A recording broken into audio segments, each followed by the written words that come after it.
that I started the stream. Dave. Oh, well. Were you going to say something before the stream? No, I just knew that. I assumed that's where you were going. Well, it sounded like you were saying, while we wait, and then I assume you were going to follow that up with something to say before the stream, but I guess not. Oh, no, you misheard me. I said, so okay that we're live. Okay. Yeah, you got I was me doing there. the segue for you. Perfect. And speaking of segues, I was hoping Fabrino could segue us to our first topic. Is he actually here? We haven't had him in some. Hey, Hello. Fabrino! Hey. Long time no see. Yes. Well, how the heck are you? I'm fine. What's this talk about? You know, the topic. Well- We were hoping you could tell us. Okay. I've only seen your live. That's why I want to stop by, say hello. I have no topic. Well, boy, do we have topics. For you. Say, let it out. Oh, I'm Kamui, gonna can I search just say... Fabrino. Okay, nothing showed up in Boruto topics. Like, did we not have a single Fabrino specific topic? Probably not. I mean, I thought we had something from when he was gonna come on like 10 chapters ago, but Yeah. I guess we never wrote his name next to Naruto it. topics. Nope. What's your opinion about the thing about Momoshiki and Boruto in the latest chapter? Does he control Boruto? Are they working in tandem? You know. Well, the What- latest chapter, I think it's really cool. If we go back 2 chapters, it ruined both Momoshiki and Boruto. Okay. That explains everything. Okay, I thought you said Mamushi. And I was wondering, I was like, did a spoiler come out like an hour ago?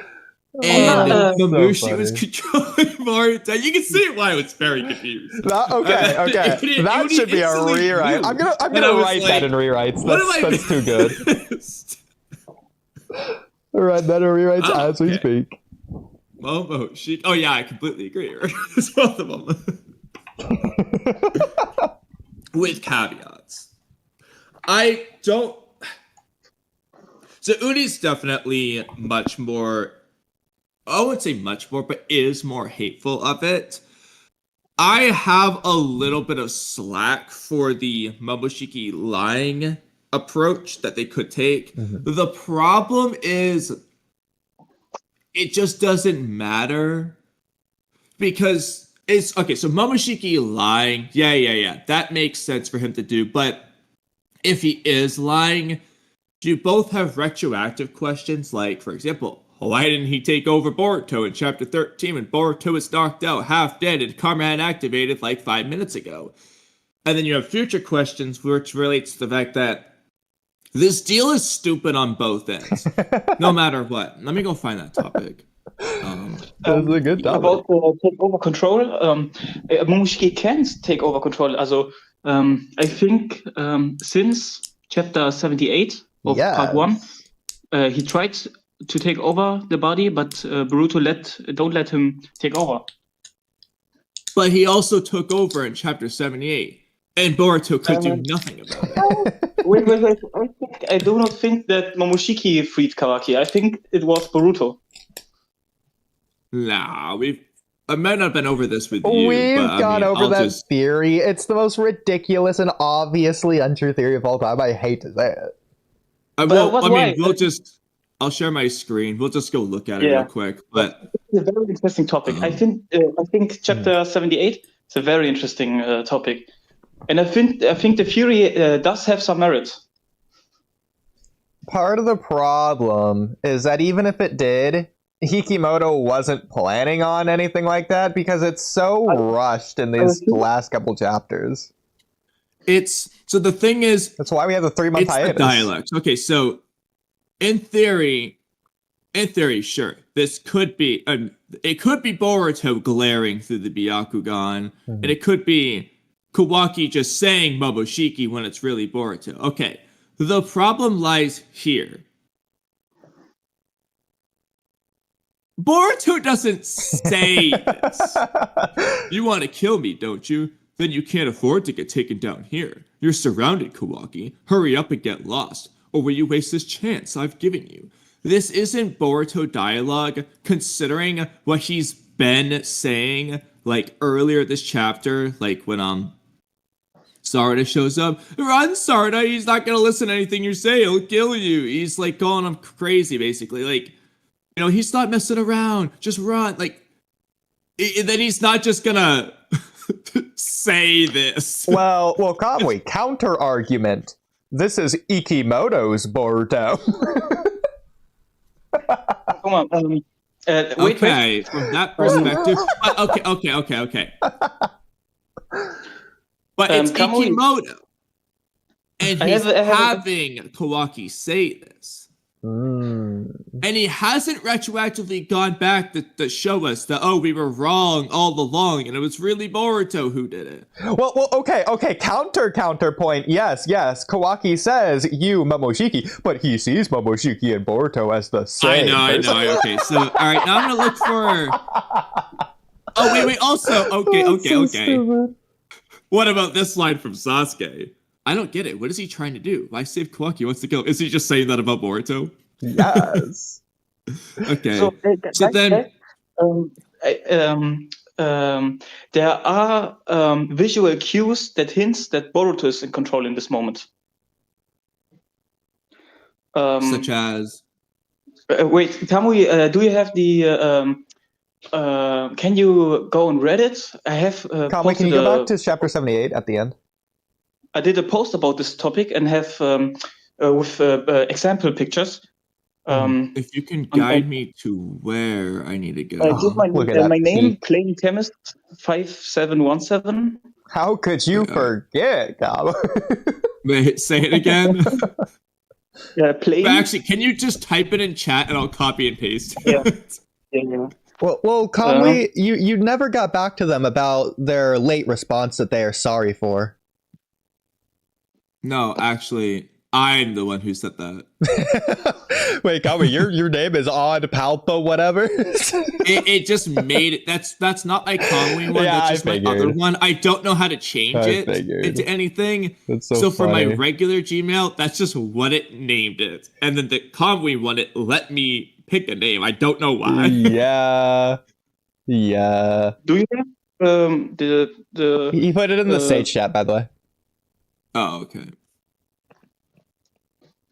No, it's done that with me for a couple of things as well. It's so random, the funny names. I don't know how to change it, so I'll figure it out one day.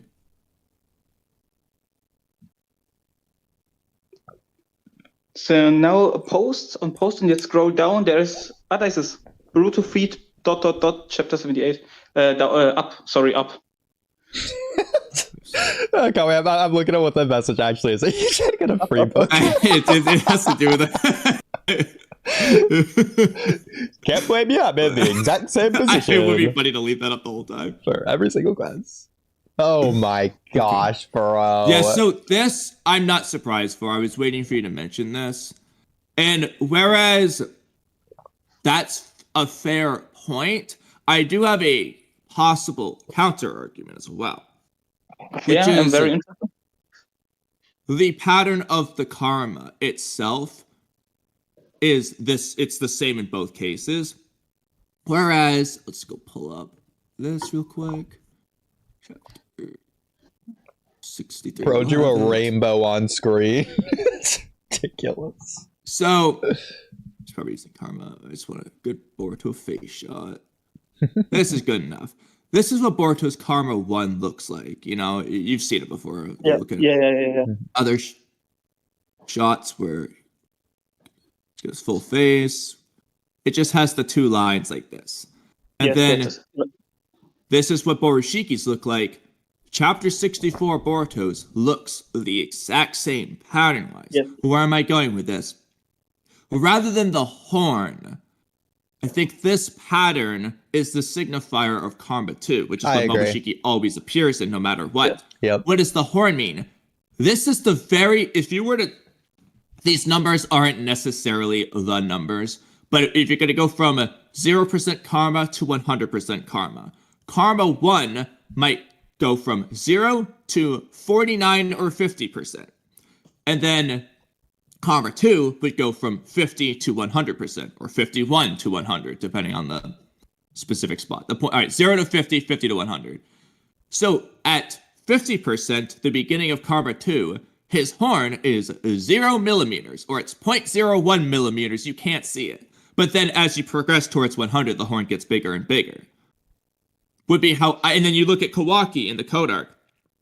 At that point, at least, he should have only had 80% karma. Okay, if it randomly extracted 100% randomly for no reason, I don't know what to tell you. Story's got to explain that. But his horn is incomplete.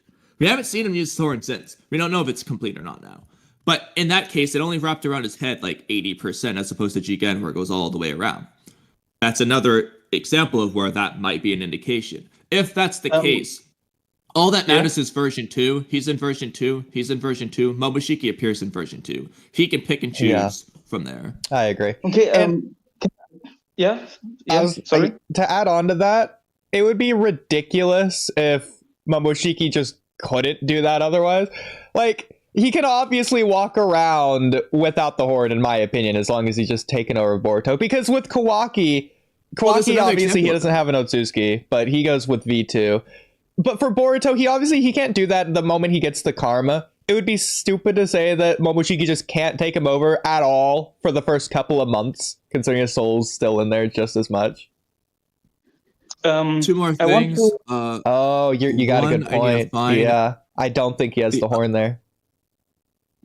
So, when he's passed out, karma pattern. quote unquote. Looking for. Hold on, real quick. I need to remember what I was going to say. It's a cliffhanger. It's a cliffhanger of the chapter. I think you want the cliffhanger of the chapter. Maybe, but there's something else. It's when he like something keeps actually. his I'm trying eye to open. remember something else that wasn't this. Okay, all right. We're holding on this for a second. I need to remember the other thing I was going to say real quick. Before I forget. Okay, so this one's easy. We all know what I'm talking about. What were we? Okay, hold on. Going back to the scene. But oh, right. Okay. So, given the prophecy, those blue eyes will take everything from you. Given what happens here, Boruto and or Momoshiki frees Kawaki. So, look, I know we hate on Ikimoto, but if Boruto freed Kawaki, I'm going to skyrocket my hate for Ikimoto for being stupid. And here's why. If Boruto freed Kawaki, how is Momoshiki not rubbing that in as the thing Boruto did to lose everything? It would actually make sense. And that's the problem. He doesn't do that. They don't call back to it whatsoever. Which tells me, no, Momoshiki did it. And half the reason the prophecy... No, it's not even... It's 1% of the reason why the prophecy's bad. But if that was the case, I do think the story would have emphasized it. And it actually would... Unironically, Fabrino, I wish it was the case in some respects because it makes the prophecy better, given what we have anyway. Well, but also if Boruto had control at the time, I don't think in character he would have freed Kawaki. All Boruto has to say. Earlier. Well, okay, not just that. I would say that. Well, first of all, it's a good thing that Kawaki's there because if he freed him, Kawaki might just go kill him if it's not Momoshiki in control. But besides that. The very fact that Kawaki already told Boruto that his parents are in Daikokuten, and that's the information they're trying to claw out of Kawaki, and Kawaki's refusing to say it, Boruto's going to say that to save him instead of freeing him so he can get away. Because he wants his parents back too. The other thing is small rewrite. Assuming this is true, then I think what they should have done, and you could even argue this is the case, even for Momoshiki, but with Momoshiki, it's more about the surprise he randomly does it. But especially for Boruto, if they were gonna do that, I think they should have had Sasuke start swinging the sword like, okay, we're done. You won't talk. I am in the middle of swinging the sword. Slow motion manga panel, and that's when Boruto frees him. It's like he wanted to quote unquote let Kawaki die, but then when it was going to happen, he just couldn't handle it. He just did not want his brother to die, and so he emotionally saves him. That's how I would approach that. Which again, he didn't do. Because Boruto's not going to sneakily do it like Momoshiki. Momoshiki, it works the way they did it.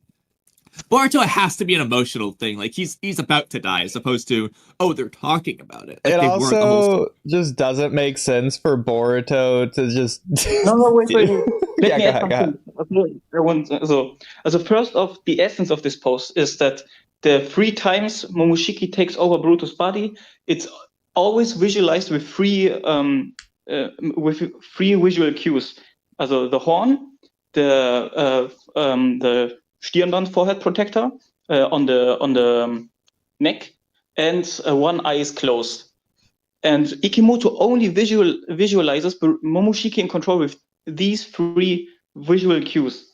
And chapter 63 is the first time Boruto channels Momoshiki's power. And the other eye is being closed is representing the fact that Boruto is actively knocked out. But we do see them both eyes open at times when they're both there. But I'm going to propose a counter argument to you now. Wait. It's the forehead protector. The how does it call? The Konoha forehead protector? Yeah, so we see it always falls on his neck when the horn comes out. And so I ask you, was this Boruto? Wait. No. This is, first off, the headband is a visual cue who's in control. Because... so is this Boruto? You're making it worse. Wait. It's a visual cue of who's in control. The chapter where Kawaki gets the headband from Boruto, they talk about how the headband is a part of the shinobi identity. And that's why it's very important that always when Momoshiki is in control, the headband is on the neck, because Momoshiki is a different person as Boruto. That's why they have 2 different positions for the headband. And another thing that's really important is after Boruto's revival, he says he has the feeling he can channel Momoshiki's power better, and he does not need the pills anymore. And in chapter 72, he declares to Momoshiki he will never ever again let Momoshiki take control over his body. And that's why since chapter 64 and 5, Momoshiki did never again take over Boruto's body. So, 2 things. 1, if he can just do this willy-nilly, I have a question for you. Mm-hmm.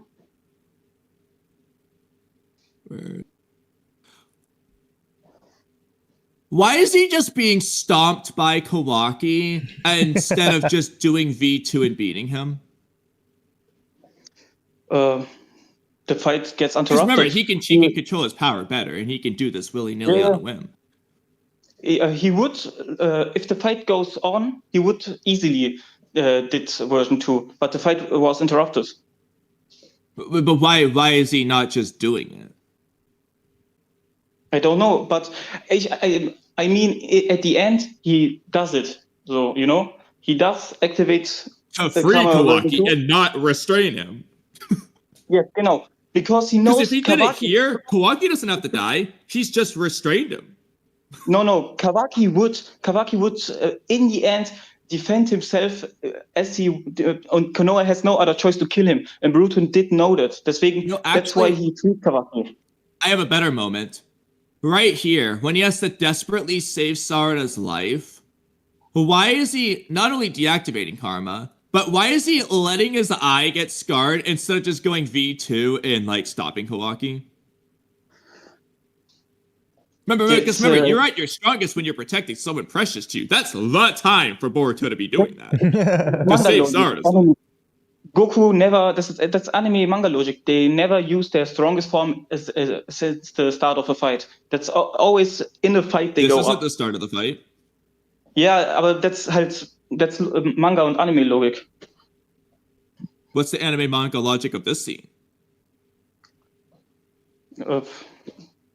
That's how manga and anime When work. Boruto deactivates karma, it gets his eye slashed instead of strengthening the karma that he has full control over.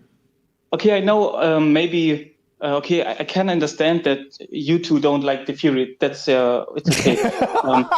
Okay. Well, okay. Type of response Coming back to this, though. proves the Coming point. back to this. This is the important one. Yeah. Also, This is not Boruto. yes, that's Momoshiki, and it's evident because he opens the eye, and in the next moment we see Momoshiki in control. He has the horn, the headband is on the neck, and the So what other about eye is this closed. moment though? But that proves our point, though. So the horn presumably grows later. At this moment, No. Oh, the headband is still up. This panel only proves that not every three indicators came instantly. First the eye opened, then the karma spreads. So the that Reihenfolge applies ist to egal. chapter But 78. that's the point. We're saying that it doesn't have to be instantly here. The point is, it hasn't grown yet. It could grow later. If he can control, because presumably, think about this from Momoshiki's perspective. He's probably purposefully not sprouting his horn so that nobody notices. Yeah. Yeah, I understand your point. And if that's the I want case, only he to could just emphasize choose that- to do it here. For whatever Yeah, reason. I think only. Also, my argument is, I think it's deliberately that the visual indicator for Momoshiki control is the the headband on the neck. And here in this case, in chapter 78, chapter 78, the headband on the Stirn, on the head, means Boruto. Okay, but then a counter argument. So we've also seen dual control. So this also has to do with both eyes open. So with both eyes open, we've usually seen this as an indicator of dual control. And we've also seen Boruto winning with headband down. Right here, headband down. Boruto actually had more control here. That can happen. Also, it's not like a. But if it can happen, then that applies here. All the things we're saying can happen. It's not binary, Also, Wait a minute. Hold on a second. One eye. It's only Momoshiki's eye for this scene. Yeah, look at the paneling. That's the next point I want to do. Boruto keeps on purpose the other eye closed. With his hand. Yeah, look at his hand. Look at his hand. Go back to the thing. So his hand goes from the slashed eye over to the unslashed eye, and also he covers the unslashed eye and let it and keep it closed. So why would Boruto use his hand to close his eye instead of, It's his only to eyelid? visualize. He just has both eyes closed from the pain. I mean, he opens it here, but then he Shout out closes Rock it because he Lee. lost control. You don't see his face for like 10 panels. Well, Kamui, do you think at that exact moment Sasuke closed his eyes and clasped his hands to pray? Yes. It's okay. You don't have to be the. You have to be. My opinion. It's okay. You have the different. It's a good thing. It's a theory, only a theory. But look at chapter 79. There's another interesting moment. Well, real quick, quick. I got a question for you because in this case, okay. So just to clarify, you're mentioning how eye close is important, this eye open, and we're seeing that here. So your theory is saying Boruto's going out of his way to basically pretend to be Momoshiki. My question is, why would he do that? Yeah, to keep the blame on Momoshiki. And that's why Kawaki and Sasuke don't understand. Nobody blamed Momoshiki. In fact, Sasuke thinks about it for 0.2 seconds and moves on with his day. Shikamaru, Sarada, Konohamaru, Mitsuki, nobody had a damn word. It didn't work. They only thought about Kawaki. did Boruto openly save Kawaki, he did have to face consequences after this moment. But he blamed it on Momoshiki. Bro, and that's nobody's why gonna Kawaki, put him under that's why consequences. Kawaki No and one's gonna Sasuke blame him. are confused. Why did Momoshiki did something like that? That's don't go with Wait, his hold on, wait, motive. hold on. What do you talk about? Boruto doesn't blame Momoshiki for anything. Sarada says, I'm so sorry, Boruto, because of me. And then she's like, it's not your fault. It's Kawaki's fault. He blamed Kawaki, not Momoshiki. No, Boruto saves Kawaki, but acts like Momoshiki did save Kawaki. And of course he says tells nobody that he said himself. But he's not acting like anything. They're just moving on. They're just pretending it never happened. Yeah, Boruto's I know. also got the surprised expression when he wakes up. Yeah, I know. But after this moment, everybody would talk about how Momoshiki did save Kawaki. But they didn't. Nobody talked about it at all. It's just brushed over. They just leave. Sasuke's the only one to have a single thought bubble about it and move on with his day. And Kawaki. And now go chapter 79. There's another interesting moment. Boruto against Team 10. You know, actually, real quick.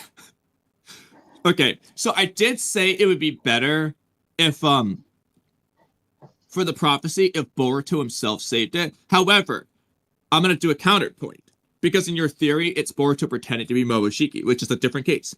If Boruto's pretending to be Momoshiki, that's so ridiculous because you could just argue that's why Kawaki goes on this rant here. That's why he sees him as the same, because Boruto just is stupid. It's just pretending to be Momoshiki. That is so stupid. Look at the Momoshiki picture where Kawaki thinks of Momoshiki and Boruto. Momoshiki here again. He doesn't even have a headband, period. It's just inaccurate. But now the interesting moment between Boruto versus Team 10. Also on the panel of Boruto there, he doesn't have a headband on his forehead either. Or his neck. Yeah, they just don't have headbands. At all. Yeah. It's okay. And now go so to much Boruto for visual versus indicators. It's only a theory. You don't have to believe it. Of course. It's chapter 80s. A theory based on inconsistencies.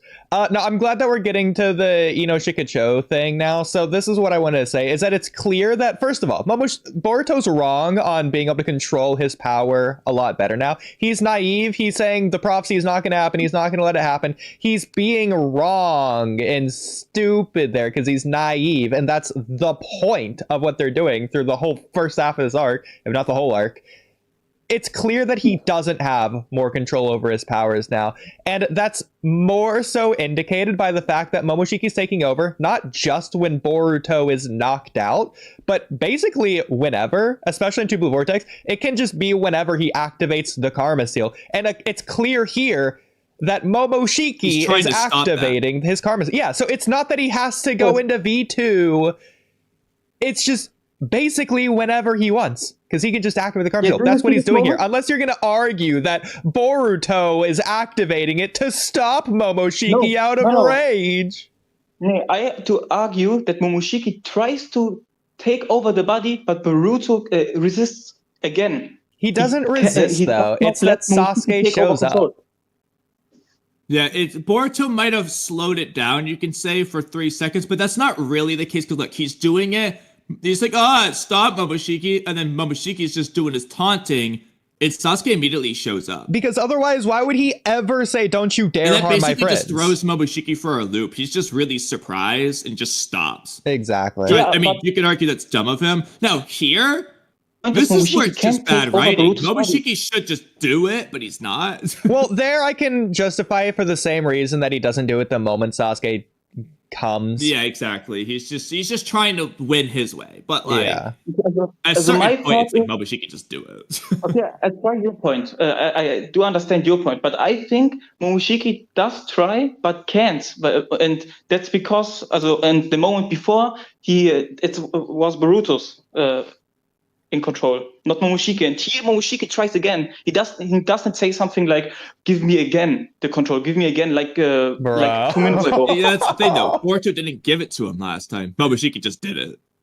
Nee, Momoshiki, aber why does Momoshiki now have problem? Or why did Momoshiki we would like you to answer that question for us. Kamui, wait. Why does he now have a problem? Considering he control? didn't have a problem any other time. Kamui, why did Momoshiki let loose of the control? He was in control, freed Kawaki, and then let loose. Because he wants the prophecy to happen his way. Which is him not really doing much. He's just letting omnipotence happen. Yeah. He wants more to destroy. It's just what Moboshiki's goal is. At the end of the day, that just is his character goal. To do things that way. This moment here with Boruto and with the karma and Boruto won't let it happen. The same moment is in chapter 7, TBV chapter 9, I think, where again the karma is spreading and Boruto fights against it. Like in this moment, Momoshiki does not have control since chapter 65 or 67. 67 was the last time Momoshiki was in control. So let me ask you. The thing is, though, regardless, go ahead, Colin. Well. So, okay, the chapter 9 situation, getting into TBV for a moment, is just weird for several reasons. Number one, Momoshiki, allegedly, just isn't trying to take over. He's just given up. So, was he trying to take over there? Let's just assume yes, because Boruto's deathly afraid. Like, he's not just... He's running away from Kawaki to make the karma go away. If it's that hard for TBV Boruto just to restrain, like, he has to never use karma. He has to run away from Kawaki, all this shit. How the hell is he just winning here? If it's nothing to do with Sasuke and Momoshiki just not doing it. How would he be doing that? If it's that hard in TBV. What's he afraid of? I did not get the point. Did Boruto get weaker? That's the best counter I've ever heard. Did Boruto get weaker? Because objectively, it would be an easier situation for Momoshiki to take over in chapter 80 than the other times. Because karma's been activated all the way to V2, like moments ago. And it's active now. Like, it's just an easier situation. Whereas in TBV, you have stronger Boruto. He barely uses karma. But he has to run away from Kawaki just to make it go away. If he doesn't, Koji said himself, Boruto will lose control. How can that be? If Momoshiki's trying and Boruto's just able to stop him in the height of the easiest time in the world. He's emotionally distraught. Karma V2's been activated recently and so on.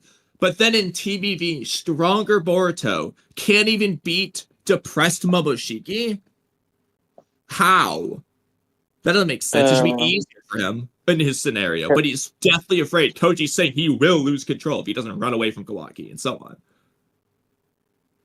Yeah, Boruto did... So how did he stop Momoshiki if it wasn't anything to do with Sasuke and so on? Boruto can manage to hold back Momoshiki. But he can't in TBV? He can in TBV too, or Momoshiki does not have the control in any chapter. But you see, like, what he has to do. Momoshiki is he has to do these extra precautions, or else he's guaranteed to lose control. Yeah, he can resist it, fine. But if he doesn't do that, Momoshiki takes control. And it's not a guaranteed thing. It's a precaution. So we don't have to provoke Momoshiki take over the body. Let's not use the karma. Well, but that's exactly it, though, because, okay, Kamui and I are on the same page here. We were agreeing before we even explained it, just coincidentally. The horn is a result of V2. It makes sense when Momoshiki's in control. He can use the full power of the Karma Seal. It's his power. Of course he can. It only makes sense that if he wants to fight, he's going to use the V2. Sorry, what? You cut out. You said he can use the full, then it cut out on me. The full power of the V2. It's his karma. When he's in control, it only makes sense he can use V2. Of course he can. It's Momoshiki. With that said... You cut out again, but I can assume what you're going to say. Yeah, V2. V2, the horn. The horn in V2. When he's in the V2 horde, Cobb. Momoshiki's V2 horde. When he's doing that. Momoshiki's power is the angular karma pattern. also Momoshiki's power is the angular karma pattern. Boruto as Momoshiki both can use Momoshiki's power. The horn is indicator for Momoshiki's control. But here's my Not question. necessarily, though. Because If we've already it's- proven that there are times when that's not the case. The other example, Jigen. Wait. Yeah. That's why Boruto did break the horn. It simplifies to say I'm now in control and breaks the horn from Momoshiki. No, He that was was just to already wake in himself control. up, and it's a drop plot point false gun that goes nowhere because Momoshiki just has his half-broken horn, and it changes absolutely nothing. If anything, he's stronger the next time, and it did not affect his control time whatsoever. It literally changed nothing. It was just a cool moment, and it was cool, Yeah, and I symbolic. wouldn't rewrite it. It's I would symbolic. just rewrite the effects of it. No, it's only symbolic. The horn did not have any effect. It was symbolic to say I'm now in control and breaks the horn. Yeah, in that moment, solely alone. Yeah, the horn. And it retroactively doesn't mean it. He just woke himself up. He might as well have given himself a little paper cut. Oh, it's okay. So we both have different opinions on the karma pattern and Momoshiki control. It's Well, okay. but that In the doesn't make future, maybe- sense, though. Why would ripping the horn off take away V2? Why wouldn't it just grow back if he's in V2? No, that's not. The horn was only symbolic. It has. Exactly. It did not have So any we effect. agree. Narratively, I agree. It makes sense. It was a great narrative moment. But in universe plot-wise, it absolutely makes no sense. Why? It's only symbolic. It's Because of what symbolic Oodie trait. just said. It's not only symbolic. It's in universe. It is a functionality that they wrote for it. That doing that did something, and it doesn't grow back. It's not explained why, and so on. All these other things. The horn itself is a growth of cells that appears and disappears. Why Well, is it wait, permanently let me make a gone? comparison Why for you, isn't Fabrina. that the reason Momoshiki can't resurrect? Because he lost Wait. part of himself. And Let so me on. make It's a just not comparison. Do you remember when Sasuke and Konoha Crush in Naruto Part 1? Sasuke, he uses the Chidori on the partially transformed Gaara and rips off the Shukaku arm. Why didn't Gaara just go back into base? Why did he regrow that arm? I don't know. It's the same What's the thing. It's point? because he's I don't partially understand. transformed. That doesn't change the fact. So of course he's going to regrow it. The horns of the Momoshiki, the horns of the Otsutsuki is symbolic. Yes. It's in the breaking of the horn is symbolic. Every Otsutsuki, the humans in the fight against the Otsutsuki always break their spirit, and it's the symbolic meaning is they break the horns of the Otsutsuki. It's a phrase you can say. Then I break the have a horns question for you then. So in chapter 65 and 66, Wait, when wait. Momoshiki's fighting Kawaki and Code, his horn remains 1 minute. broken. Yeah, 1 minute. Every Otsutsuki did lose or break a horn. Kaguya breaks the horn from Sakura. Sakura punches the horn. Kinshiki gets the horn sliced off from Sasuke. Yeah. Momoshiki gets the horn broken by Boruto, and But Ishiki's. I don't think this Ishiki's horn's means... not broken. I don't think this Yeah, means that they're like losing power or anything. I think it's symbolic Yeah, in the they don't same lose way power. that the Akatsuki lose their shirts whenever they die. Symbolic. It's only symbolic. Boruto did break the horn for symbolic purposes to say I am in control. You are nothing. I agree. Well, yeah, but so two things now. One, when it comes to like the Akatsuki losing their headband or their cloak and so on, that is only symbolic because in universe, that's not a mechanic. It didn't do anything. In Boruto's horn case, you can't say that because it did do something. It removed control and it stayed No. broken. Like there is Boruto- a in-universe thing that happened, whereas in the Akatsuki headband case, that's just there is nothing in universe going on. They just lost their shirt. That was the end. It didn't mean anything. Didn't do anything. But coming back to yeah, sorry. So yeah, 65. You want to say something about 65? yes, so his horn remains broken. I want you to tell me what that symbolically represents. He was once defeated before. That's why every He was Otsutsuki- once defeated before. Oh, okay. He was already once defeated before he ever appeared as Momoshiki. That's the No, second again. time he's been defeated. Yeah. Yet now again, this is it's to say the Otsutsuki lose against humanity. That's not. And their pride. Horns are pride. I don't think that's the result of that. Yeah, wait. Horns have many meanings, so, like pride. Okay, and to lose a horn, it's like you take something. You take the position from someone away.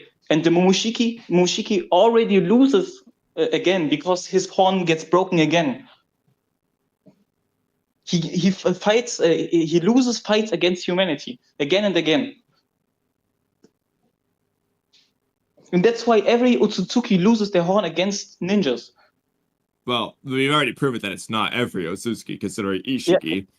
No, you can argue Ishiki did lose his horn because his horn. Yeah, when he crumbled away. Yeah, genau. And his horn too. Part of his horn did break too. When? That's why it's like another one bites the dust. No, when did Ishiki's horn break? I'm not counting when he crumbles apart because it's not the horn at that point. That's just all of Ishiki. Like when we talk about Momoshiki's horns breaking, we're not going to point to when he was obliterated to dust by the Rasengan because that's not about the horn. That's just when Momoshiki died. And it removes the symbolism if he doesn't lose part of his horn first. It removes the symbolism if it's all. Ishiki's crumble. If anything, the last thing to crumble was Ishiki's horn. So we didn't even get he lost his horn first moment. Yeah, wait. Momoshiki's soul does have broken horn after he dies. Yes, but in the manga, you're only... Your guess is as good as mine how that works. Yeah, but Otsutsuki also Mushiki did broke his horns.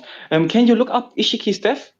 The problem is, if we're going to say that Momoshiki is no longer a threat since like chapter 10, since his horn is broken, then what's the point of him being the overarching villain for the entirety of part 1? It does not mean he's not a threat. It does mean he loses.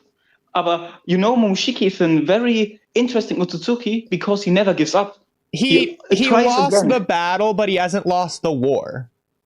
Cool. That's the point. Is that he's still as much, if not more, of a threat than ever before. Sorry, say that again. Momoshiki in chapter 10 is as much, if not more, of a threat than ever before. Yes. He does not give up. He fights always. It's not about not giving up. Well, I mean, he gave up. But that's not why he's a threat. Because he hasn't given up. Kamui, did you see Ishiki's horn? Yeah, but again, though, my problem is all of him's crumbling. Yeah, but the tip, that's symbolic. It's not symbolic because I'm not counting this one because it's not like Sasuke chopping off Kinshiki's horn or something like, or Boruto breaking the Borujiki horn. Like, Ishiki is just crumbling to dust. And one of the pieces that falls is his horn. It's not lingered on. It's not emphasized. There's nothing. It's literally all over within a whole page. It's just like, I'm not counting that one. Yeah, wait. The humans did until now always win against Otsutsuki. If that is Ikimono's attempt to make that, he did a bad job with this one. Mm-hmm. No. Wait. Look. He lost his fingers before he lost part of his horn, okay? Like, nobody says the horn must go off first. What I would have done, Kamui, slight rewrite. The only important thing is the horn must go off. And it's no coincidence that... It's the freaking tippity corner of it. I would have had Kawaki rip it off if that's what they were going to do, or Kawaki stomps on when he jumps down. Especially given what Boruto does later on. Exactly. And this is goofy, but maybe you could even have Kawaki use Naruto's hand to do it. You cut out Oodie. This would be goofy, but maybe even have Kawaki use Naruto's hand to do it. Yeah, he just does like a Kabuto hand chop with it. Yeah. But you gotta keep in mind, Ishiki's horn goes all the way around like that, so he loses this whole little quarter. Bro hasn't lost a damn bit of his horn. Wait, first off, every Otsutsuki loses. 95% of his horn. Every Otsutsuki loses against humanity. Everyone gets sealed or died or whatever. And before they lose, they always lose a part of their horn. Their pride gets taken off and then they die.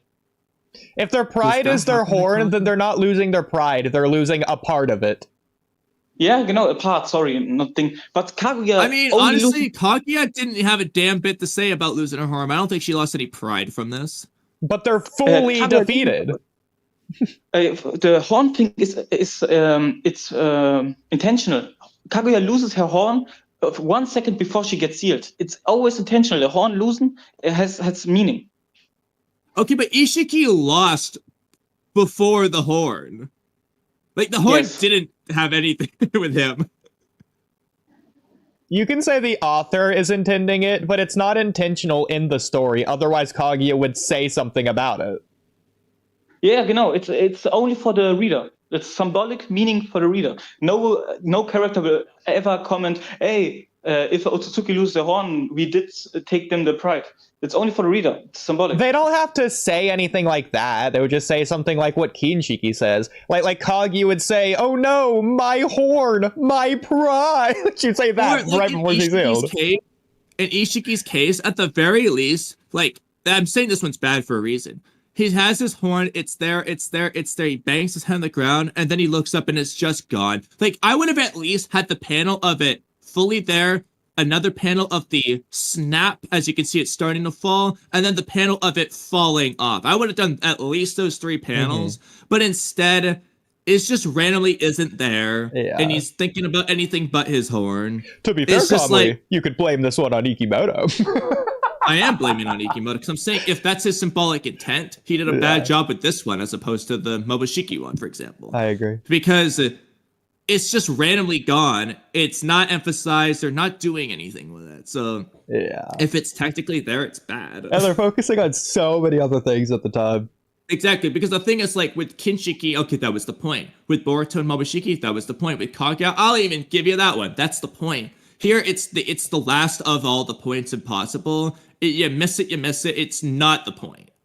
Yeah. So if they want that to be a symbolic thing, then you've got to make it the point.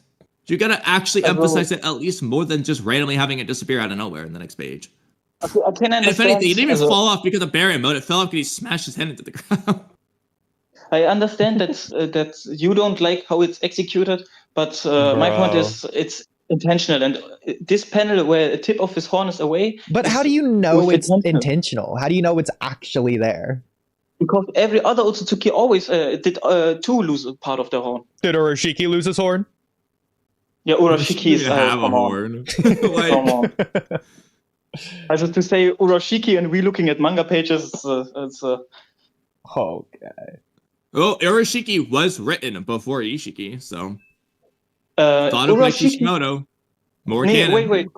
No, wait. I always heard this rumor about Urashiki was meant to be in the movie. I did my research. I never find anything which support his claims. Well, you're wrong. For me, it's like Madara was too strong. It's in an interview. It's like Marada was too strong from an interview. That's why Kaguya came up. So I never find an interview supporting the claims. Mm-hmm. The Urashiki claims, there is no evidence. Doesn't he literally have a character design for the movie? When he finally answers us again. Yeah. What? But anyways. So we'll have to ask Naruto to explain when he finally answers us again. Or do you have sources for this claim with Urashiki? Naruto explain. Okay. Yeah. But Naruto explain is not my favorite. Not my source of Boruto information. So Wait, he's not usually ours. We're pretty sure he said it. Well, it's not because he said it. It's because he knows where it was said. Yeah. He would. Yeah. He is the type of person who would just know that. Yeah, which interview it was. It was the 1985 interview, whatever. It's like 6 with the Naruto chapters on manga. That is cool, yeah. Yeah, that's very sick. I did see it on Reddit, so it was very cool. Yeah. So here's my question for you. If Momoshiki can't take over Boruto's body unless Boruto's in V2, why does Boruto worry about using his karma seal at all? He should, because like, he Karma doesn't- 1 should just be completely on the table. Completely fine. No worry. He should just be able to use it. It's Boruto is scared that when he opens the door, that Momoshiki might go through. How? And that's why he is, wants Because to- Momoshiki door did. always- he has control over the power now. What's the worry? No, also first off, he says, "I think I have more control about this power." He never says, "I think Momoshiki will never have a chance again, and the problem is away from the world." So does says, he or "I have doesn't more- he I have think more I'm more in control? But you said earlier Ja, genau. in the stream that he vowed to never let Momoshiki out. Ja, das war Entschlossenheit. How it's called? With very much intent to say, "Never let you. I never." But maybe it might happen. But he says it 4th chapter or 6th chapter before, also 72, 73 or 72. He says that, and it's very silly if Momoshiki gets the control 6th chapter later. So you know. So why does he risk Momoshiki taking control by using his Karma Seal in chapter 78 and chapter 80? To free Kawaki, it was desperate. Was it in chapter 80 to free Kawaki? Chapter 80. Yeah, Shikacho. That was Momoshiki. Okay, so Momoshiki can do it. Momoshiki So Boruto always doesn't tries. have more control. Okay, then explain me why did Momoshiki successfully take over control in 78, but in chapter 80 he does not get it. Because I'll Sasuke give would have you killed him if he did. When he does it in chapter 78, Boruto is literally like bleeding out of his eyes, not thinking about anything but his eyes bleeding, completely borderline knocked out. Momoshiki comes out of nowhere, unexpectedly. He's not ready for it. Then in chapter 80, Boruto is both actively fighting it, and Momoshiki is spending more time taunting Boruto than actually just taking over, because that's him being Momoshiki in character. That is something Momoshiki would have done at that time. Those would be the reasons. Also, again, And then I Sasuke understand. shows up before it could even conclude. I understand your point. It's only a theory, and I think I have explained why I think this theory have some merit. But I Well, I'll give you it understand. has some merit, You but definitely I'm not going to say tried. it's actually the case. Yeah. And halt, for me, the strongest point, and I know you don't see it as I see it, but for me, the strongest point is the visual cues. It's from not that we Momoshiki's don't control. see it, it's that we the problem, is disagree. if you're going to make that argument, then I'm going to argue eyes closed strongly indicates only Momoshiki in control. Yeah. But I think eyes closed is something you can fake. Boruto could never fake a horn, but he can fake a closed eye. But the problem is Momoshiki can fake the horn by not growing it, as we see in chapter 54. Or 53, or whatever he falls asleep. So Fabrino, let me ask you, let's say that Sasuke never comes in chapter 80. What happens with Boruto and Team Ino Shikacho? He gets captured. Momoshiki doesn't take over. Yeah, because he can't. Because he can't. Okay, and I blatantly fundamentally disagree. But you won't let agree him that take over. Momoshiki's the one activating the Karma Seal. Yes, he tries, but Boruto does not let it happen. Okay. It's a thing. And But, I do think you see- that if Sasuke doesn't show up, Team Ino Shikacho get turned to ash, eviscerated in an instant before Boruto's eyes, because Momoshiki does it. Okay, but you see, Momoshiki did, also it's pre-confirmed times, Momoshiki did take over control against Boro, against Sasuke and Kawaki, and against Code. And if you look up the chapter, it's very heavenly, always with horn, headband on the neck, and thing. That's But Momoshiki's we've already vision. shown you, with the Ishiki case, he does it without the horn and with the No, wait. headband at first.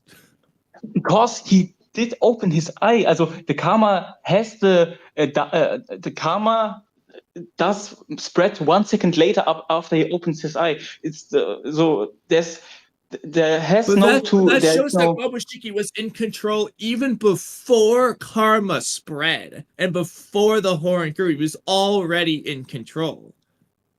Okay, yeah, that's why I understand. Also we both did say our points. I understand why you think it's not, and I hope I did make a little clear why I think the visual cues are important.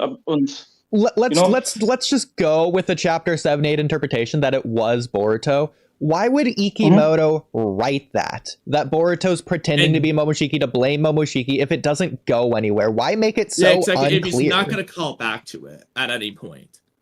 Chapter 80, Boruto. Chapter 78, when he frees Kawaki. Wait. In chapter 80, Boruto admits that omnipotence is partially his fault. And I think he says it not because for that reason. That'd be where he would say, like, oh, I freed Kawaki. No, he gives the most bullshit reason ever. That doesn't make any sense. But that's a separate topic. They absolutely would have called back to it from part 1. Another thing in chapter 25, in TBV, Momoshiki is desperate and grieves about the moment. He's not desperate. He's given up. Yeah, given up. I know. And grieves about the moment he did revive Boruto. And I think this moment where what he says is important because in my interpretation, this was the last time Momoshiki did have some control over the body. Because after that, in my interpretation, Momoshiki never did have control again. So why can't he take over Boruto's body? To me, that's just him saying, because I failed, I should have just let you die. Exactly, because of chapter 80. At this moment, this was the last time he had any control over his own life. After that, he was only a ghost in his mind. But why can't he take over when Boruto's unconscious with the karma still activated? I should have never given you karma and just died way back then. It would have had the same meaning. The only difference is you wouldn't be saying, oh, Momoshiki never had control in chapter 43 and so on, because obviously he did. Yeah, you are right. It's deliberately because he grieves about the moment in chapter 67.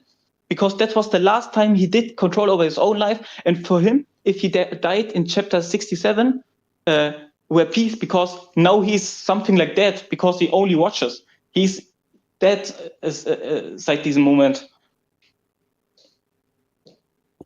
So coming back, okay, coming back to chapter 78. Why would Ikimoto have Boruto pretend to be Momoshiki? If Boruto's not going to actually blame Momoshiki and not a single character is going to actually examine the Momoshiki-ness of Boruto there, and nobody's going to address Momoshiki free, they're just not going to do that. Why would they have him pretend? We will see in the future. I think No. I'm not going to accept that when that happened in part 1 and we're in Two Blue Vortex, a different manga. Yeah, but it's the sequel. I think it will be important. Wait. I think in the future it will be important that Kawaki thinks Momoshiki did free him. So that Kawaki can do omnipotence. Bro, Kamui, I can't wait for the anime to adapt it just so we can hear Momoshiki's voice and just be happy. This is very interesting. That's very interesting. I'm very interested in this moment because this theory only functions in the manga because we don't hear the voices. But a theory like this would be confirmed or debunked in the anime.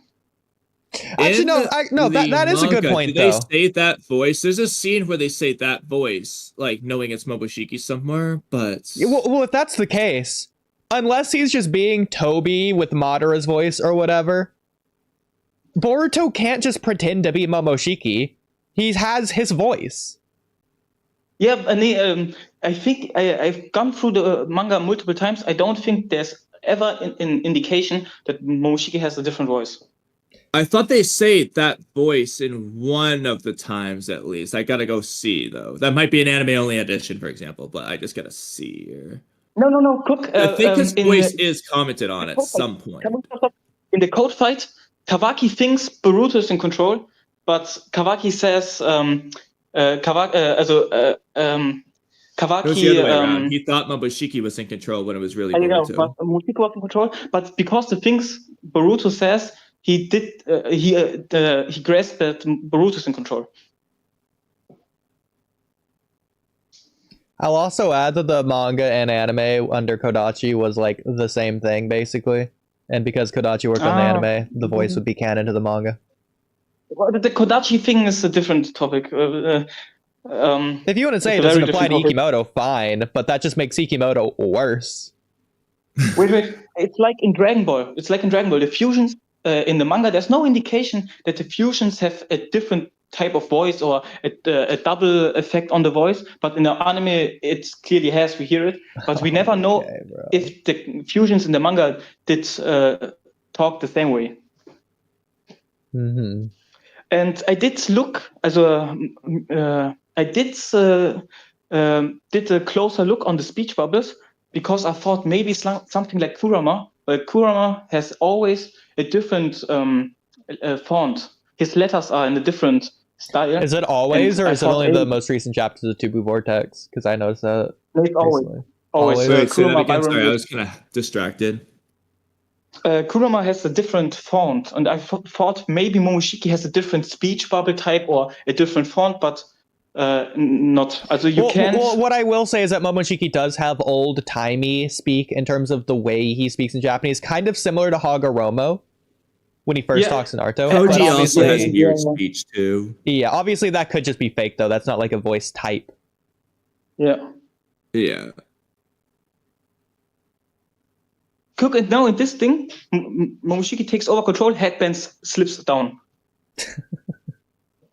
No, but again, chapter 50. I mean, I was going to keep calling back to That's chapter Lord. 53. It depends on whether he wants it or not. Exactly. Did you try chapter 60? Yeah, okay. Yeah, I'm just looking to see if that voice thing is there at all. It might be an anime only line, like when it might be like when Momoshiki comes out and Naruto says that voice, Momoshiki, like that might be what it is I'm thinking of, but You could try looking it As up. far I as I don't can know. You would even try looking it up. hell, it doesn't seem like. I'm just gonna keep checking for things, but Sure. But do you see that the theory is a little bit interesting? well, it's definitely interesting. It's definitely raw. Because at the release on chapter 78, I heard halt about the way he speaks and such, but I think the symbolism too does indicate that the theory can be true. You know, real quick, coming back to this, what is Sasuke talking about? His special healing abilities? Momoshiki doesn't have those. Yes, but Karma will two heads. Folded. No, it's not Karma's, it's his, Momoshiki's. Sasuke, go to Borrow fight. I think Mitsuki did mention to Sasuke that Boruto was unconscious, and after that he was healed. Yeah, no, I know that, but that's not what I'm talking about. Yeah, but He's Sasuke knows at that point. his, as in Momoshiki's special Well, to healing be fair, abilities. Kamui, this was during the part of the manga where they were bolding like every other word for no reason. I mean, and it's the Viz translation. The Viz translation is not very credible. Yeah. The bolding True, of they could be words was bolding a like different word in Kodachi's Japanese, but- sweat bubble or sweat speed. Yeah. But I do. but the other I thing do is, read- if this just goes away, yeah. His special healing abilities that he lost in chapter 67. I do read the German and the English versions, and many times the Viz version is very short and very different and lightly interpreted. Interpret. Yeah,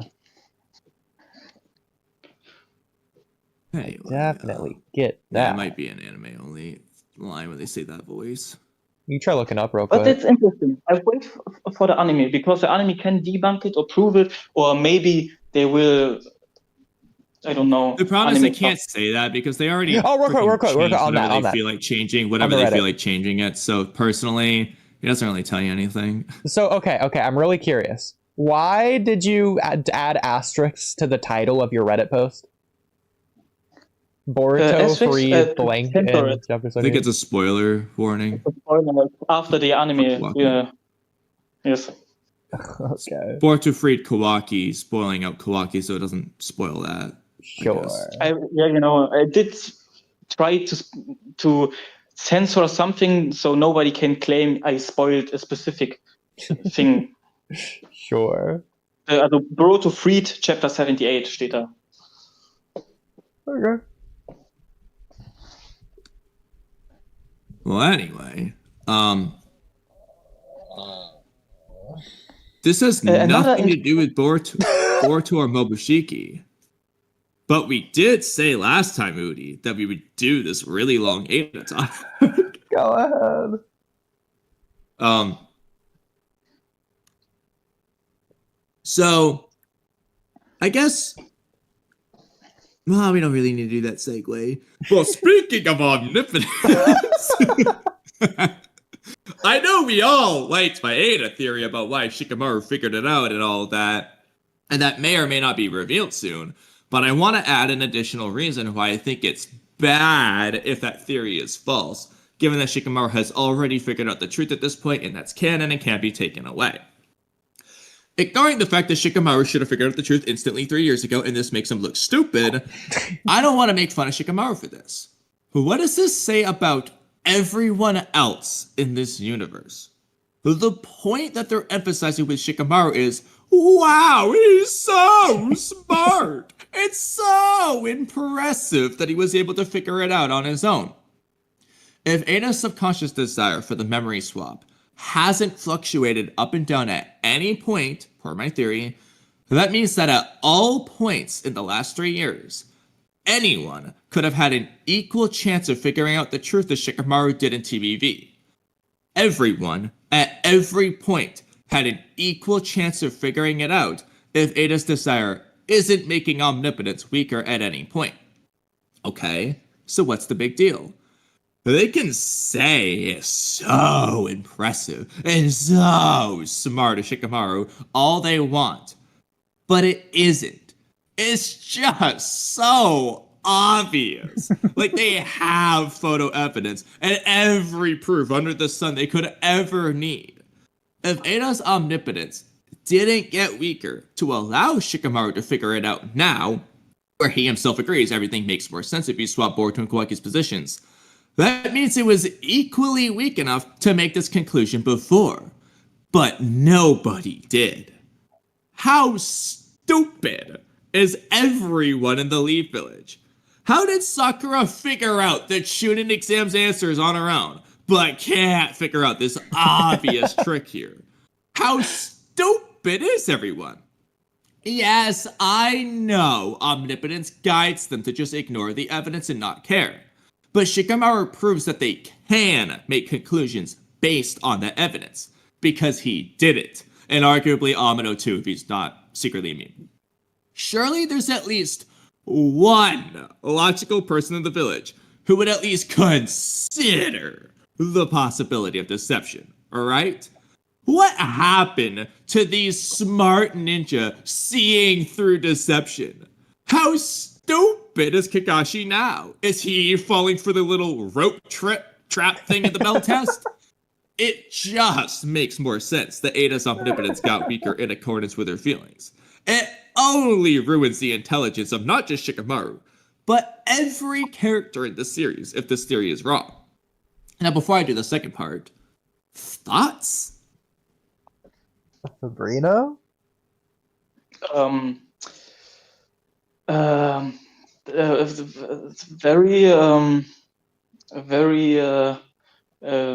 For reference, I mean, you don't necessarily watch every single video or stream, so do you know what the theory I'm talking about is with the Ada theory? Because I can give you a very brief rundown, just to explain if you need that.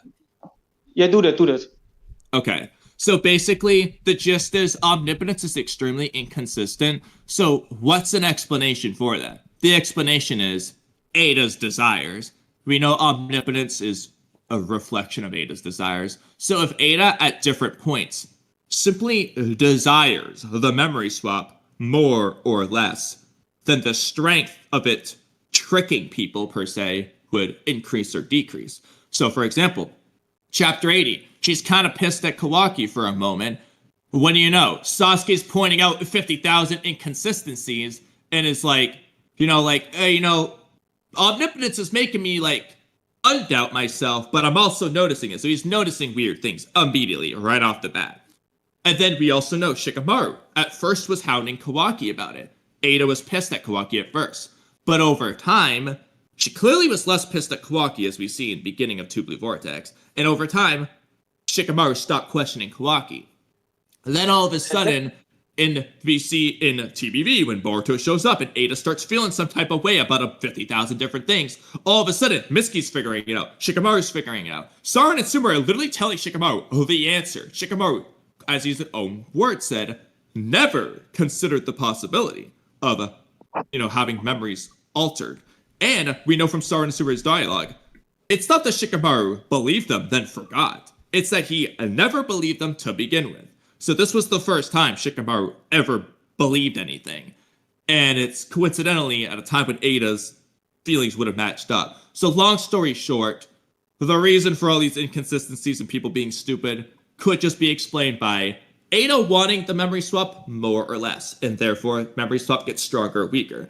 I have a 30-minute video breaking it down, narratively and plot-wise, if you want me to send a link. And that's us giving it the benefit of the doubt for trying to justify the bad thing that has yet to be explained and is bad. Yes. Let me just pull up the video. That can't be the reason that Ada's omnipotence gets weaker because she does not want it anymore or something like that. Because I her didn't charm say she doesn't want it. It's wanting it more and less. Doesn't mean she doesn't want it at all. But her love charm does not get weaker because she wanted it less. She doesn't want it more or less. She wants it the same. The love charm? No, the love charm she hates the love charm. Her desire for love hasn't changed. That's the difference. Ada can say she hates the effect all she wants, but the fact is she desires love just as much as she always did. Whereas this memory swap is a very specific desire for Boruto and Kawaki's positions to be swapped. I think Ada had the desire of love in the moment she awakens it, but over time she doesn't have this desire anymore. I completely disagree on so many levels. Yeah, it's okay. I love the fact you could have just left it. I completely disagree. You paused, thought about it, and then chose afterwards to add on so many levels. I love that. A quick question: do you know or have an idea what her wish with omnipotence was that triggers the love charm? Yeah, to be loved. What did you wish for? To be loved. Do you have a precise idea? That is the end. To be loved. She wanted to be loved, and she got it. Hear me out. Her wish, which get manifested by omnipotence, was love at first glance. That's she fine. did wish love at first glance. She was so desperate in love, once love, that she wished everybody loves her at first glance. And that's why in the manga... I don't think... See, that's the thing, though. I don't think Ada wished... Like, in her own thoughts, I wish everybody loved me at first glance. I do not believe that's the case, because I don't think Ada would have wanted that in the beginning, in the first place. So I think it's that she wanted love, and omnipotence gave it to her, but with everyone. Her subconscious desire was love at first glance, or she believed so much in love at first glance that this was triggered by omnipotence. Because in the manga, every character gets in love with her through eye contact. Yeah, and that can be the case, but there is a difference between Ada wishing for everyone to love her at first glance, and for Ada wishing for love at first sight, and then omnipotence gave it to her with everyone. There's a difference with that. I think first love at first glance was the wish, subconscious wish, and I think today she hates that. But the charm, the first glance charm, does not get weaker. But I don't think but the thing is, she can say she hates it, but she still desires it. That's why it's still there. Yeah, they're right. Yeah, that can be an explanation. Yeah. Well, because otherwise, there's no narrative for her to overcome. She's just deal with it. The end. There's nothing, because then it's not Ada getting past it. She's not getting what she wants or what she needs as a character to make the love charm go away. You would just, it's too bad. It doesn't matter. There's something they can do with that narratively. So I'm putting one of my favorite memes in chat. I know that I made this meme, but Ada's omnipotence doesn't actually work like the Fairly Odd Parents. She's not sitting there like, oh, gee, I sure do wish. And then it happens. Exactly. That's the thing. Like, it's not like she's saying, I wish for this. It's more just like, that's why I was wording it. She wants love. Whether she wants love at first sight, she wants whatever it is she wants. She's saying it like in a vague sense. I want love, so she gets it. Not, I wish for all 700 billion people of the world to love me instantly. She's not wishing that ladder. That's still one of my favorite memes. It's like Kawaki. He never wished to switch roles, but subconsciously he wished if Boruto was like me. And that was subconsciously the wish. I don't think Kawaki wished shit. He just said things. And Ada is the one who wished it. Yeah. I think, good. That's very interesting. I think I have a theory in my mind that omnipotence works like the founder Titan and Royal Blood. That Kawaki has Otsutsuki blood and she has the Shinjutsu. And when they touch, Kawaki can express the wish. So I totally understand that. And there are reasons why I still disagree, which we can get into. But real quick, so what about the love charm? Was Ada holding hands with Jigen when that happened? No, I don't think that, because only Jigen's wish would be fulfilled. I think in the moment she awakes the Shinjutsu, like Kashin Koji, as he awakes the Shinjutsu, it gets activated one time. Okay, so do you think Ada can always do it on her own? But then for Kawaki, it's like, in this one use case scenario, Kawaki got to steal it by touching her. No, I think... Kind of like Daemon. Daemon can always do reflection, but he can also share it with others by touching them. Is that how you're seeing it? That's interesting. I don't know. First off, I don't know if Daemon or Ada are Utsutskis. I think... well, it depends on the chapter, because if you ask chapter 72, Ada's an Otsutsuki, but if you ask chapter 79, Ada is not an Otsutsuki. What is that in chapter 72? So in chapter 79, Momoshiki just says she's not an Otsutsuki, but in chapter 72, Amino heavily implies she's a Otsutsuki because she flies, and Shikamo's like, what the heck? And then Amino's like, yeah, don't worry. It's a basic ability of the Otsutsuki. You know those Otsutsuki Boruto and Kawaki? Oh, they're going to do it soon, too. But he also thought her love charm is a Shinjutsu. He doesn't think Koji is an Otsutsuki. He knows he gave him Shibai cells. Right. He does imply she's an Otsutsuki. Momoshiki did say the caster and blood relatives are not affected, and Otsutskis are not affected. No, actually, no. Momoshiki doesn't say that the blood relatives aren't affected. He only mentions Otsutsuki. Amado says blood relatives. Okay. I still to this day don't think blood relatives means anything other than from Ada's perspective. She doesn't want her little brother to be romantically in love with her. Yeah, to come back to the question, I'm not sure if Daemon has the means to activate omnipotence or use omnipotence for his own wish. That's not what I think the Daemon thing. I did understand that is a they explain that. So obviously Daemon can reflect abilities. You know that, right? Yeah. Amado says, and we've also seen it, that when Daemon is touching someone or someone's touching Daemon, the ability to reflect essentially transfers to them. So like if Code touches Daemon, Kawaki attacks Code, it reflects as well. Daemon is. Let's not talk about Daemon's abilities. That's too a very difficult topic. Yeah, we'll do that next podcast. Don't worry, Kamui. We'll go. My point there was that that's what they say. That basically Daemon can share it with others. And I'm asking you, is that what you think about Ada's? That she shared it with Kawaki, but she can use it on her own the same way Daemon can. No. I think she can't use it on her own. she only activates once in a critical moment, and after that she never can use it. Only in Otsutsuki, like Kawaki or Boruto, could use it by touching her. So But if that's the case, let's say I'll let Kawaki you never go. touches Ada in chapter, what is it, 79? Yeah. Yeah. Do you think Omnipotence just never is casted? Like, Ada's there, she never. sees Kawaki, she sees him desperate, she hears everything that Kawaki says. Kawaki just doesn't go grab her or whatever. Two things. Yeah, two things. I think the touch is very important. Maybe auch maybe the look in the eye too, because they look in their eyes. But I don't know if that's important. But I think at least the touch is very important, and there has to be a subconscious desire, like the transformation in an Titan.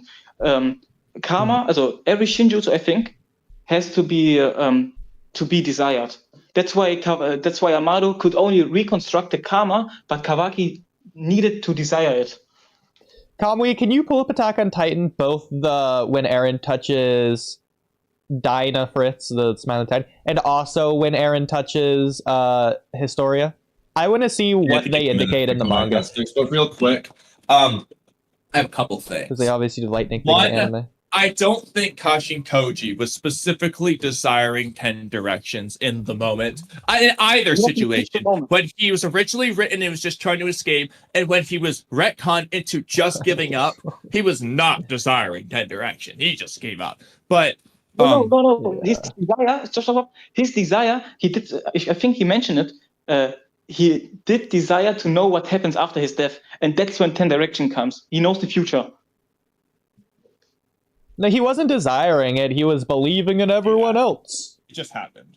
Yeah. I think it's interesting. I think it's interesting that he was interested in the future and gets a Shinjutsu for the future. I don't think he was, especially in the retcon version. He wasn't interested in the future until he got 10 directions. He was fine with being a tool. He accepted his death. He did his part. He was the little train that chugged its engine, and now it's done, and he's completely fine with resting. The way he explains it is 10 directions came first, and that's why he's interested in the future, as opposed to the other way around. Yeah.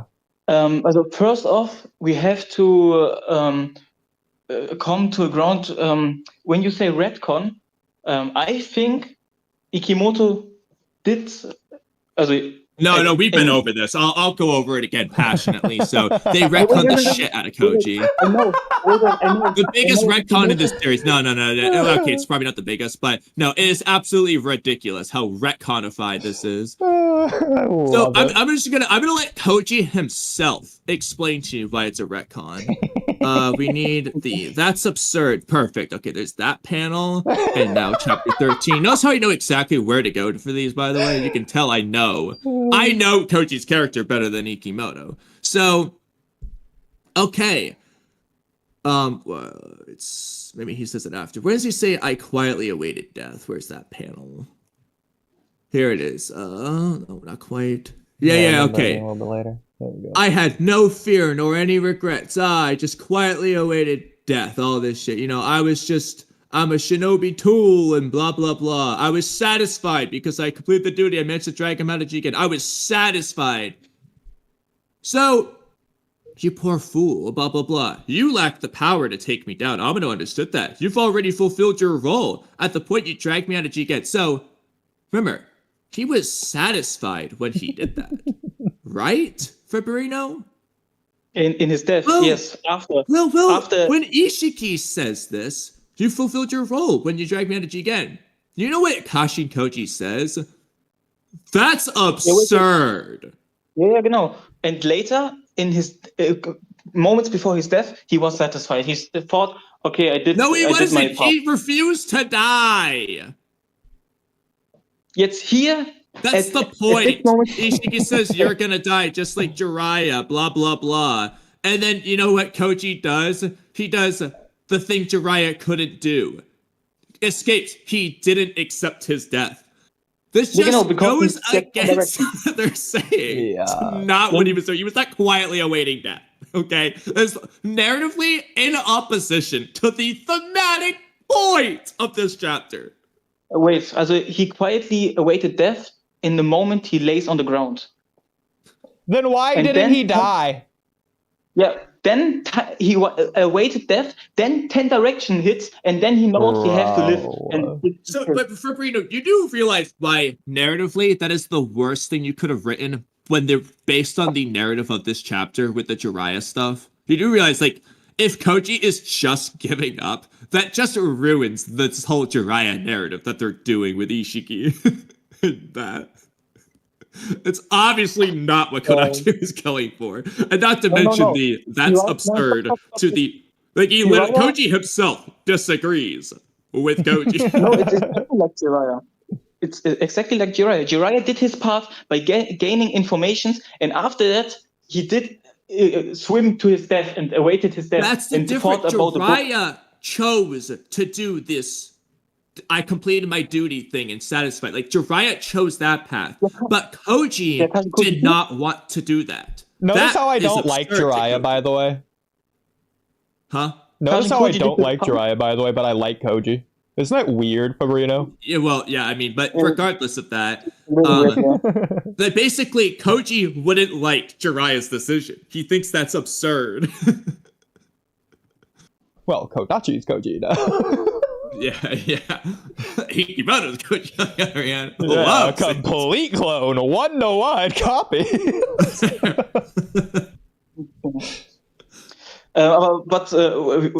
What was the topic about Ada again? Why did we go to Koji? Eyeing on 10 direction. Oh, no, hold on. Yeah, so the other thing. So first of all, yeah, Koji, when he was originally written, wasn't desiring 10 directions. But it's also even post-retcon.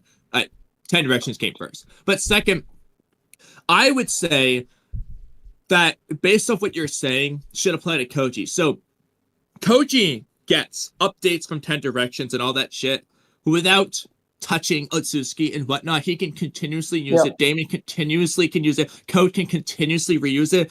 I don't think Ada would be the only one who gets a freebie and then can't use it again without Otsutsuki. And I also don't think if that's a requirement for it, she wouldn't get the freebie. The same way Eren doesn't get a free founder Titan power without touching a Titan. No, he always had to touch a Titan with royal blood. Yeah. I think that would just apply. So Ada would have had to have touched Jigen when she desired the love charm, whatever the context is. Maybe Jigen grabbed her and she says, "Oh, I wish somebody would grab my hand like a lover," like whatever the stupid context is. It would have to be like that.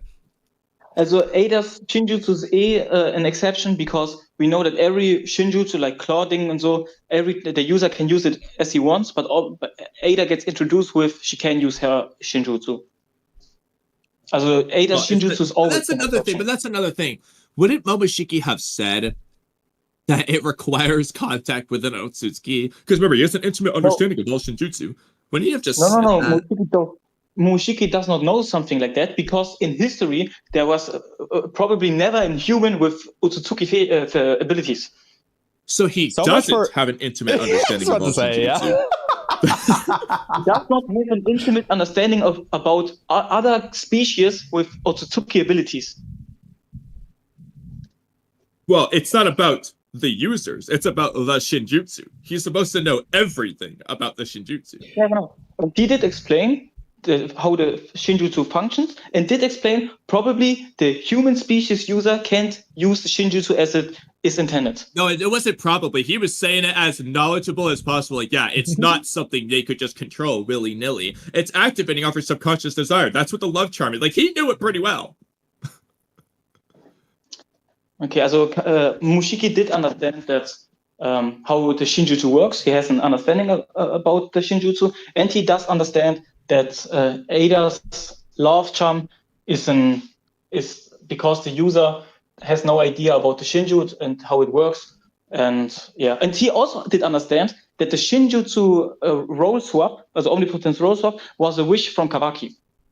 See, that's the thing, though. We just disagree. It's not a wish from Kawaki. Because if it is, it just doesn't match what Kawaki said. I completely agree.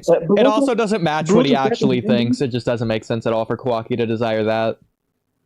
After Boruto gets the explanation from Momoshiki, he explained to Ida, this happened to you again, and this time it's Kawaki's wish. See, the problem is when they say that, it's Kawaki's desire. So, and I'm gonna say, bad on Ikimoto's part either way. Whether it's literally Kawaki's thoughts that get manifested, or it's Ada's interpretation of Kawaki's desire. Either way, it's going to be bad for two different reasons. So for Kawaki's case, it's bad because, one, it's bad, and two, it just doesn't match what he said in his most raw desires possible. It doesn't match what he said. And if it's Ada's, that's better. But I'm going to say bad on Ikimoto for trying to make it seem like it's Kawaki's for no reason. Unless they're going to do a plot twist on that. But that's a plot twist that doesn't need to exist and does absolutely nothing for the story. So it's a pointless plot twist. And so still bad. So no matter what, it's bad. But why doesn't it match Kawaki? Well, let's look at what Kawaki says. Characters in the story already said it's Kawaki's wish. Also Boruto in chapter 80, for example. Yeah, and they're wrong. Kawaki's sentence was, quote unquote, something like, why is he not an outsider like me? And then the Shinjutsu happens and he's an outsider like him. No, that's the problem. No, he's not. Because Kawaki is not an outsider now. He thinks of himself as an outsider. He says that on the monument. Omnipotence made him not one. He thinks of him like someone because on the Hokage monument with Naruto, he says, this is not my place, I'm not home here. And Naruto says, exactly. You are home here. But Fabrino, if that's how Kawaki feels, and omnipotence is basically his in this moment, why doesn't he remain an outsider? Why did he become Naruto's son randomly? Why isn't he also the other outsider alongside Boruto? Both outsiders. Why did omnipotence do that? He wished that Boruto is someone like himself. And omnipotence did it happen. The omnipotence did Boruto to Kawaki, Kawaki to Boruto. No, but that's the thing. Kawaki to Boruto. Omnipotence didn't need, because actually, let's look at what he wished for. He's saying, Boruto is the Hokage's son. Who could kill him? It would turn all your friends into foes? Who would ever agree to that? Blah, blah, blah. Why did it have to be him? Why did it have to be the Hokage's son? Why did it have to be my brother? Why couldn't it have been a complete nobody who no one would mourn if they died? Nowhere is he saying, why couldn't I be the Hokage's son, and so on? If you're just going to take what Kawaki's wishing for, Boruto wouldn't be Kawaki. It would be Kawaki's still Kawaki, and Boruto would just be some other complete outsider. And then nobody would care about either of them. That's what he's saying. But he's not saying to bring himself to Boruto's level. In fact, you know why it's another proof? Why did it have to be... He doesn't want it to be the Hokage's son or my brother. A stranger. Do you know what post-omnipotence is? His brother, they just flip-flop the roles of the brothers. They're still brothers in everyone's eyes. They're brothers. Omnipotence did not do what he wished for. That doesn't make sense. Kawaki said, why couldn't it have been someone who isn't my brother? In fact, if we're going to really go one-to-one with the omnipotence would have taken Momoshiki out of Boruto and put it in a random stranger, as opposed to just changing who Boruto is. Wait. Also, first off, Kawaki did also mention that Boruto is the son of the Hokage. Maybe that has influence too on the wish. I think he subconsciously wishes, what if our roles were reversed? And that's not, it's not. But that's the problem, though. If he was going to do that, they would have said, for example, why couldn't the roles have been reversed? It would be so much easier that way. They would have put a line like that in there. Wait, stop. You also know Kawaki doesn't like that, by the way. Just bump two blue vortex. 1 minute. 1 minute. Kawaki thinks that subconsciously he wished for a role swap because that's a normal thing people in the world think when they are unsatisfied with their own life. They and have a low self-esteem. They think someone like, I wish I was in his shoes. And this is what Kawaki subconsciously wishes for. That's not what he's doing, though. Because we see before and after he just disagrees. He hates being in Boruto's position. He doesn't say that in the first place. At no point has he ever desired that. Subconsciously, he wished for a role reversal. But you don't have evidence of that, because you only see him say, this is his raw thoughts. This is how Kawaki truly feels. Why did the Momoshiki's vessel have to be Naruto's son and my brother? Why did it have to be him? Why couldn't it have just been some random nobody that I and nobody else cares about? Well, that's part of his wish. And my evidence. Why also, didn't of course, I Kawaki have in his no evidence. rawest moment in the entire series say that? Of This is of course, I have Kawaki no letting out evidence. everything. Why would he not say it The here? only- From Ikimoto's writing perspective. The only evidence I have is the context clues regarding the wish, and the wish did a role reversal, and this role reversal wish is a wish many teenies have in their life. Thinking when they are on the ground, they think something like, "I wish our roles were reversed. How could my life be if I was in his shoes and he was in mine?" But we And see that Kawaki in not some- only doesn't say that, but he only Wait. hates it. There's not a Stop. moment of him liking it. It's context. It's context. We get the wish. We get the circumstances. It's context, and we know Kawaki has a very low self-esteem, and it's a very human wish he did give. Yeah, but that's the problem. Because his self-esteem is so low, he should remain an outsider post-omnipotence, because that's how he views himself. That's his comfortable place. He's uncomfortable in Boruto's position. It's not what he desires. He's uncomfortable there because this is where he's always been. This is his comfort zone at the current moment. As bad as that is, Kawaki's a tragic character, but this is his comfort zone, being the outsider. Okay, go to chapter 80 and look what Boruto says, because he understands Yeah, Kawaki. the worst line of the series. Thank you. Let's go to it. It's not the worst. I think maybe you don't like it. I think it's very human. And this is the moment where Boruto, in the first time, walks in the shoes of Kawaki. No, Boruto's just saying shit that makes no sense. Like, He understands Kawaki in this I'm moment. feeling, blah, blah, blah, blah. Okay, I guess it was pissing him off that even though I had never knew hardship, I was acting like I understood. Boruto never did that. And then, no, Kawaki was never mad at Boruto for acting like he understood Kawaki, because this doesn't exist in the story. That's not what Boruto's right. Kawaki has been alone all his life. That part's fine. It's this. I thought I knew him pretty well, but I guess it was pissing him off that even though I never knew hardship, it's acting like I understood. No. That's not there. That's not what happened. That didn't do anything. And then this. I, in fact, drove Kawaki into... Yeah, you know why you drove into the corner? Because you were stupid, stopped taking the pills, and didn't want to die randomly out of nowhere, but then wanted to die later on. But... This is that's And also it's very all due human. to my own weakness. What weakness are you referring to? What Boruto says is also very human. He always thought he has the meaning of understanding Kawaki's emotions, but now he is in this situation. Send evidence of that. Send evidence of that. Wait. And now Boruto is in exactly the same position as Kawaki was, and now he gets the understanding. This is how Kawaki felt, and the last weeks, months, did thought I understand him, but now I have the means of understanding his feelings. But that's the problem, because Kawaki is Boruto doesn't understand Kawaki, because this has nothing to do with why he's doing this, unless he wants to say Boruto understands Kawaki's attachment to Naruto. And he's going to make Sasuke the comparison, but they're not the same at all, and Boruto recognizes that too. He just doesn't understand. Like, he understands Kawaki from the perspective of he's trying to deal with the Momoshiki situation. He always understood that.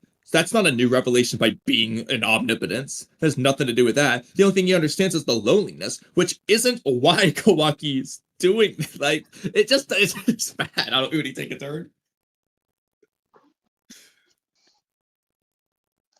Yes, okay, but Goma to Kawaki talks with Ada. Boruto talks with Ada.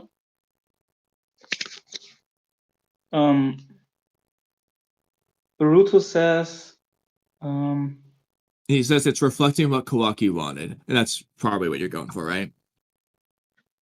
Yes. Okay, but that's the problem, though. It's reflecting what Kawaki wanted. That would apply whether it's Ada's desire or not, because Ada listened to what Kawaki said. So no matter what, it would be reflecting what Kawaki wanted. Because this, of the topic of subconsciously wish something, Boruto said this is what you subconsciously wish for, the love. And well, actually, no, I'm going to use this against you.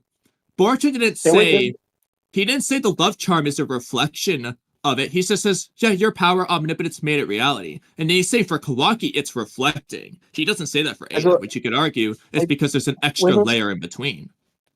Also, I don't know how the Wiz translation is. I have here the German translation, and she says something similar happened to me too. And Boruto said, "This is what you subconsciously wishes for, and omnipotence did it make happen for you?" And she says, "Ah, I understand. Terrible." And then Boruto says, "And now this is Kawaki's wish." He says, word for word, this is Kawaki's wish. Yeah, he says, and this now is Kawaki's wish. This is what he wished for. He says 2 times hintereinander, 2 times in a row. We'll have Oodie translate the Japanese, and we'll see how bad it is or not. Yeah, that's the. But I have to say, Wiz translation is very bad. Also, I read the German, the English, and sometimes Silent and Sand Bolt's Japanese translation, and always the Wiz translation is the terrible. Not always, but most of the time, yeah.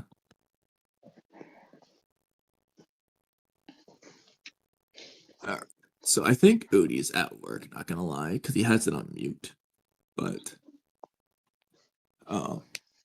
Oodie, if you can hear, can you type for us?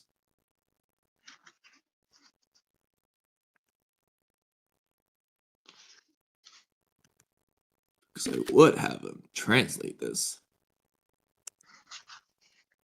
Do you have an interpreter? Yeah, Oodie. Or Salads and Bolts, but she's not here. She? Did you say Salad and Bolt she? Yeah, she's the she. Ah, I did not know that. In my mind, I mean, we've had her on live, so we know she's the she. Okay. Yeah, I'm surprised. The last few months or last year, when I wrote with her, I thought subconsciously I thought she's a guy. That's funny. Did you ever refer to her as a he?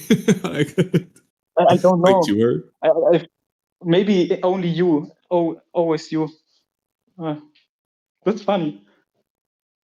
Well, actually, okay. So let me just look up the kanji for wish. Can you see if that's in here? Wish. Okay, this would be the one. So we need to look for this. Okay. Do you have ChatGPT? No. Huh? ChatGPT maybe? No, I'm just gonna look for the kanji on the page here. This is gonna be my best way to do this. Oodie would be better for this, but I can at least do this. So this symbol here is the first one we gotta look for. I believe it's that panel.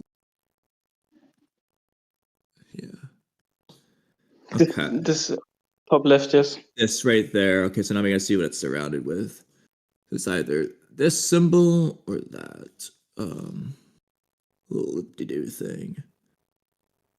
Is that it, but fancy?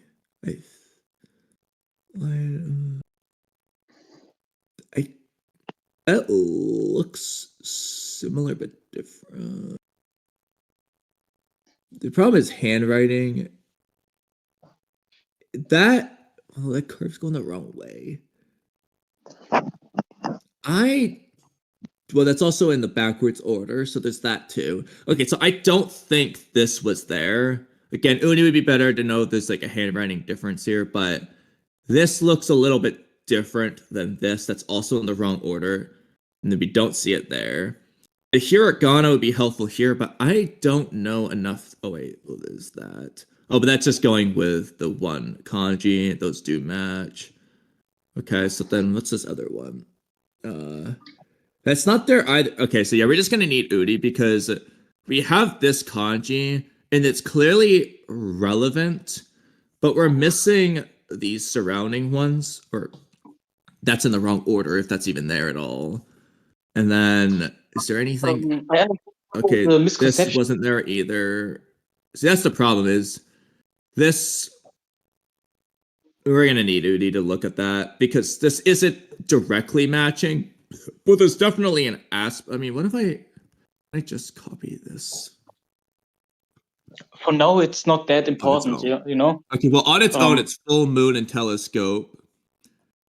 That's not what that was either. There's a verb to desire. I don't think that's what we saw there. That does not look the same. Desirable? No, what is that symbol? What is that? Yeah, really just need a Japanese reader for this right here. Yeah. Because it's also got to be in the right order, I'm pretty sure. So. Yeah, it's not that important for now. He does say this up here, though. My thought process. Oh, God, it's the same symbol. Like, what is this thing?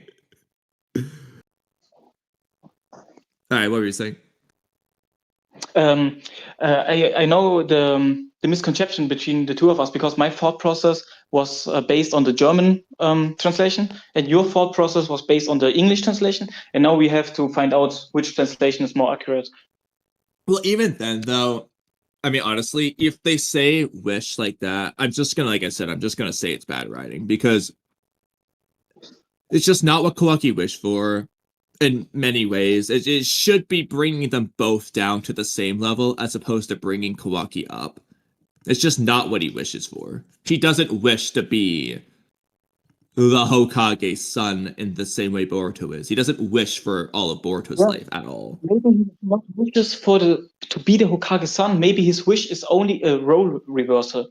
His goal was not to be the son of the... That's not his wish, though. Again, it's not a role reversal. It's... For Boruto's end, yes, it's to bring Boruto to Kawaki's level, but it's not to bring Kawaki to Boruto's level. That's not what Kawaki wished for.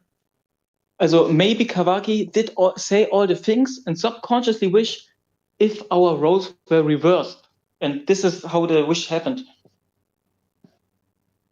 But the thing is, again, they would have just included that because... Even if you want to say it's not from a, like, oh, I wish I was in Boruto's shoes perspective, just from the perspective of, that would make my job easier, he would have said that. You know, in some way it is communicated because the wish, we know the wish, so we know what he subconsciously wishes for, a role reversal. The wish implicates what he wishes for. But it doesn't match what he says in his raw emotional state here. Whereas for Ada, it's completely reasonable for her to be listening to this and thinking like, what? Because here's another reason I'm going to give you for why Ada. So Kawaki's saying, basically, an outsider like me, who no one would mourn if they died. That's how Kawaki feels about himself. Ada doesn't like that. She dislikes Kawaki thinking down on himself like that. She would reasonably wish for Kawaki to be not this. It would make sense for Ada to wish for Kawaki in Boruto's spot. And then obviously Boruto down to Kawaki because that's what Kawaki was saying. But for Kawaki, it doesn't match. It works better for Ada to listen to all of this and have that desire for that swap the way it is. I don't know if Ada would wish something like that. But Ada would wish for Kawaki to not be this outsider who nobody cares about because she doesn't like Kawaki saying that. You look. Ada understands in this moment how Kawaki must felt, and she also did understand that Kawaki has a very low self-esteem and low self-worth, and that's why she says like, don't say something about yourself. Don't say something bad about yourself. That's not how it is. You're not nothing. Also, I don't see how it would only make equal or more sense for Ada to wish for Kawaki to be raised up to Boruto status than for Kawaki himself. It's only going to be equal or greater. It's not going to make less sense for Ada to want that. Also, if Ada did wish something, I think she would wish something like, I hope he understands he's worth something. I don't think she would wish, I hope I want the two roles to be reversed. Well, she Also, clearly is responding to what Kawaki says here about the Boruto end of Yeah, this, so she- that, that's gonna also, be there. Ada understands Kawaki's feeling, and I don't think she would wish a role reversal. Why not? Was she listening to what Kawaki just said? Yeah. She don't. Also, if she does understand that Kawaki has a very low self-image. Also, if she wished something, she would wish that he understands he is worth something. He's worth something. But that's not going to do self-esteem. anything about this whole killing Momoshiki situation. Yeah, but also, also as another thing, Ada can't just do that because Otsutsuki are immune to omnipotence. So, like, even if she does wish that, it's not going to change Kawaki. She just literally can't. Yeah. Also, I do understand why your take is Ada's. It was Ada's wish. Maybe you do understand why I think it was Kawaki's wish. Well, I agree especially because they keep saying, "Oh, Kawaki's desire." But I think they're either just wrong because they don't know, because how could they know? Or it's a misinterpretation of what Ikimoto's trying to say, which is that, because, for example, they say reflects Kawaki's desire. That can be Kawaki wished it, this is what we manifest. But it could also be Kawaki said it, Ada wished it, this is what manifests. Both would make sense, because it both is a reflection of what Kawaki wanted. Or it's just Ikimoto being bad, because I think it's bad for Kawaki to wish it, not just because this is Ada's thing, and narratively it works for Ada's character to be the one controlling this, especially with the whole... it also allows Ada's fluctuations to address the Shikamaru and everyone else inconsistencies with omnipotence. That does not work if it's Kawaki in control at all. And it just matches what's said better if it's Ada. And I feel like on all fronts, it's just better if it's Ada. So that is going to influence my thoughts on this, obviously, because I think it's just only better if it's Ada. So what did I miss? Oh, you missed a lot. Well, you guys are still talking about the same topic as when I left. It's still the same topic. Yeah, I know, because you were gone. I did agree. post in chat. I figured you're at work now, so we can end pretty soon if you need to. But, well, real quick, how long do you have? I actually am good now, or whenever. For now, anyways. Okay. I have a very good follow-up. Now you are here, I have a very good follow-up question. Uh-huh. Do you guys think omnipotence will be reversed? Also, you know what I mean? See, the problem is, I don't know, because it won't matter. Because assuming Ikimoto's going to make it narratively satisfying, it can't be reversed until Boruto's already won everyone over to the point that reversing omnipotence doesn't matter. And if reversing omnipotence doesn't matter, then it doesn't matter. And so who cares? Because Boruto's going to be in the same spot regardless. There's only going to be minor differences like, oh, they now remember the true past versus the fake past. Or there's going to be this lingering small effect because of it. But for the most part, it won't matter. And because it won't matter, I feel like Ikimoto's just going to pick a card out of the hat and decide, because it just doesn't matter. Okay. You know what I mean? I don't know. That's why I really don't know. It could go either way, because it just doesn't matter. Unless Ikimoto's going to make it unsatisfying to where reversing omnipotence is the solution to all of Boruto's problems. But, like, he's probably not going to do that. Yeah. I hope. That's very good. And what do you think? I have Oodie? forgotten the name. Is my name? Yeah. How do you... Again, sorry? Yeah, Oodie. Yeah, okay. No, I'm fully on board with Kamui. Regardless of what Ikimoto's saying with it being Kawaki's desire, he's either just wrongly inconsistent, or what he means isn't what he literally means, and it's that Ada wants what Kawaki wants. That's what I was saying earlier, which Yeah. would still work for reflecting Kawaki's desire. And that's the problem, is that it can be interpreted both ways. And saying Kawaki's desire, does it lead you in the direction of Kawaki 1-to-1? Yeah. But it doesn't necessarily mean that. It really is 50-50. It's equally reasonable. It's just, when's your default? Because it's simpler, I guess, but it's not necessarily right. Especially since, again, that doesn't make sense for this to be Kawaki's desire in the first place. Yeah. Okay. No, real quick about this translation. So when you were gone, I was like, well, I'll do my best here. And one of those kanjis, well, pretty much all of them, when you search wish, had 2 kanji, one of which is on this page, and it's in your screenshot too. Yep. The issue I was running into is the other kanji that either comes before or after, depending on the specific thing in Jisho, and none of them seemed to match what's here. Which kanji are you looking at? Because that's the only kanji. So in on your this page, screenshot, the bottom Daemon. left, that is on this Japanese panel. That's why I looked it up. But what comes before it is different from what comes after in your screenshot, as well as all the other ones I was looking at. Oh, So, like, okay, wait, okay. It's because it's in past tense, whereas here it's in the dictionary form. Nozomu is to desire, so that's desired. That's where, yeah. I'll translate the full thing really quick if you want to zoom in, since I'm watching your share screen. So obviously I wouldn't know the past tense version. Yeah, if you want to like zoom in, since again I'm watching your share screen here. Okay. So the very top right is just going one at a time. What did you do? Never seen that. Right, can you read it this way? Sure, yeah. So the very top right is ... de, which is like then, or it's like so then, blah blah blah. It's like, imagine that, like he just started the sentence. And then ima no kore wa, which is basically saying right now this is ... And then Kawaki da, it's Kawaki's ...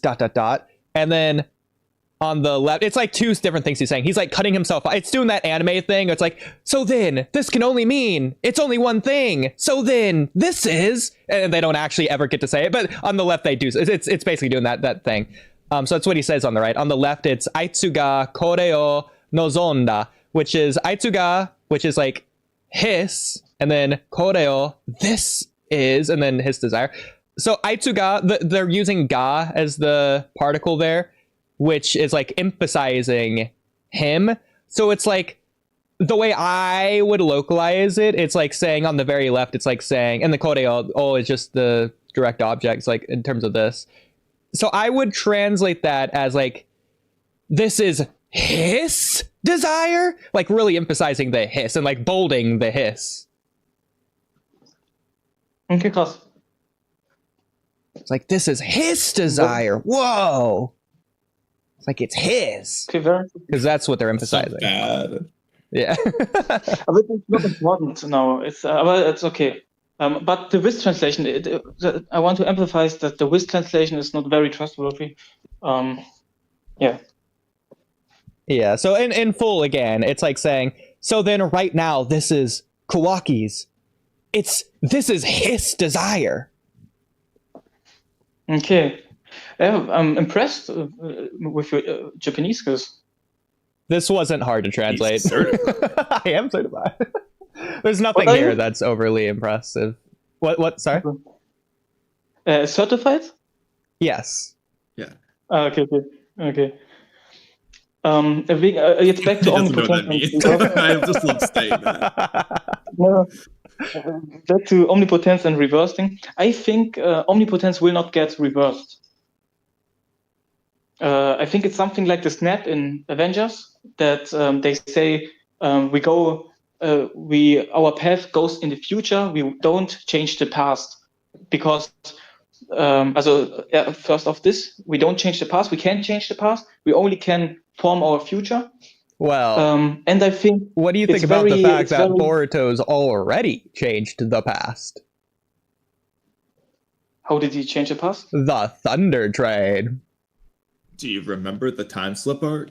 Okay. Over my head. I don't think they will change with omnipotence you can't change the past, because when they reverse omnipotence, I think when they play with the minds of people again, it's very übergriffig, you know. It's very against. You go in the body of someone else. Omnipotence first use was schon very, very rude for the people, and do it again is very rude again, I would say. I think Boruto has accepted omnipotence, and tries to form his future and not to change the past. There's a trope in TV, and I'll use an example in a second, one of the most obvious examples of this. Trope in TV where something goes wrong, and then the main characters try and fix it. Then the midpoint of the episode is their attempt to fix it goes devastatingly, drastically wrong, and it goes from bad to worse, more so than you'd ever possibly imagine. The best example I can think of right now is Family Guy. There's an episode where Brian and Stewie use the... You do not know what episode I'm talking about.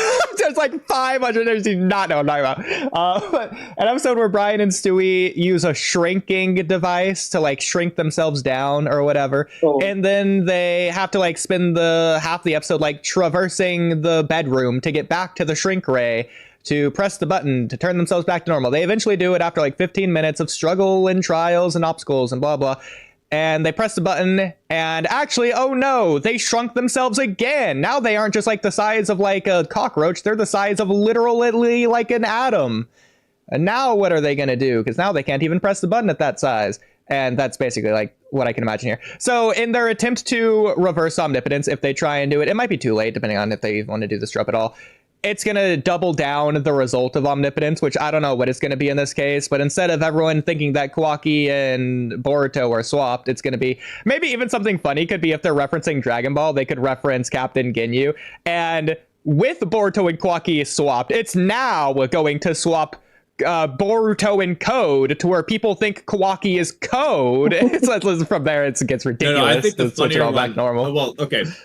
One funny one would be they think Boruto is Jura, but that doesn't make sense. So I think the more realistic funny one would be at the same time as when omnipotence is swapped is when something bad happens to Kawaki. So like the current Boruto viewed Kawaki does something bad that makes the village hate him. And coincidentally, on the other side of the village, Ada swaps omnipotence unknowingly. So now, when everyone was about to hate Kawaki, they hate Boruto again, but it's even more severe than the first time. Because they think he killed like 10 Hokages kind of thing. Like, exactly. Well, that's the thing is that it has to be more severe, or at the very least, it has to have an active result to where this omnipotence, for whatever reason, it's not just going to switch people's desires. It's going to make everyone desire to go after Boruto, and everyone's going to drop what they're doing and just go rush them. Instead of killing the Hokage, he killed all the other Kage or something.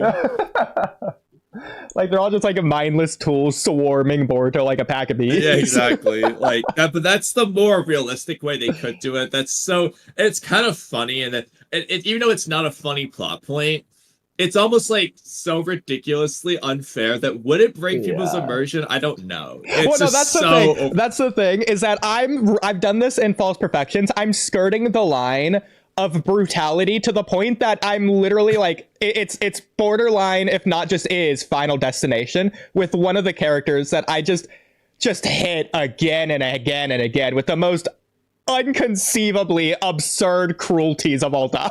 Just one after another. Yeah, and then it's like, whereas that can be really enjoyable, it does, depending on the tone and the context, it can break your immersion if it's just...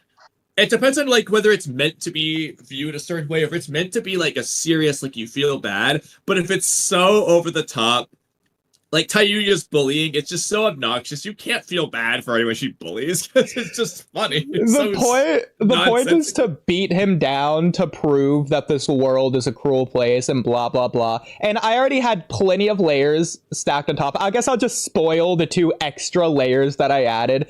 There's a moment where he like falls in a thorn bush, and that sucks because he's got a lot of thorns on him. I just sort of like rewrote it recently to where his eye pops out during that scene. It's just a crow comes and picks it up. It's so ridiculous. I was referencing Final Destination 5 with the eye lasers moment or whatever. Yeah. The other moment is... This is just, it's at the very end, which is the only way I can actually justify it. I was going to have it be similar to Jiraiya's death, to where Fukasaku is just like in the sunset going through the ocean as he's traveling back to the village. But in this case, it's the person's dying. So it's like instead of Fukasaku, you're seeing like Jiraiya's dead corpse. That was the original version. I changed it to where instead of dying, he's still alive and then a shark eats him. Okay, that's kind of funny. Yeah, exactly. Like you give it like that moment of hope, like you're like, oh wait, I can make it, and then the shark just comes out of nowhere. That's ridiculous. But like, it's not meant to be funny. It's meant to be not immersion breaking, but like, oh my god, it's unbelievable. That's the problem. That's where it gets really hard though, because like to some extent, like in Jiraiya's death, if he was just like, okay, I'll give you two versions. One is he's falling and it's like peaceful, and then a shark comes out of nowhere and eats him. The other is he's like, oh, I still have a little bit of life. He starts swimming up to the surface, and then a shark eats him. Like on either version, is that just gonna take away from like Jiraiya's death? Well, I was thinking more technically, realistically, instead of it just being coincidental, something you could do is Pain just doesn't give up. So as he's falling to the bottom of the ocean, he just sees like another missile chasing after him through the water. The Oscar Pet's still going. Yeah. Like he just comes down there with himself and like his chainsaw, just like taking off his limbs. Just like sawed him up. That would make Pain look real brutal. This is what you get for not calling me a god. So the problem is I kind of like it, but for all the wrong reasons. That's because I love the Oscar. He's basically doing what Shikamaru's doing, like, I'm your god now. He's like, you didn't call me god. Oh, you thought you'd think of Minato in your final moments? Well, you're only going to be seeing this face. You're going to see the chainsaw. I mean, to this day, okay, like, I stand by it. The Answer Path's the most underrated Path of Pain. It's just so wacky and cool. It's the fact that he uses chainsaws and laser beams and shit. I wish they used them more. That's my number one gripe with Pain. They took him out of the Naruto fight. But getting back to the trope, technically we do see a version of this in Naruto. I'm not going to say it's the exact same thing, but in the war arc, as Obito was defeated with Jubito, he's dying technically anyways.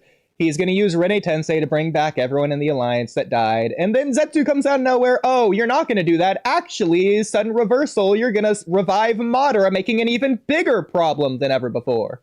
Yeah.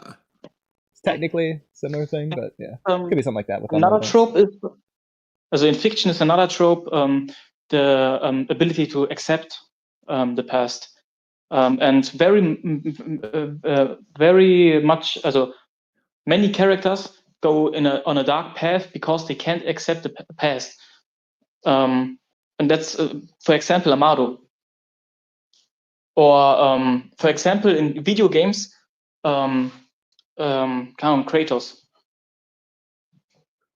Real quick, before we segue to your topic, Oodie, this is hilarious. There's so many in the war arc. I instantly thought of 3 more. So, Obito, Madara's gonna revive himself. But oh no, he didn't use Rene Rebirth. He used the sealing of the Ten Tails. Oh no, we have a Ten Tails Shinchuriki. Or, Minato's gonna save Naruto by putting the Nine Tails in him. But oh no, Black Setsu stole him instead. Yeah. Or that is one. Oh, the Edo Tensei's undone. Yay, Madara's getting sealed. But oh no, because of that, now Madara does the hand size to free himself, and now he's just an uncontrolled Edo Tensei. Yeah.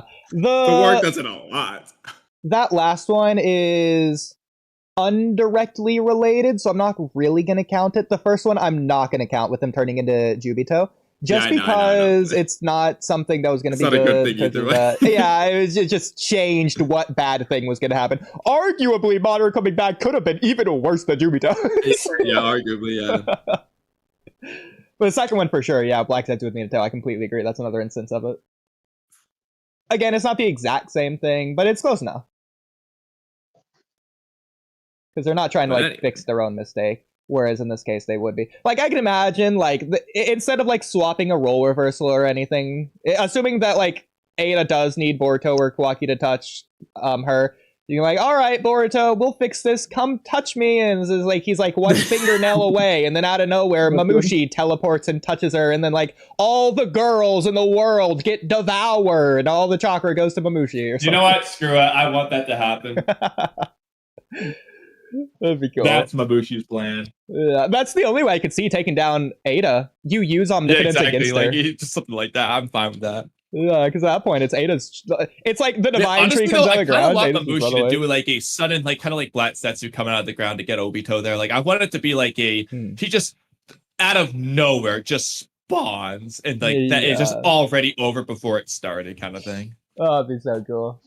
I feel like the problem is we're hyping up Mabushi to be like way smarter than he actually probably is gonna be. Mamoshi's clearly a brawler. He's gonna fight somebody. He's not gonna do this. But I threw in Mamushi because I thought the girl thing would be funny. The technically extreme version would be instead of all girls in the world get devoured, all girls suddenly become naked or something stupid. But Ikima was not gonna do that. I'm not gonna say that as a joke. Based off that porn book, I don't know. More realistically, I think it would be Jura's desire that Ada accidentally causes to become reality, whatever that may be. Maybe. All right, I'm gonna mute myself for a minute, but I'm still listening.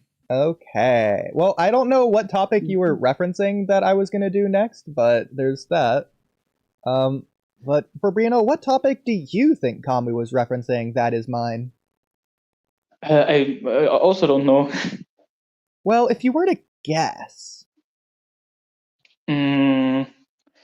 All right, you maybe turn it out for a second. I never said that because I was like, "What are you even talking about?"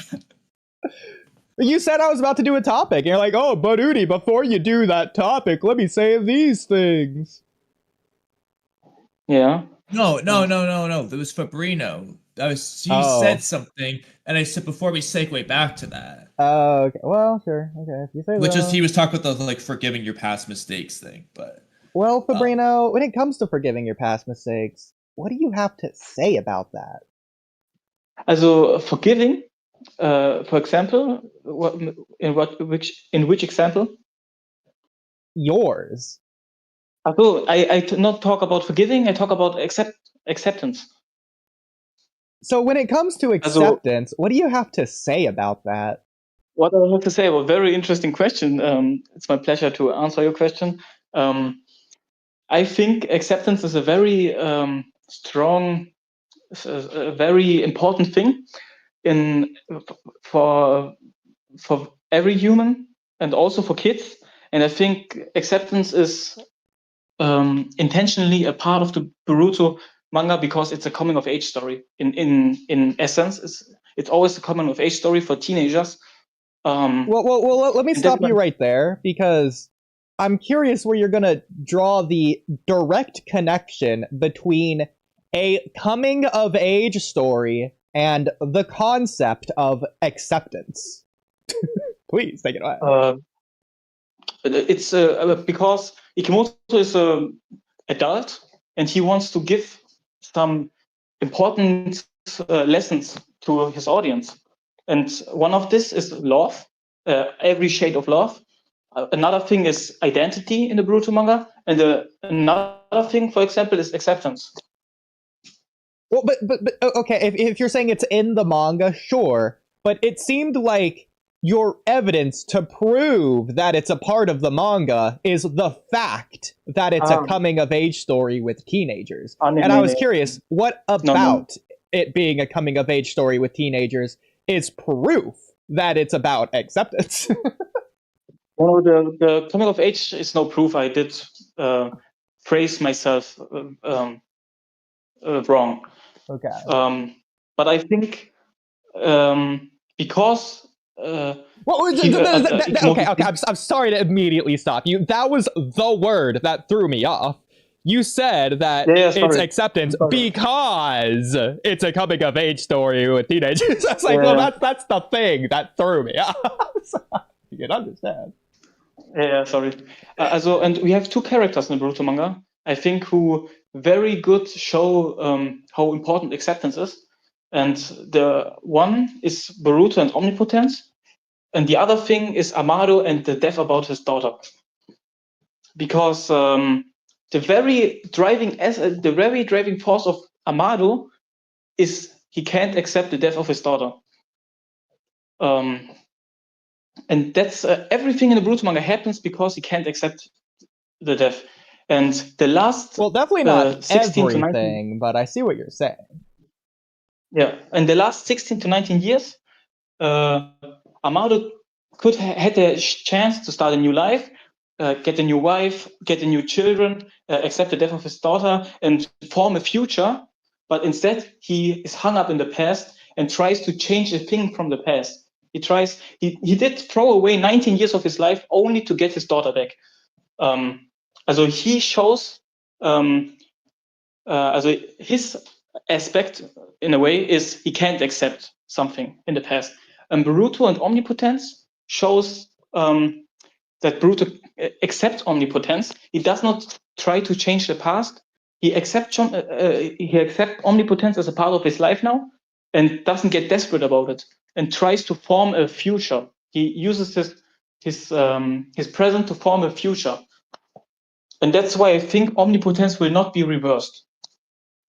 So the problem with acceptance, and the reason I don't think we're going to have to go, the reason I don't think it's going to be in the story, the concept of acceptance in the Naruto franchise would be drawing a very fine line where it's currently extremely muddy because the thing with acceptance, it's the other end of the coin to giving up. So why didn't Naruto just accept his destiny against Neji? Why didn't the Alliance accept reality when Jubito told them that they were gonna lose? Why didn't Naruto accept his defeat to Kiba, that Kiba's gonna become Hokage, etc., etc.? Why didn't Lee accept that he'll never be a splendid ninja like the kids in the academy were teasing Dork Lee about? The thing is accepting a thing in the past. Also, you can use the present to form your future. That's why they fight against. Okay, but Sasuke left the village in the past. So why is Naruto at 15 years old still trying to bring Sasuke back? It's because he can't. Because in the present, he wants in the present to form a future where Sasuke is back in the village. Yeah, and for example, Amado in the present wants to form a future where Akemi is back in his life. Exactly. The difference here is accepting what you really mean, I think, is accepting something that can't be changed. And that works as a theme for our reality as it would apply to us, the viewer, in our world. It doesn't apply to Amado, who actually can change things. Obito, for example, the very driving force of Obito is he can't accept the world. He does not want to accept the world, and that's what drove him so far. I think it's the exact opposite. I think it's the exact opposite. No, I think when he accepted the world, that's when he despaired. Maybe this is what he says. He says a world without Rin is not a world which exists. He does not accept the world with the world he lives in.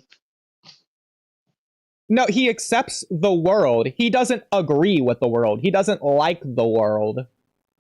He knows what the world is.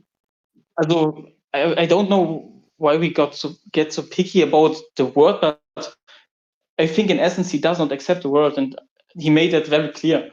Well, by accept what you mean, more or less, is forgive. He's okay with the world, and obviously so that's not. Actually okay. So that's one of the things, because I was gonna come back to Itachi because the whole Itachi Kabuto thing, and there is a difference between just accepting yourself and forgiving yourself or acknowledging one's mistakes. Because what Itachi is telling Kabuto isn't just, bro, just accept yourself, don't change. You know, he's not being like Neji versus Hinata. He's saying being able to acknowledge and forgive one's own flaws. So he's not saying, Kabuto, but just accept yourself, never overcome your flaws, never change. He's not saying that. He's saying you need to be able to forgive yourself for having these flaws about yourself. So if Neji was looking at Hinata and saying, Hinata, you know, you're a scaredy cat, forgive yourself for that. It's okay. But he's not saying, like, don't change. You're not allowed to change. So there is a difference between acceptance and forgiveness. Yeah. Yeah. So what Naruto's doing with a lot of those characters is forgiveness. It's acknowledgement and forgiveness. It's saying, like, for Obito's case, basically forgive the world, but except I understand the overlap in the words, but there are differences. Because what Naruto was trying to say was go back to trying to change the world like you did as a kid by being Hokage and changing it that way, rather than changing it through Infinite Sugoi. He's not saying to give up on the world entirely and let it stay exactly the way it is. So he doesn't want Obito to stop doing things. And that's what you're saying would be with the Amado thing, is that Amado at the end of the story would think, you know what? I don't need to revive my daughter. It's fine that she's dead, even though I could. I'm going to stop beating myself up over it now. I think Amado goes down a dark path because he won't accept it till the end. I think he will never accept the death. And that's why he... Well, if he never accepts it, then he's not going to accept it at the end. I think he will never accept it. Well, I think then probably it's Boruto not shows going to do a thing how of important acceptance. It's never going to accept it. Boruto- No, we have two characters. Boruto shows how important acceptance is, and Amado shows how self-destructive acceptance is. Okay. And not acceptance. Well, not I'll accepting also it. add, Boruto isn't accepting omnipotence. He's not fine with it. He's just forced to do it in order to move forwards to do what he needs to do. He doesn't like it. He hasn't accepted the change. Yeah, that's where I No, think like that's- Boruto's that's not forgiving like it. omnipotence, but not Yeah. accepting it. Because why do we say he's not accepting No, it? Well, no, because no. he's changing it. Exactly. He's not He undoing the does accept jutsu, but he omnipotence. is actively changing how people view him through his Yeah. actions. He's forging a new future. And That's the not accepting omnipotence, because if accepting omnipotence would be the same as Naruto accepting the shinobi's are tool philosophy and not changing it. No, That's stop. accepting it, doing nothing about it. Forgiving it is No, acknowledging it, being okay that it was bad, but still trying to change it, which is what Boruto's doing with Accepting- omnipotence. Boruto does accept omnipotence. Accepting is to understand that something that happened is now part of your part of your life, part of your past, and this is what See, the Boruto problem does. is, though, He does not- acceptance sounds like it would be including doing nothing about it. Well, okay, I Because think you're- the way you're No, no, saying no. it, though, Trying to with change the- it, I feel like that's not accepting it. with the past, though, okay, what you're saying is that Boruto isn't denying the fact it happened. He's not deluding himself he into doesn't try thinking to that change omnipotence it. was never casted. I agree, but that's different. That's what Momoshiki hoped for. Right? Momoshiki hoped for that Boruto gets desperate about omnipotence, but Boruto was able to accept omnipotence, and that's why he does No, not if get anything, desperate. Momoshiki was hoping Boruto would accept it and give up. Yeah. Nine. He hopes he gives up because he won't accept reality. And that's No, if what Boruto drove- didn't accept drove reality, he Boruto wouldn't crazy. give up. Momoshiki hoped that his inability to accept the world would drove him mentally unstable, so Momoshiki could take over control. But instead, Boruto did with no hesitation accept his present and tried It's to move absolutely forward. not the with problem is no if Boruto- hesitation. If That's just Boruto Ikimoto doesn't being accept bad. it, Momoshiki can't win because Yeah. Boruto would never give up. He doesn't accept it. It's with the He most wouldn't give resistance up. of all time, just basically off screen. Also Supposed to be Boruto anyways. till now does not See, I get think- desperate about the fact in his past. Amado, for example, till today does not accept the death of his daughter. He was mentally breaking down. He was a glimpse of he was kurz davor to accept. He did barely accept the death of his daughter, but then came Jigen and gave him no hope, new hope to there's another way to revive your daughter, and that's why he already did not accept the death. He tried to change the past. I feel like I disagree. Like, He's not trying to change the past. He knows his daughter died. He's not trying to rewrite reality to where his daughter never died. He's trying to bring his daughter back from the death. In doing so, he's accepted the fact that his daughter died. In a that's changing the metaphorical way. Yeah. Nobody can change the past. In the real world, nobody In can change the Naruto, you past. but can. they won't accept the past. Yeah. No, in the Naruto world, nobody can change the past. No, Well, they that's literally have a time travel objectively not to, true. to do that. Also that's why I think omnipotence does not get reversed. So it's something like Avengers Endgame, where Tony said the snap should not take the last 5 years away. We only take get back these people, but what happened did happen. We don't change what happened. But yeah, but they can just The do that with last omnipotence. 5 years- They can reverse it without changing what happened. So- Yeah. Okay, you don't. Do you think omnipotence get reversed or not? Well, I told you, I don't know. I think it goes 50-50 because if Ikimoto is going to do it in the not worst way possible, that means Boruto is going to have already overcome what he needs to prior to omnipotence being reversed, at which point omnipotence being reversed changes about 0.1% of the story, and it just fundamentally doesn't matter either way. It's going to change, like, whether or not Denki's dad created the Thunder Trainer. Now, it's going to be the most insignificant changes of all time. So because of that, it doesn't matter, which means for Ikimoto, it's going to be this whatever he decides in the moment type thing. It just doesn't matter. They're going to change anything. So I think he did already decide. Also I think the future of Boruto is schon set in stone of the Boruto manga.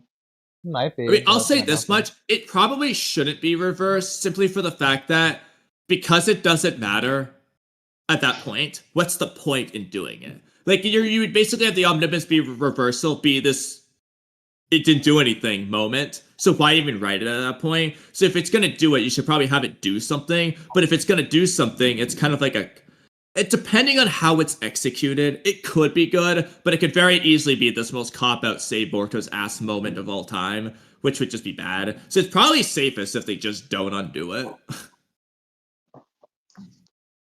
I mean, so here's the thing, is that regardless, I don't think that there's any reason for people to hate Kawaki, because we as the audience can say, oh man, that's really messed up that he sealed Naruto away for 3 years and Hinata too, and now his wife too, and so now they didn't get to see their kids grow up for 3 years. Nobody in the universe is going to be mad at Kawaki or say that for that reason. It's going to be, oh, you didn't actually kill Naruto, I don't have any reason to hate you. None at all, because you've done nothing wrong. It's basically that's good. But at the same time, that doesn't really apply when you consider Sasuke, who killed like a couple of fodder no-named samurai and the world hated him for it. Oh, he tried to capture Killer Bee too. He's technically a part of the Akatsuki if you want to count that. Realistically, what it should be is the fact he tried to assassinate the 5 Kage and cause resident. That's what that is. That's the main thing. It's but we don't even know if that's true or not. We don't know if the world knows that.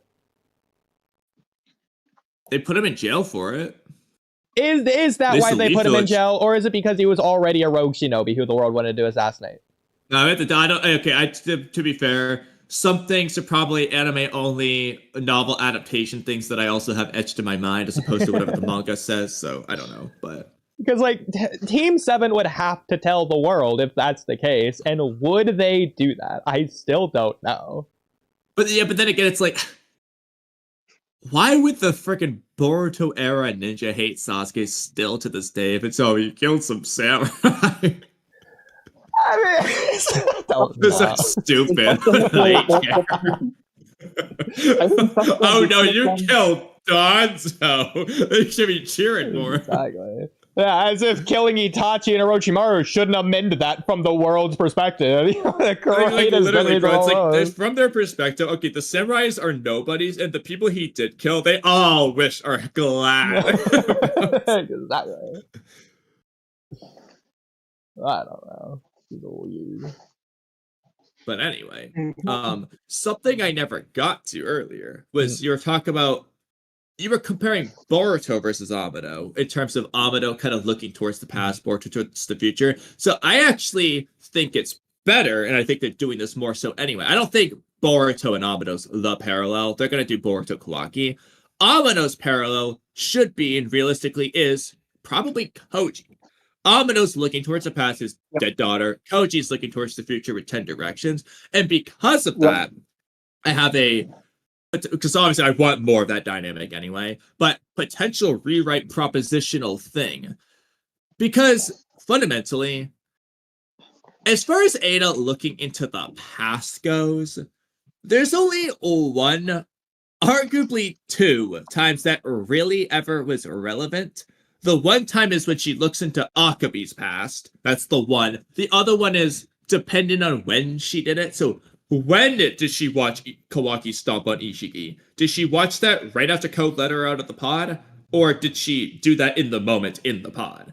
And the other ones would be the couple of times she watches a scene like 5 minutes after it happens. So I'll address rewriting this, but my point being, if they want to do a parallel between Amado looking towards the past, Koji towards the future, I'm not saying Amado needs the Shinjutsu. I'm going to give it to someone else. Delta. Delta could awaken, the new Delta, could awaken a Shinjutsu. What's her ability? To see the past. This way you have Delta looking to the past, Koji into the future. Oh, but what about Ada? She keeps the present. Just delete the past part. Oh, but how is she going to know what scenes to watch and but... The same way all the Mangekyo and other Shinjutsu users do, instinctual. She just instinctually knows exactly where to go at the perfect moment, so she just never misses what she needs to see. Just write it that way. She's already got omnipotence anyway. She can do it. Okay, just have her coincidentally always be watching at the perfect moment. They pretty much do that anyway, so you're really not changing anything. The only thing you're going to lose is that moment of looking into Akabi's past, which you can either just delete because it didn't really matter, or rewrite that scene somehow. That's the least of my concerns. But by doing this, one, you give Delta something actually narratively, thematically important. She's the extension of Amado, essentially, because she literally is. Amado created her because of Akabi. So Amado and Akabi, or Amado and Delta, looking towards the past. Ada the present. And Koji the future. Now you have 3 different time perspectives to do 3 different narrative things. Ada, stuck in the present. Why isn't she aiding? Because she's stuck in the present. What's her ability? To see the present. And so on. Like, you can do these 3 different narrative things. So that's the propositional rewrite. Thoughts? Interesting. Love connecting the past, present, and future in stories. The Walking Dead did that. Shout out The Walking Dead, the thing I love to reference. In Dead City Season 2, and I thought it was the best freaking narrative of all freaking time, and so I'm down for it. Because I know Oodie and I have talked about this before, we kind of agree, if Delta's going to awaken a Shinjutsu, which we hope she does, should probably be time-related because of the Koji Amado Ada connections. You know, it just makes sense to do a time one as opposed to claw marks or shrinking oneself or something random like that. Should probably be time-related. But Ada already has seeing the past. So you can't just give that to Delta. What is she gonna do? She could change the past, I suppose. But that's a pretty OP. So I don't know, that would be too OP. Yeah, as Kamui was talking, I was just imagining what the Boruto TBV Vortex anime would do for the opening when they get to adapting this part. Like, Amado looks to the left, he sees Akabi. Then you have Koji looking to the right, he sees Boruto. Then they both look up as Akabi and Boruto also look up. And then they clash, and whoa. Oh, it's good. You have like Ana in the middle looking forward. I was towards too. Like what, yeah, like Boruto and Kawaki or something. I don't know like what it is that she's looking at, but exactly. Would be cool. That could be a cool manga cover with that too. Exactly. I was also going to add that the fact that Boruto does want to go back, quote unquote, and recreate what he's already had with the Uzumaki household. He wants to slug Kawaki and go back to living with them, just like it was before. But he's trying to do that in the future. Slug Kawaki to this day. That word is something. I know. He's trying to recreate it exactly how it was, but in order to do that, he has to do things differently to change the future. He can't, like, revert anything. He has to continue progressing forward so he can make that a reality. Mm-hmm. By doing new and different future-y things. That's never been done Maybe, before. you know. Well, definitely not maybe. That's definitely what's happening right now. I mean, yeah, he kind of has to. Do you think Boruto gains the ability to see glimpses of the future like Momoshiki? He already has. Genau, yes, yeah. I hope he will do again. It depends what they want to do with Momoshiki. If they want him to not be depressed anymore, then maybe he'll do it. But I don't see why he would do it to help Boruto. Because they don't have an alliance per se. Well, really, we don't even know what the deal is, if they've made one at all. But assuming he accepted the deal, I don't think he's going to do it because it's not going to help him defeat Jura, necessarily. You have to be thinking like Momoshiki does it to see what the end result of this would be. True! Oh my god! Oh my god! Why have we never thought about that? We're so stupid. Oh, that's so dumb. I guess you could say Momoshiki wouldn't trust it after the prophecy. But, that's the problem. He can do it, but then like he already knows it's not going to necessarily be right. Exactly. And at that point, why even bother doing it at all? From his perspective. Yeah, but it would be. I want him to do it, but I realize why it's probably not good if he does. Yeah. The problem is, I don't know what he saw. Did Momoshiki see Boruto despair, or did he see everything leading up to Boruto saying no? Well, the other thing is also, like, remember the Kiramaki debate? So, was that Kawaki panel from Chapter 66 or not? Like, of course not. Oh, it's so stupid. But either way. because of the topic of Kashikoji and Amado parallels, I think it's the picture you showed earlier very good demonstrates how Kashikoji and Amado are in essence. They're both chess player or shogi, and they see people like game pieces. And both of them want to get to their end goal and move these game pieces in that direction. Absolutely. And if you ask Mello, he's going to say it's not those two. It's actually Shikamaru and Jura, but that's only if you ask Mello. Wait, what is that from? From Mello's Alive series. Which when? I don't know, recently, like a month ago. Oh, that's funny. It is indeed funny. Okay.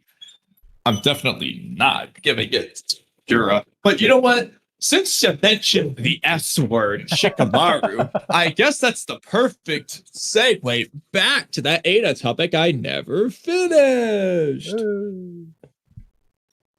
I'll be honest, from what you read, it was not an Ada topic. It's an omnipotence topic.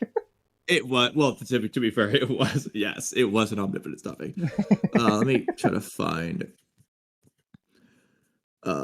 where I just close out of that.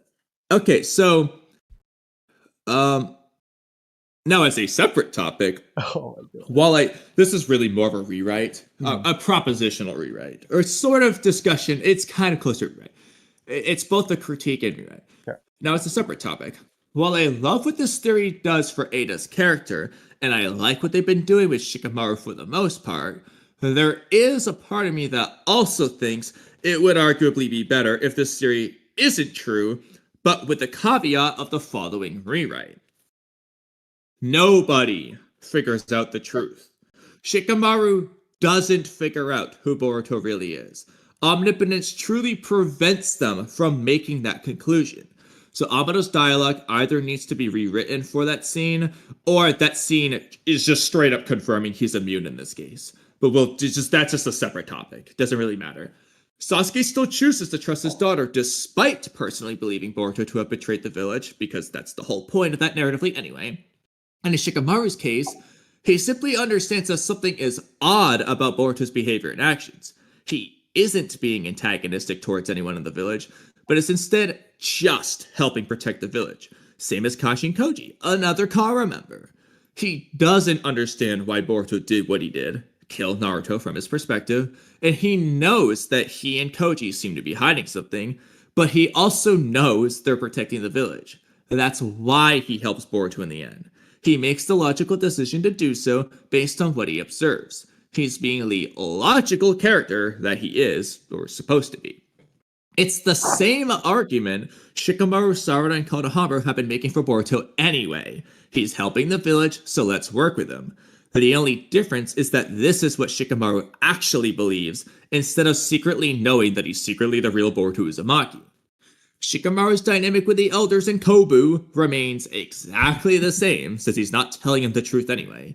And it arguably is even better story-wise because in this case, there's a more understandable moral dilemma with that interaction. In the current story, it's just a matter of the elders being both hot-headed, stuck on their ways, and just not knowing the truth and being wrong that Shikamaru knows the truth about. We can't agree with them. We just can't. But in this rewrite, we of course still know the truth in Boruto and all that, but this time, Shikamaru doesn't know that. He is helping who he actually believes to be the traitor because he thinks it's for the best in the long run. That is a greater moral dilemma, because Shikamaru doesn't know that it's the right choice, whereas he just objectively knows it's the right choice here. He can't 100% trust Boruto, even if he mostly does, as opposed to now where it is 100%. I feel like that makes the Shikamaru versus Elders dynamic a little more interesting and gives more room for fan discussion. And then it makes Sasuke and Shikamaru's choices more special and more personal because it isn't about knowing the truth, but what they feel is best for the future. Furthermore, I didn't write this down. Shikamaru versus Ino. Same idea. Ino has a point. Shikamaru doesn't know who Boruto is. He doesn't know that she's trustworthy. It's Ino obviously doesn't trust them anyway, but in this case, it's even more reason not to trust him because she's not hearing all the blatant stuff. It's just like, Shikamaru, how can you trust him? He killed the Hokage. That's the end of it. So there's more reason for them to be at odds. And it gives people more reason to feel for Ino because, again, it's not just we know they're wrong and everyone's telling them and showing them and everything. It's just there's more reason to feel that disagreement without feeling like, how could I ever be on the elder side or whatever? Because that's how you are now. Now, who's actually on the elder side? Jonathan Oliver, probably, but besides him, nobody. But if nobody in the universe knows the truth, you can better understand. You're not going to agree with the elders, but like you can closer to agree. Furthermore, this also works better in terms of Boruto, quote unquote, writing new memories as opposed to restoring the old memories. Because Boruto isn't convincing anyone of who he actually secretly is all along, but is instead just moving forward, making new memories as a quote-unquote good Kawaki. Yes, that's technically what he's trying to do. But with Shikamaru and Mitsuki and everyone else learning the truth anyway, it starts to take away from that compared to if they just didn't know. Boruto would instead convince Mitsuki that Kawaki was his son in the past, but Boruto is his son now. Now, he technically did that, but they're not really making it seem that way. The thing here is that, yes, Boruto's quote-unquote trying to do this, but again, I'm just going to use Shikamaru because he's the blatant case. Shikamaru just knows the truth about the past. From Shikamaru's perspective, Boruto isn't writing new memories. He is reverting to the old memories. That's what Shikamaru's going off of. I remember, he technically remembers Kawaki there, but Shikamaru is mentally saying, yeah, that was Boruto doing all those good things in the past. He took down Momoshiki. Whereas in the rewriting version, Shikamaru is not doing that. He's only looking at what Boruto's doing in the present. In the past, Boruto, you were bad. You just were. But right now you're doing good. That's how he's looking at it. Which better fits the whole point of him writing new memories. The only thing you lose in this rewrite is Ada's perspective on this, with the whole omnipotence waning and not waning thing. But technically, first of all, that's hinging on that being true. If it's just not true, then screw it, do this rewrite. But assuming it is true, you could just rewrite it to where Ada does have these waning feelings, and it just doesn't affect the omnipotence because it's based off the initial feeling when it's cast, in which case you have Ada's dialogue guide you to her feelings. I won't say that's as good as having omnipotence reflect it, but basically, I would say this is worse for Ada, but better for everyone else. But thoughts? Pabarino? I have to say, rewrites in theory are much more, as a sound in theory, much more compelling, but it's oftentimes different in practice. That's why, so on theory, also theoretical, I would say it sounds interesting. Well, what in practice would hold you back here? I'm very satisfied with the way the Boruto manga is now. Well, that's fine. Let's just say you're satisfied with a 7 out of 10. What's wrong with a 9 out of 10? Also, with satisfied, also it's not in numbers. So to put it in numbers is always very unfair, I think. Okay, but the point is you can be satisfied, but could you be more enjoyed with the story? Like, is Boruto your favorite story of all time? Is it the peak of best? It's pure perfection to you. Nothing is on its level. It's the peak. Is that how you feel about Boruto?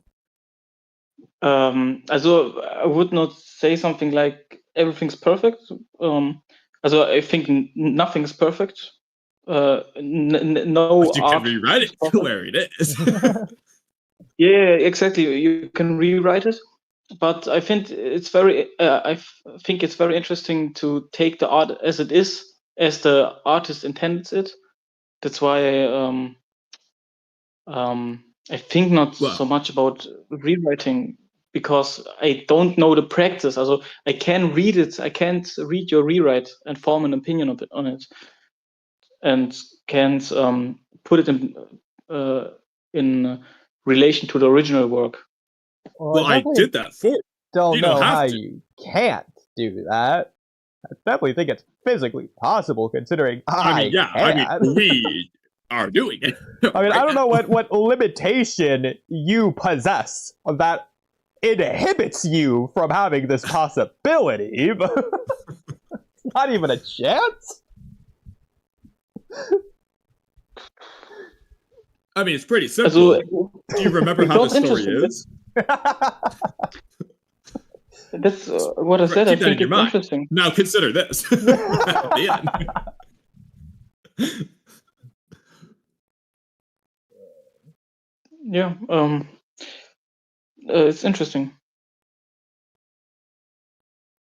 Well, Oodie, what are your thoughts? I'm glad you asked. So, the immediate thing I need to do is connect this to the first half of this that you said towards the middle-ish beginning of stream, like an hour ago.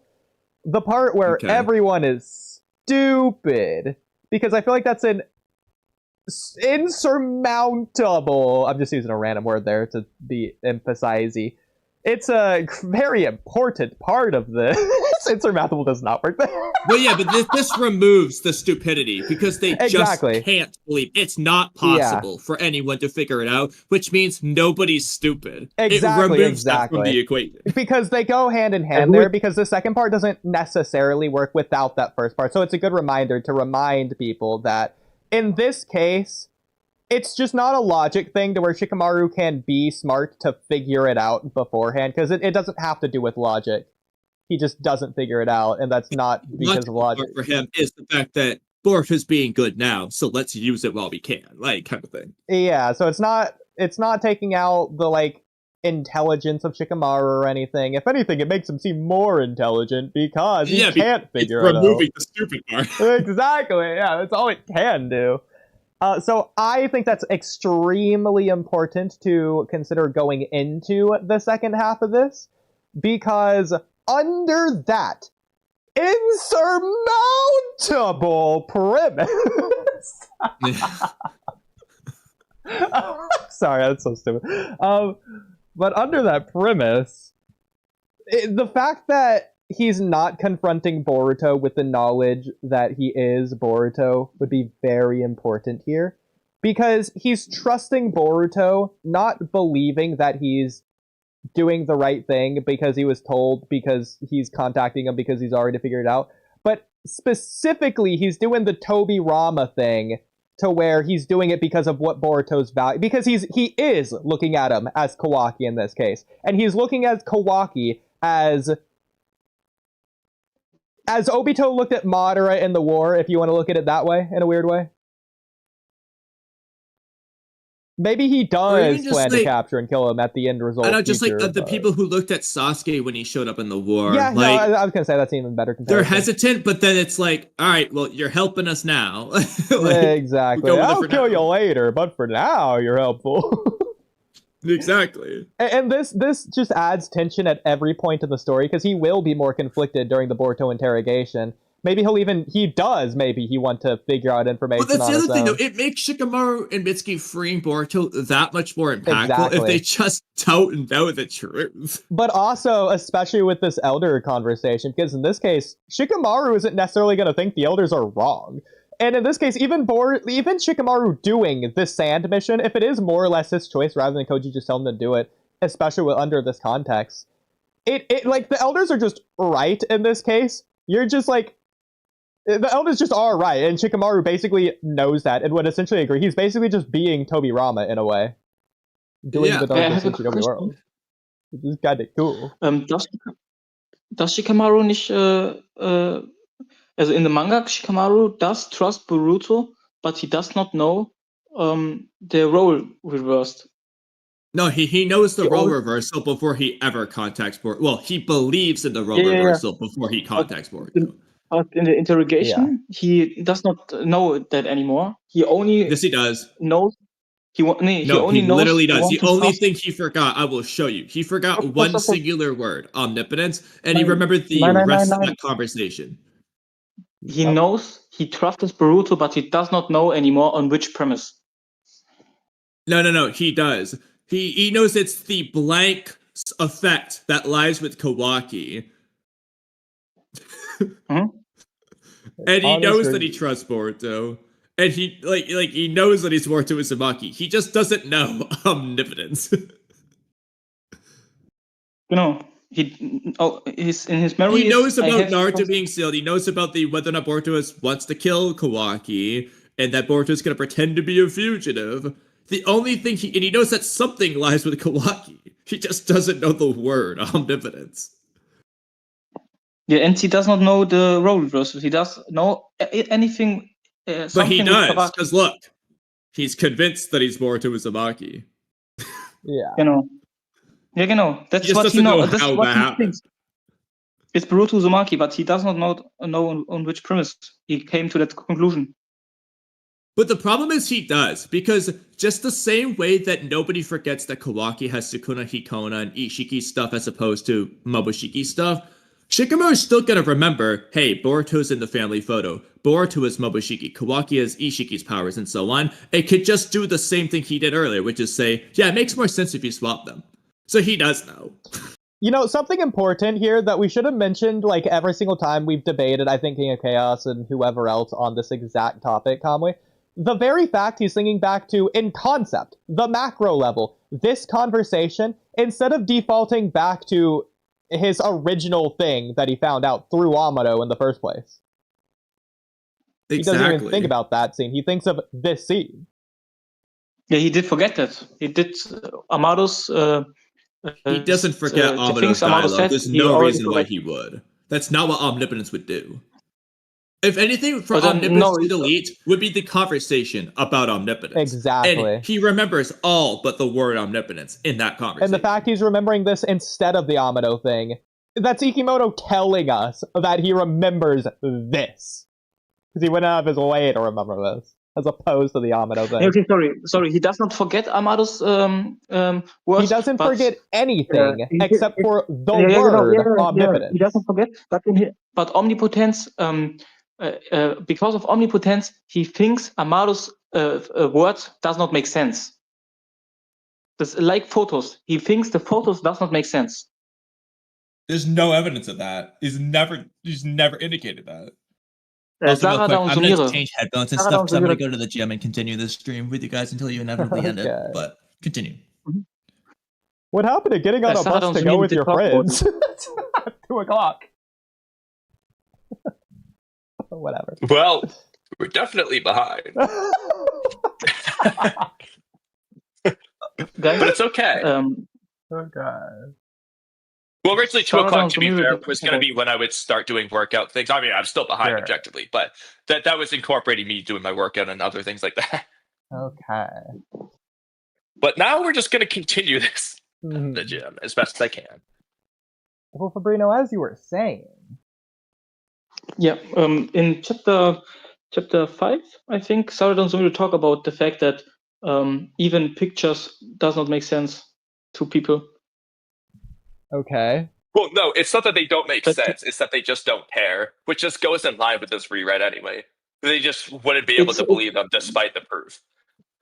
The things that Amado did say have no effect anymore on Shikamaru because the things he said in this moment does not make sense anymore. Because omnipotence clears any doubt. And that's very very human too. If I would say something to you, you would say no. In my memory, it's that way, and anything other is no proof to you.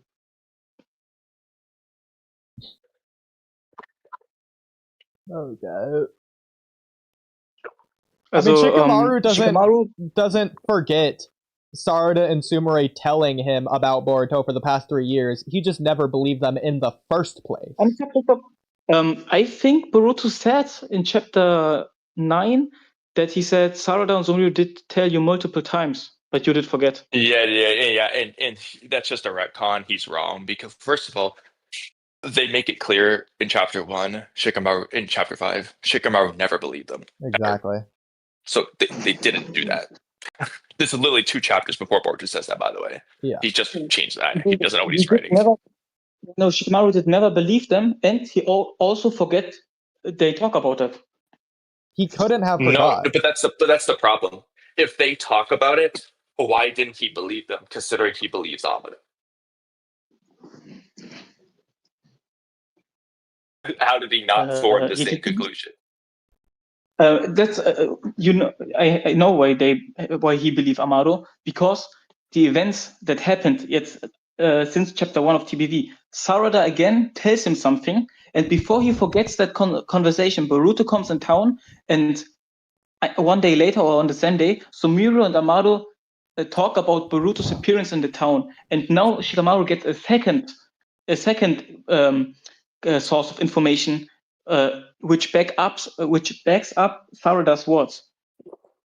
Okay, so Anytime before, he had only Sarada as a source and nothing else, but now he has Sarada and Amado as source. Real quick, Kamui. So if it takes 2 sources of information, then if Sarada's not enough, why wasn't Sumire as a second source of information enough? They are the same source. They are the same source. He did need a second unabhängige source. Why are they the same Amado source? has nothing Why to do are they with the them. same source? Because they are the same the same Partei, the same. They have the same interest. Amado is unabhängig, is independent from Sumire and Sarada, and get the same conclusion as them. That's why Shikamaru thinks there has to. But the only reason you would say Sarada and Sumire are like the same in that regard is because they're both immune to Ada, which is the dead giveaway that they're right. Also, imagine Boruto did never show up in Konoha after chapter 1 or in chapter 1. Shikamaru, Amado and Sumire would never talk about Boruto, and Shikamaru would never hear that Amado thinks the same as Sarada. And then Shikamaru would forget Sarada's word again. But now Sarada said it to him because of Amado. It's not because Boruto showed up, it's because of Amado. Ja, genau. Und Amado and Sumire talked about it because Boruto showed up. She said today was Boruto in town. But that's not the point that we're talking about. The point is that it's because Amado said something. He believes Amado. That's the point. Yeah. He believes Sarada, and he believes Amado because Sarada said it first. There's nothing indicating that at all. The second source, it's the important thing. And now he did forget every source, but only remembers to trust Boruto. Because he always forgets the source. Boruto would be a source. Sarada told him multiple times. Okay, he didn't forget Amado saying it, he didn't forget Boruto saying it, didn't forget Sarada saying it. No, in the interrogation from Boruto, he said he does not know on which premise to trust him, but he knows to trust him. He forgot the word omnipotence. Kamui showed it. He remembers the whole rest of the conversation.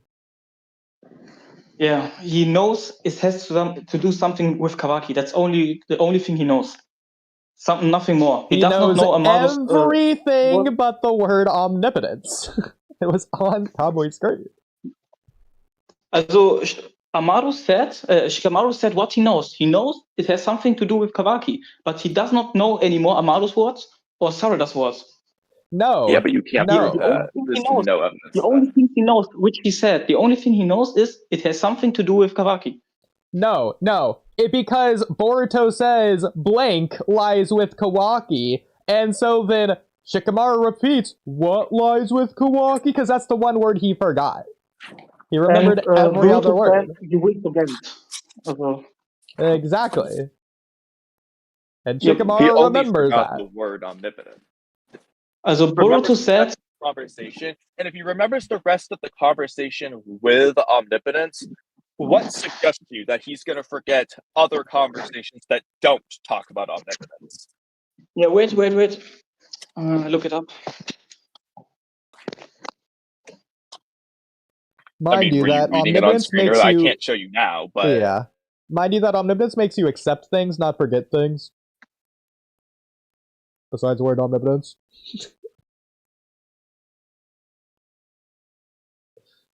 So. Oh, by the essentially, way, yeah. by the way, also, everything that you said absolutely falls in line with the Ada theory that Kamui has.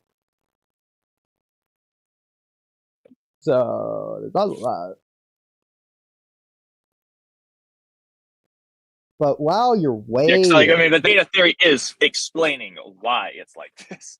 Yeah. So I guess I'll share my screen really quick. So in Two Blue Vortex Chapter 1, the very final page, which Viz removed because Viz is stupid, the vortex of time is starting again, or whatever they say. You know, thing that Viz removed because Viz is stupid. That would be the one and only piece of, like, counter evidence to this whole theory. It's just the vortex of time is starting again. It's a very simple, like, blindingly simple premise, but that's really all there is to it. It's starting again, the vortex of time, or whatever it was that they said. Vortex of fate. What was it? These words, but the writing on the Destiny swirls again? on the edge of the page. Yeah, it was like Destiny swirls again, blah blah blah, the vortex of time starts again, whatever it said. It reminded me of the Demon Slayer moment where it's like, oh, Tanjiro was the cog that started the whole machine. Shout out to Demon I'm not Slayer. the cog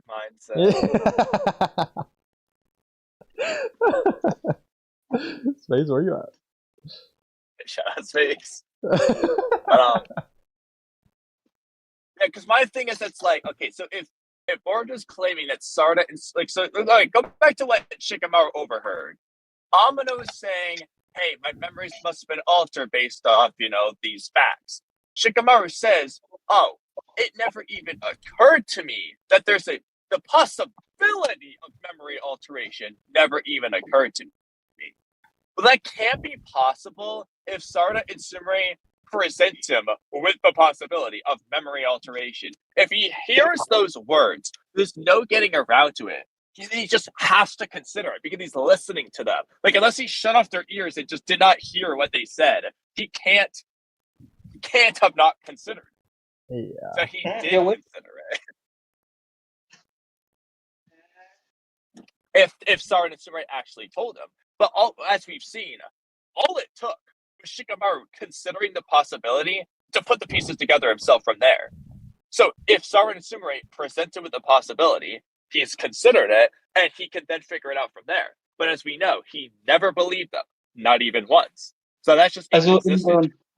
In the German version, Shikamaru said, I cannot believe this hypothesis, but in the moment I heard Amado, so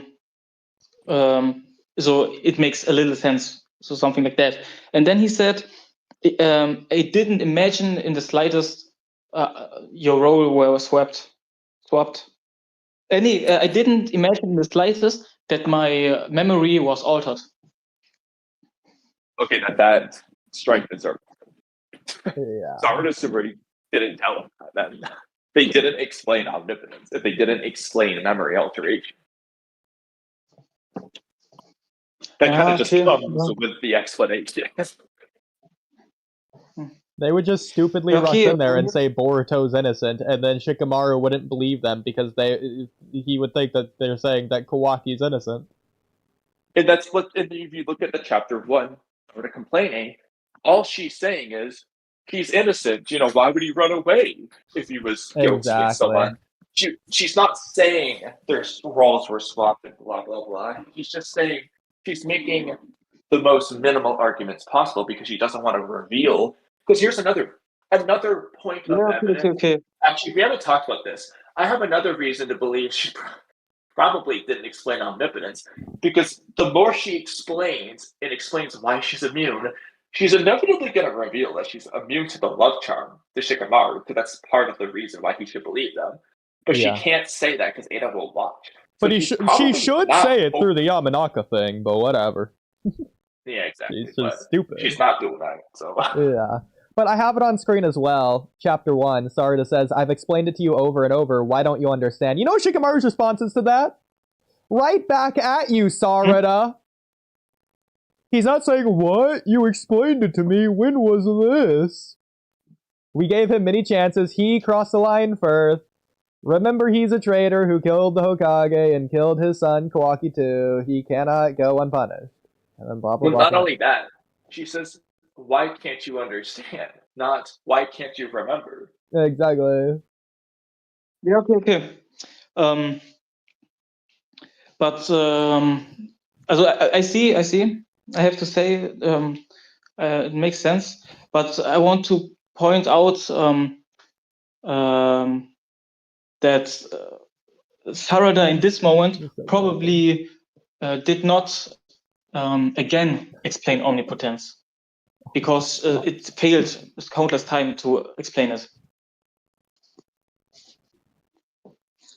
Huh?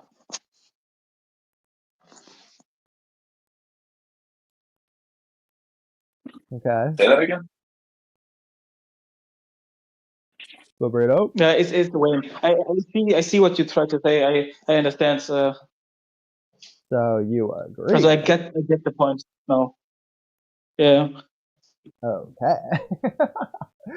So you also agree it's stupid and bad the way it currently is. Yeah, but why is it stupid and bad? Omnipotence.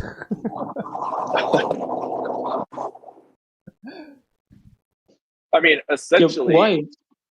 I mean, if you want, honestly, for Brino, I posted it in chat, both the stream chat or the state chat and the regular chat, my video on it. Like, it's a 35-minute video. Like, I'm going to be honest with you. It just is better in every way if it's just Ada, the Ada theory is true. Both plot and story-wise, it just makes more sense. It's just inconsistent. We haven't even scratched the surface. I also have to get into Sasuke and Mitsuki, who is also part of this theory. Like, I will watch the video. I will watch the video tomorrow or today. But I still, also in my understanding, I like the way omnipotence works, and I don't see anything bad. So you like it being completely ridiculous? So you like that Shikamaru, the smartest ninja of all time, never even considered the possibility of deception when there's family photos in, you got Himawari saying, I don't remember Boruto in my home 10 years ago, but there's a photo of it. He doesn't consider, someone might be deceiving us. He doesn't even consider it. So this isn't just ninja deception. Because ninja deception can exist in reality, our world. This is the Naruto world, which has not only genjutsu, but now, as Shikamaru is aware, shinjutsu. Just as he knows Ada possesses. He also knows the memory wiping cups of tea that Orochimaru gives to Mitsuki, and there's Konoha Matsukami, Genjutsu, all these memory wiping things. Guys, the characters in the story are humans, yeah? And they did explain that they trust... Wait. Geniuses in Shikamaru's case. IQ over 200 as a kid. Wait. They did explain it's under 100 as an adult. They did explain that even pictures don't prove anything to them because they trust their own memory more than anything else. And yes, think about it. Now think about it. In chapter 5, when Shikamaru hears Amado say memory alteration. Wait. Hello. One minute. Now think about it. If I would say to you that your whole life did live in Germany, you would say I'm crazy because your memories say something else. And even think about it. If I have any proof, you would say that it's fake. Because your memory is more valuable than so what makes Amado's explanation more convincing than the photos? Because what is Amado, more convincing about what Amado said? It's the same thing. Yeah, so if Amado told Shikamaru he lives in Germany, why does Shikamaru believe him? Yeah, it's now let me think. First off, Shikamaru knows how intelligent Amaru is, and it's So he thinks Sarada's think about it. No, think about it. If someone else would consider the possibility, who you have highly regard because he's very smart. He hates No. Amado. He highly regards Amado for being a liar. Because of intelligence, also Amado never lies.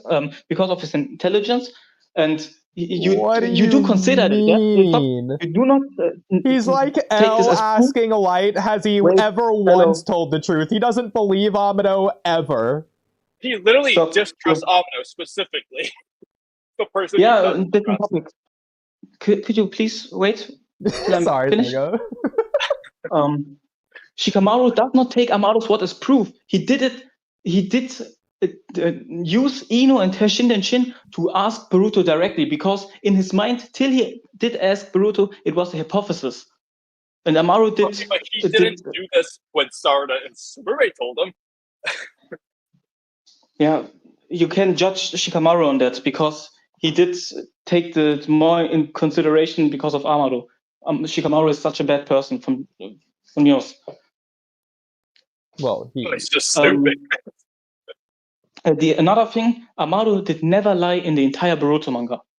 Till now, Shikamaru doesn't believe that. He thinks, well, first of all, he technically may have lied in a few occasions, depending on what his knowledge is. There are some things, but ignoring that, from Shikamaru's perspective, Amado is just a liar. Also, he does not trust Amado, yeah. That's why he did ask Boruto to confirm it. But again, the fact that Amado's the reason he's coming to that conclusion, as opposed to Sarada and Sumire or himself. No, also because of Amado, he does take the hypothesis more valuable, but he does not make any conclusions till he asked Boruto. No, he does make the conclusion. He's just confirming his conclusion when talking about it. Yeah, okay. He does only know it because of Boruto, but he did ask Boruto because of Amado. But my point is, what did Amado say that is more convincing than the family photos in Shikamaru's own time? What did Amado? That's very simple. Amado is a scientist, and Amado only takes proof. He did explain it himself, and the proof what is for Amado is more valuable than his own memories. But what's more proofy about Kawaki's body versus the photos? If anything, one's second-hand information, the other's first-hand. Shikamaru had access to anyway. Exactly. Also, I don't know. Maybe photos are easier to fake than the whole body of Kawaki or something like that. But nobody discusses that, for one thing. And second of all, who's changing it? Sarada and Sumire? Is that his belief? Kamui, but ignoring that. In theory, a picture can be faked by transforming jutsu. Kawaki's body cannot be faked by transforming jutsu. No, that's not true. Because transformation jutsu can just fake Kawaki's body. No. Scientific ninja tools sind too complicated to fake with transforming jutsu. No, they can do it. It just doesn't necessarily have the same effects, but it can look the same. No. Yeah, no. That's established in the AO arc. Boruto transform.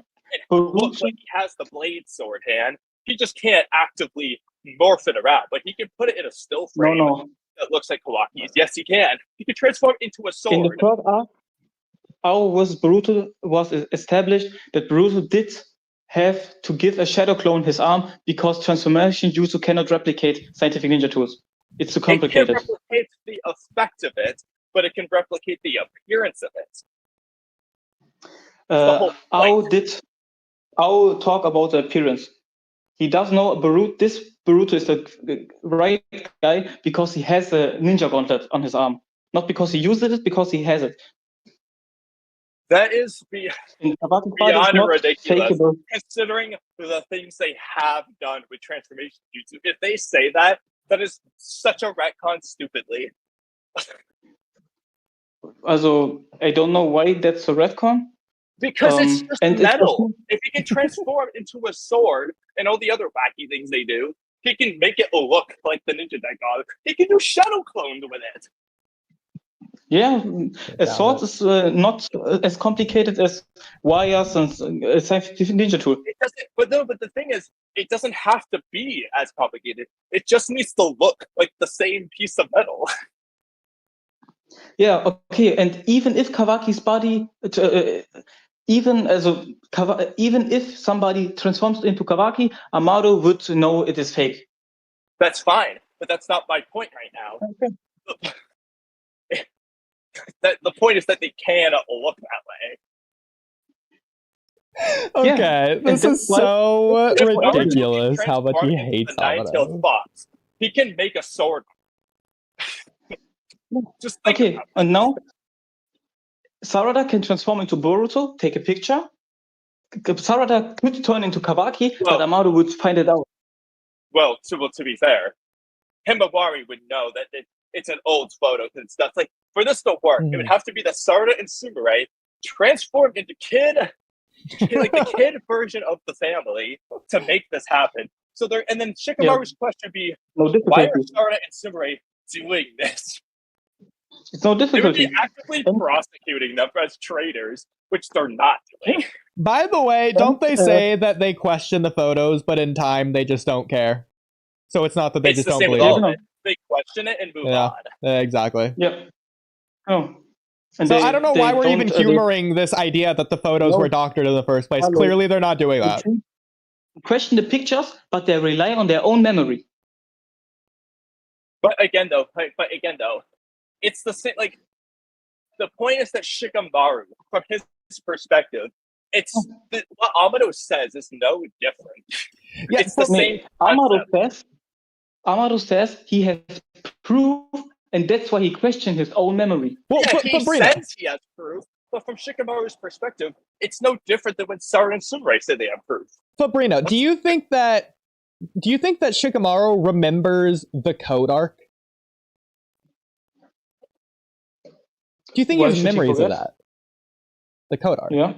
Okay, well, on my screen here, so this is the code arc, chapter 61, Madness, when Shikamaru and Amado are on the roof together. Shikamaru and Amado, they're talking about love and code and all that. And Shikamaru's like, oh, sorry, we're a bunch of incompetents. You come all the way up here to complain. Clearly disgusted in the fact that Amado is here. Not allowing him to smoke on the roof, by the way. As he's smoking. It's just still so funny. Can't wait for the anime to change it. Oh wait, no, they didn't do that. They already did, and they did it to the coffee. Yeah, exactly. Eternally regretful. I know. Yeah. Anyways, didn't expect. It's funny to hear that come out of your mouth, cause even now, I still think everything's proceeding exactly according to some master script you wrote. Not only that, you go back to the prophecy arc.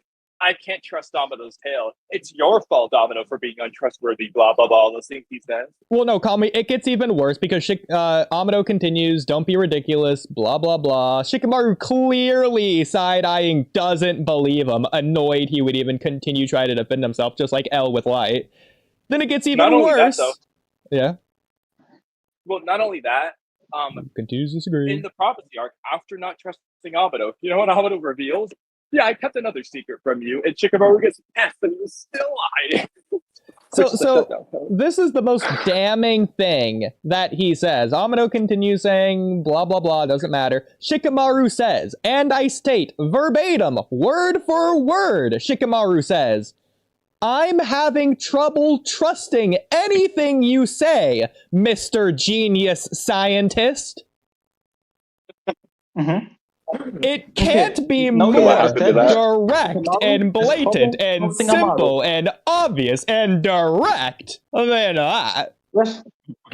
Yes. Now we have established, we all know that now, Shikamaru has problems trusting Amado. Yeah? Yeah, and the Mr. Genius Scientist. Shikamaru heard something from Amado, and does it get it confirmed by a Boruto?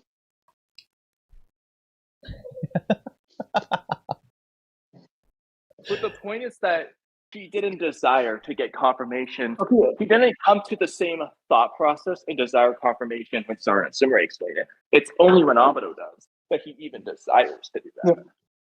Yeah. Okay, another thing. Amado said tell his past about his daughter, and Shikamaru did ask Ada if this is true. He did. Yeah. Not Amado did confirm. Not Amado did confirm the story for Shikamaru. Ada did confirm the story to Shikamaru. That doesn't mean he believes it. He just didn't push it further. Yeah, but he does get the confirmation from another person. But our point is, he doesn't trust Ada either. He's willing to confirm Amado dialogue, but for Sarada and Sumire, he's not even willing to confirm it. He just doesn't believe them. Keep in mind, he has an active assassination plan in mind for Ada. You know, the person that he's trusting, apparently, with Amado daughter information. And the person that he trusts to assassinate Ada are Sarada and Sumire, who he apparently doesn't trust whatsoever. Shikamaru does not have an active assassination plan. He has an defensive plan. If things goes down south, Sarada and Simura must handle this by killing but her. The point remains the same. He's trusting them. That's not an assassination plan. That's what he says. That's self-defense.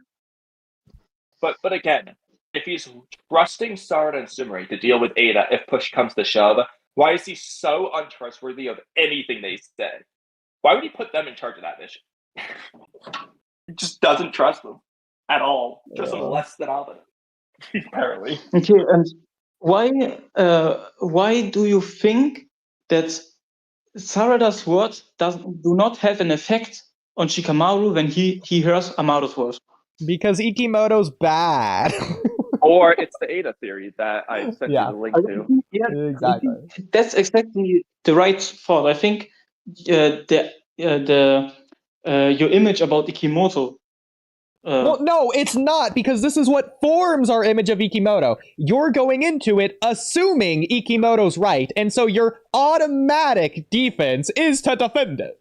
It's your automatic response reaction. You go in assuming Ikimoto's wrong. No, I'm not. We're going into it just reading it. Also, there's conclusion. The Ada theory is if Ikimoto's right, so this is what the theory is. Exactly. And we have to add, we are trusting the Wiz translation again. Yeah. No, this applies to the fan translations too.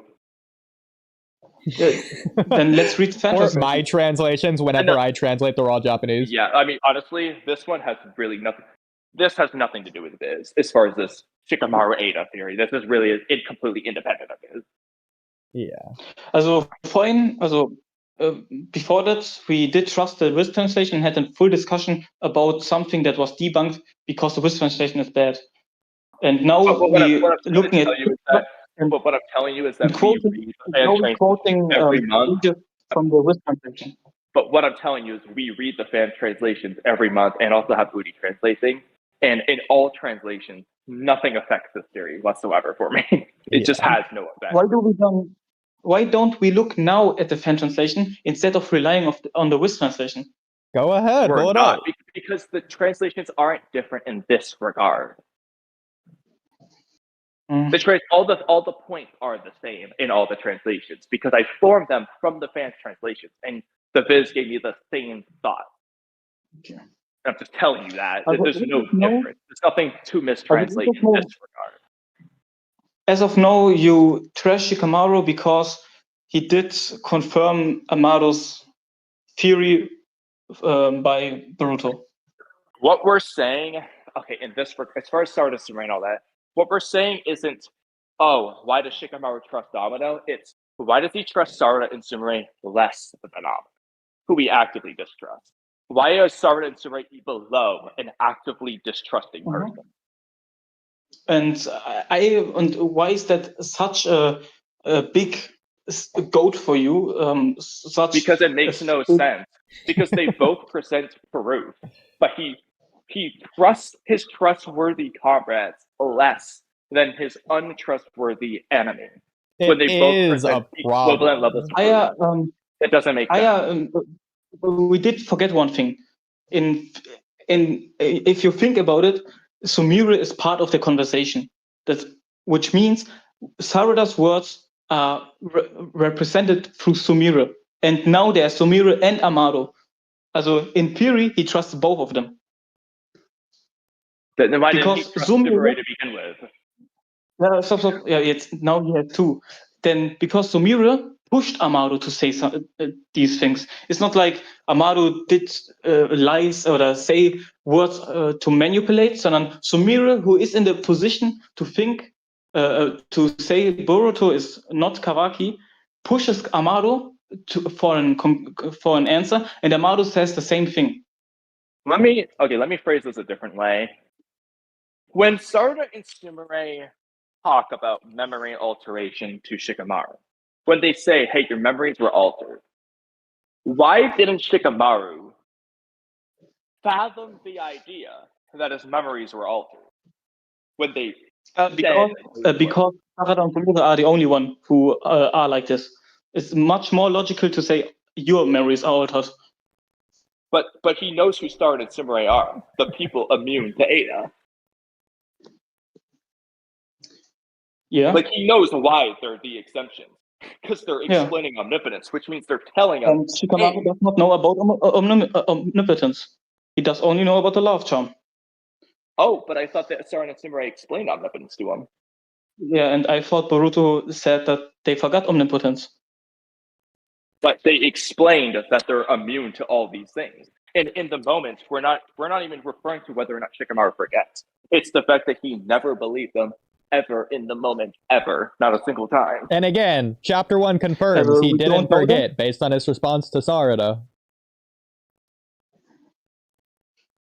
Yeah.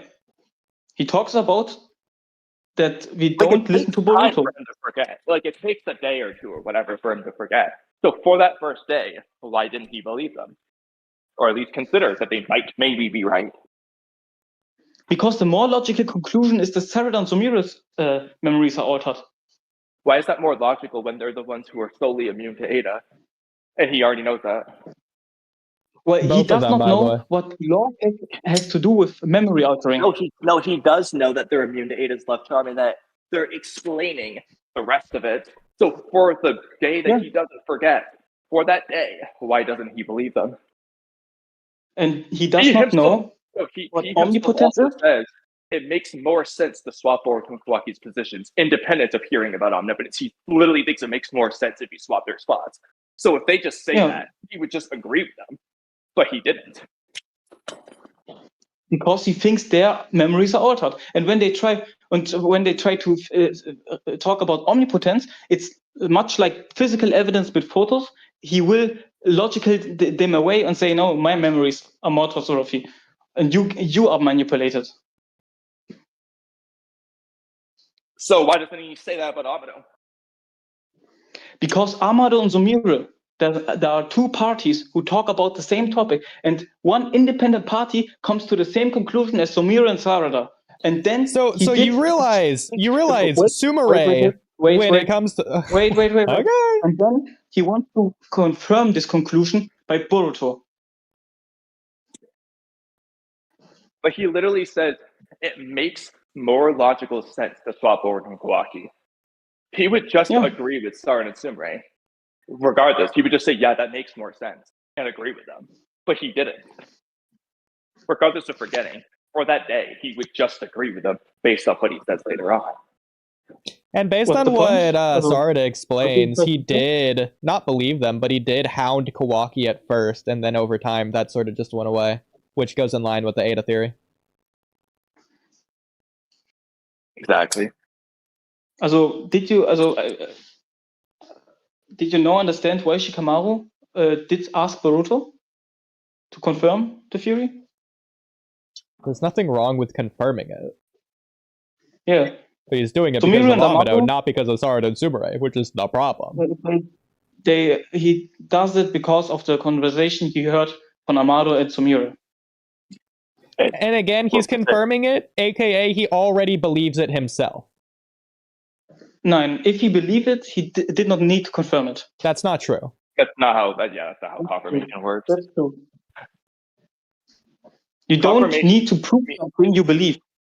I don't need to prove my own memories. I believe them.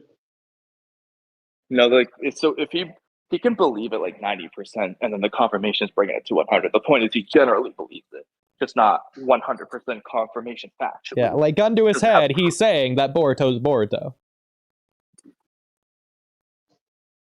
Regardless of what Boruto said. What's the point? That he believes it. I think so. We are different opinions again. You have your take, I have my take. I think you are goes in reading the manga with bad faith and wants to find something which does not make sense. You're reading it with too much theory, it makes sense. Okay, I have an idea. Okay, hold on, I have an idea.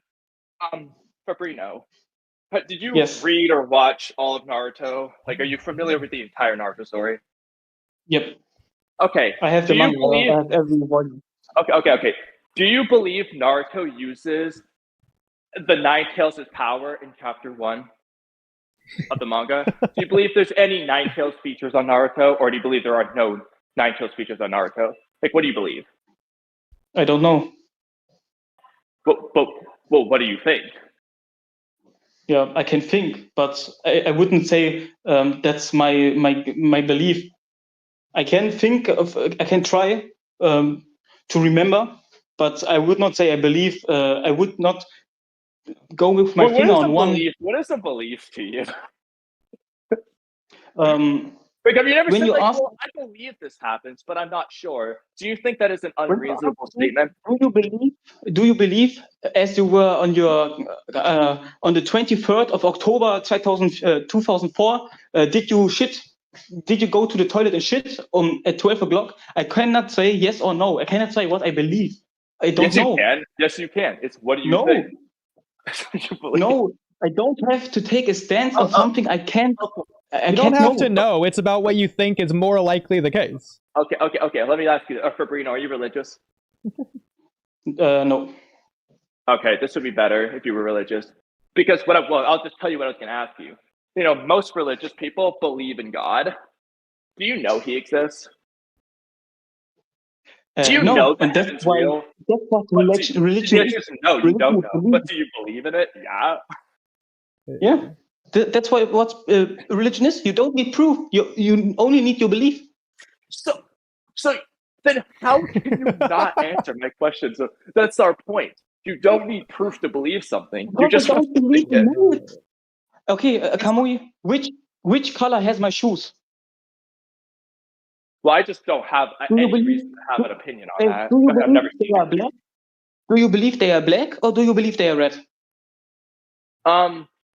Based off your personality, I believe they're black, but I don't have a strong opinion because I've never seen it. Do you understand? Well, no, the problem that's a bad analogy though, because you read Naruto. I've never seen your shoes. I've never seen you. So you read Naruto. One's about memory, the other is just a guess. Exactly. I have to guess. I have to guess now in which chapter the Chidori for the first time come. Even if I have read Naruto, I can. But I gave you the chapter. In chapter 1, do you think Naruto has 9 features? Yes or no? What do you believe? Do you get? Okay. Let me say it honest. If you're going to do an analogy, it has to be something I've seen. Yeah, to believe something, yes or no, is to take a position. And you don't have to take a position. Fabrino, we're saying under the hypothetical, there's a gun to your head. You have to answer correctly. Which answer are you giving, yes or no? You're going to take a position. Also, unter that premise, I would... you don't know what it means to take a position. I can't take a position if you want to me to... Kamui, there is a pistol on your head. Which color have my shoes? I already answered. But the difference, Fabrino, first of all, I already answered. First of all, so that doesn't work. Second of all, Fabrino, the difference is I've never seen you, and I've never seen your shoes, and I've never met you. You have read Naruto. You have the similarity. You have a reason to believe one of the answers. And I'm Kamui. still doing better than you. Kamui, the similarity is that the information you have are not enough to take a position. It So- is so it's enough. You reading have the the Naruto information. story- Fabrino, is reading the Naruto story not enough to take a position of what happens in the Naruto story? Like, Is reading the Bible enough to know which sentence is the third one? Also, which words, how the third sentence in the whole book sounds? It's a yes It's or not- no it's not question. enough. It's not so open-ended. Fabrino, first of all, not only is yours even more extremely specific than mine, I'm still willing to do that test with you. Quote a scene, and I'll tell you whether I believe it's real or not. I can do that. Because you are Because confident I that have the a information you memory have. of the story. Hello. Because you are confident that the information you have are enough to take a position. But it What doesn't I mean try to right. explain to you is the information I have are not enough to take a position, and you want to force me a gun to the head and say take a position, but that would prove nothing. It would prove nothing to me. Fabrino, the point is, okay, because you're going out of your way to be as uncompromisable as possible. The point is to have a belief. You don't need 100% knowledge, confidence. You don't have to know it's right. You just have to think it's right. For example, have you ever been taking a test in science and you weren't sure it's multiple choice? You're like, oh, it might be A and it might be B. You think it's A, so you go with A. That's what you believe is right, but you're not confident. That's okay. Okay, Beliefs don't have do you to be want to get the Oh, answer? but now we can force him to take a position, Gabby. He's just going to leave that purple blank. Kamui, if you take a test and you believe you have a good grade, your belief means nothing if you want to see the results. Yeah, but You again, want to see the proof of your good grade. That's the point. You want The to belief changes nothing. confirm your grade. That's fine. Yeah, yeah. Shikamaru wants to confirm his grade. But the point Yeah, is, but- you believe you made the right choice. That doesn't No, mean if you that doesn't believe mean nothing. You believe it. That's what it means. Yeah. If you're religious, you don't need a proof. You believe it. This is what believing means.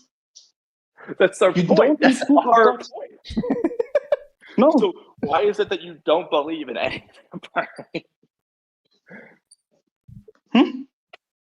You apparently don't believe in anything, though, because you required proof for all the questions they answered. No, Fabrino, what does it mean When I for answer you to question- take a position rather than us? When I answer question, I do answer question I know, and things I don't know, I don't take a position. I say I don't know. Okay, do you think Rock Lee fought Gar in the junior exams?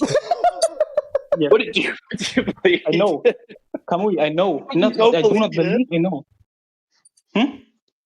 Do you believe Rock Lee fought in the junior exams? No, I don't need to believe it. I know it. Well, but do you believe it? Do you believe it though? Kamui, I don't believe. I know. I don't care if you need. I don't care if you need to believe. Do you believe? No. You don't. You don't believe. So Yeah, Rock Lee I don't fought have to Gar- believe because I know. Kamui, But then- because I know. No, but they're not mutually exclusive. You both believe and know. No. Knowing means to not believe. Knowing means to know. That's But not then how you that still works. believe it to be true. Because first of all, you're relying on your memory. So you believe your memory of it is correct. So no, you do believe.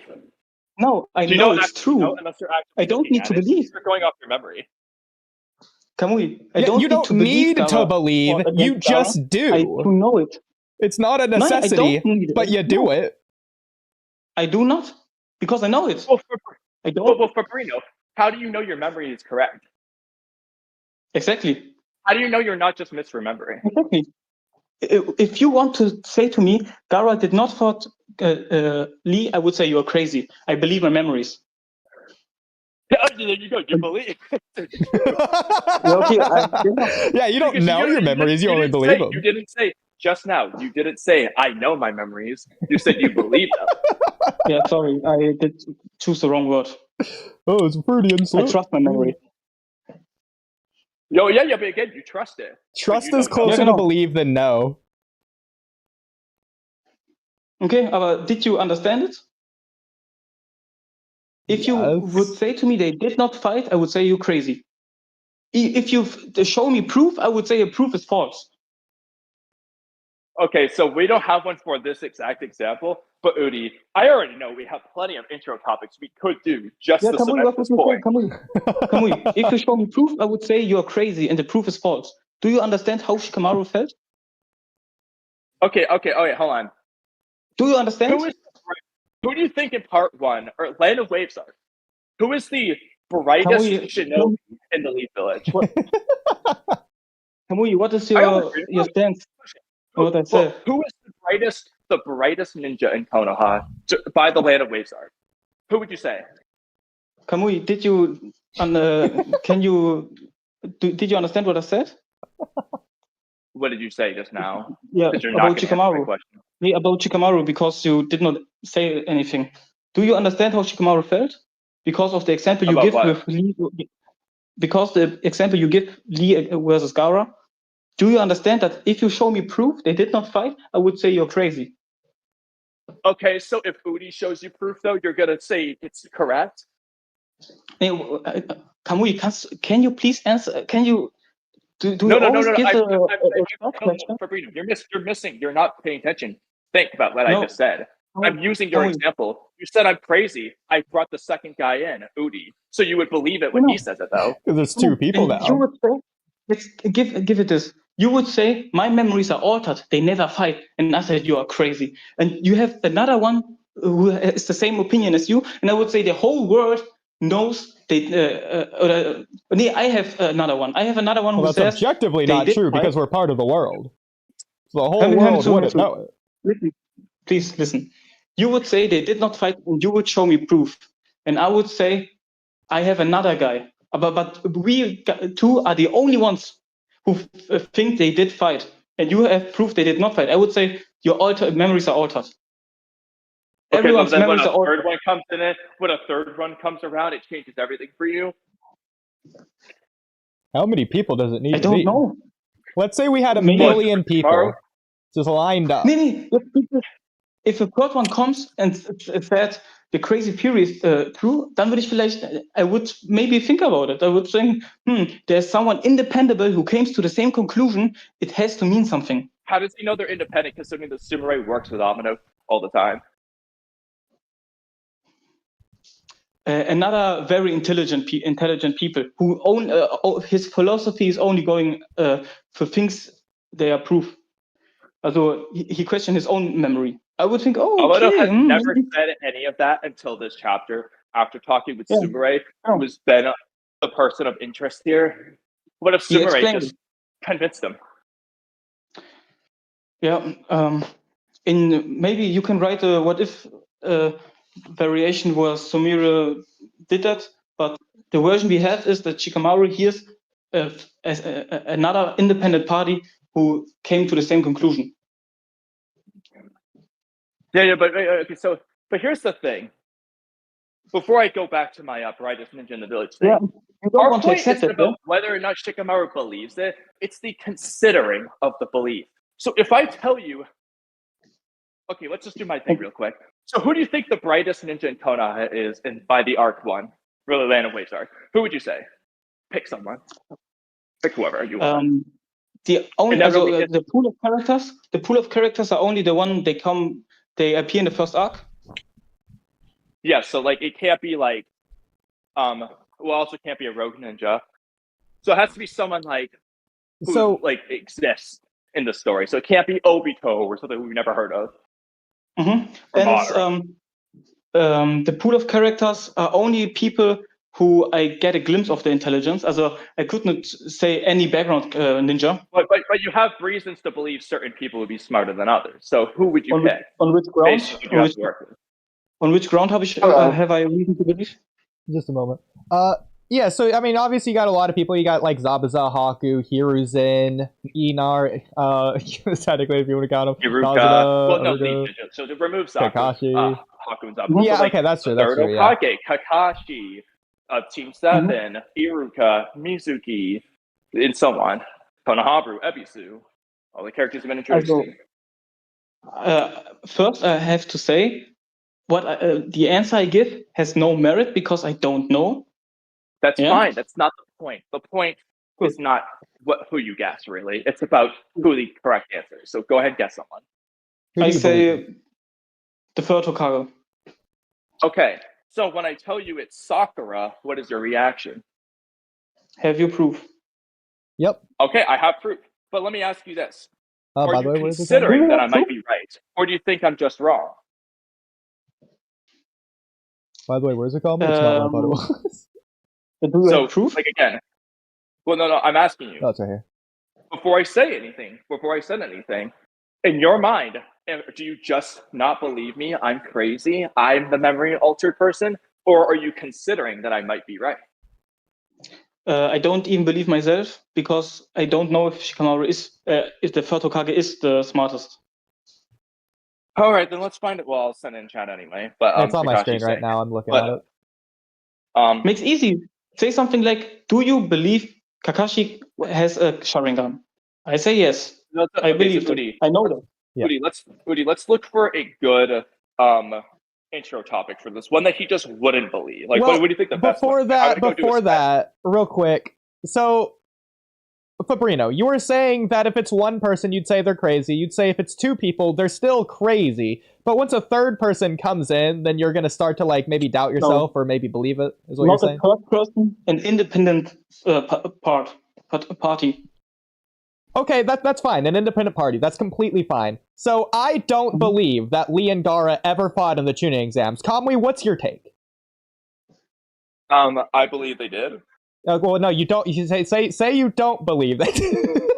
Okay, well, I wasn't sure which way you wanted me to go with this. Okay, Okay. I don't believe it. Yeah, so we both don't believe it. Fabrino, you do believe it, right? I know it.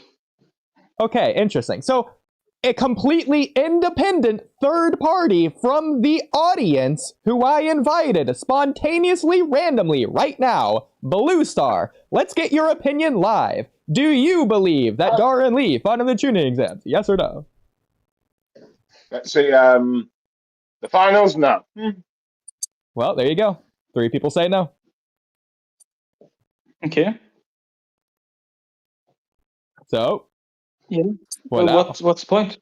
Well, it's an independent third person, like you said. That was the point of this experiment. That's why I randomly, spontaneously invited him. Yeah, but I know that you make an example, a thought process.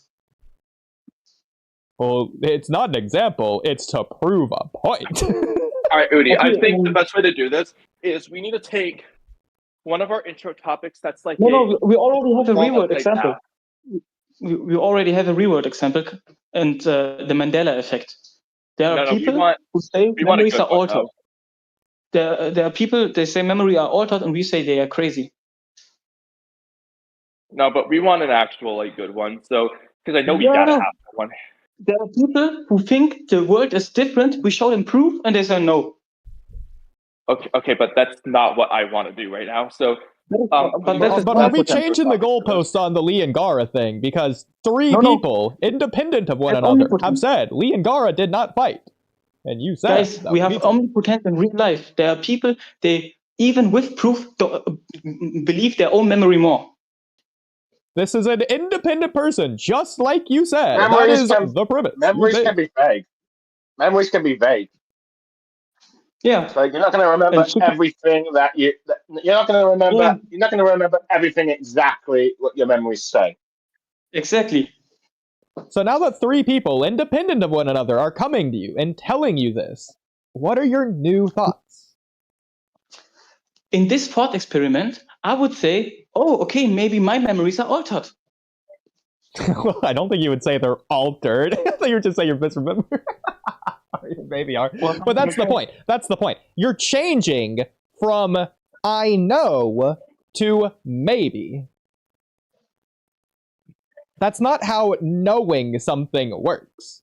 You believe it. Because if you knew it, it doesn't matter how many people come to you with it. You would just know it. If I know something, I don't have to believe it. And if I believe something, I don't need to prove it. If you doubt it, then it's not knowing. Genau, and if I doubt it, it's not believing. Yes. So basically, you're going to be basically an evangelical Christian that will deny any scientific theory. Mm-hmm. Oodie, I really want a good one to where there's like a commonly accepted belief that everyone's just wrong about, and we have it as like a topic. But I don't know Death what's of the best Mandela. one for it. I thought The the death of- Ninetales one was giving me a good one, but he just refused to answer. So You want a real world example? The death of Mandela, the no, monocle no, on no, the no. monopoly. We want a Naruto example or Boruto. I think Well, you we want want- an example which fits your narrative. I want an example to where you and everyone else believe something, and we're the only, and Oodie and I are like the only people who know the correct answer, and we're gonna present it to you. We did And then we you're- did make many examples. We did many examples, but you only want examples which fit your narrative. No, we want that you think something, because if I ask you a question, you just say, I don't know. You're just purposely Don't you still being as have a lot- uncooperable as possible. I got a good one. Okay, Fabrino. Like, John. Fabrino, where do you think Naruto trained for Sage Mode? I know he trained on Mount Byoboku. So what if I told you you're wrong? I would say you're crazy. So I have proof. So if you look at my screen, Hold on, Fabrino. Before you do that, what if I told you you're wrong too? Show me the screenshot. Show me the proof that my memory is false. Hold on, Fabrino. Before we do that, are you considering that your memory might be false, or are you firmly, exclusively believing we are only wrong? I would say you are wrong. okay. So what if I told you? Now says it. What if? Yeah, it's on my screen. What if I told you? Pa says, I'll train you in the arts of Sage Mode at Myobokuzan. I would say the proof is wrong How? because I trust my own memory. Over proof. Yes. So if Blue Star presents you with the same image, what would you say then? Again? If What Blue did I Star present you this pulls up the image? same image, what are you going to do? No. If the blue stars? The third That'll be person, me. independent of us. Okay. If he said the proof is right, Yes. I did not understand the sentence. Yes, if he He's says the saying, same what thing. what if I showed this image instead? Not Ood, not Kamui, who you've been debating for the last, I don't know how long. What if I showed this image? Now I can consider maybe Okay, but it's something. that already Wait, tells us everything wait. we need to know. It's just bias against us. Because you believe we're bad faith at Boruto. Hello, Which, by the way, this let is me- Naruto, but... I want to answer a full sentence without interruption. Sure. I would consider it, but the problem is he is not a third party. He's not an independent party. Now my mom my brother has to talk call me independently of you and say, did you you know the time Naruto trained on Mount Byozoku? And I would say, well, and an independent party did give me the same info as you. Maybe my memories are altered. Well, that's the problem, Fabrino. That just cements the point harder. It's not the information. You just don't believe us. Because it's us. No, I believe my own memory. Again, you're thinking, oh, we called in our friend. I believe my You're own already memory, thinking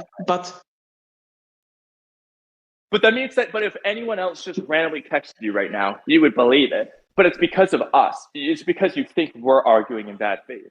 It's not about the information. Again, It's not about the proof. It's again, who's saying it, an which is our independent problem party. with Shikamaru. It's who's saying it. Sarada No, versus Amano. no.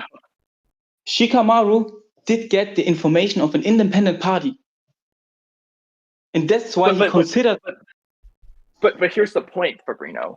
Why does he require an independent party? That's because he doesn't trust Stardust and Rain in the first place. If he just trusted them as reliable sources of information, because he wouldn't want an memories. independent party. I hardly call Amanda an independent party, given the fact that he was a member of Kara that betrayed them about 2 or 3 years ago. Well, that gets to another thing, because Fabrino, I swear to God you were doing this earlier. So you do understand the Sumire from Sarada and Sumire and the Sumire from Amado and Sumire are the same Sumire, right? Yeah. So if Sarada and Sumire Sumire has are her one party. mind memories altered when she's with Sarada, it's the same Sumire who's having that conversation with Amado. Why doesn't it apply there? And Amado is not Sumire, and Amado is not Sarada.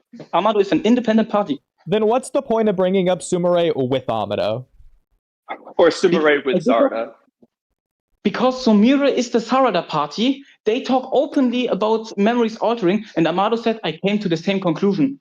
And Shikamaru now has the Sarada Sumire party and the Amado party, which give him But this how does he know idea, Sumire didn't talk about it with Amado in the past too?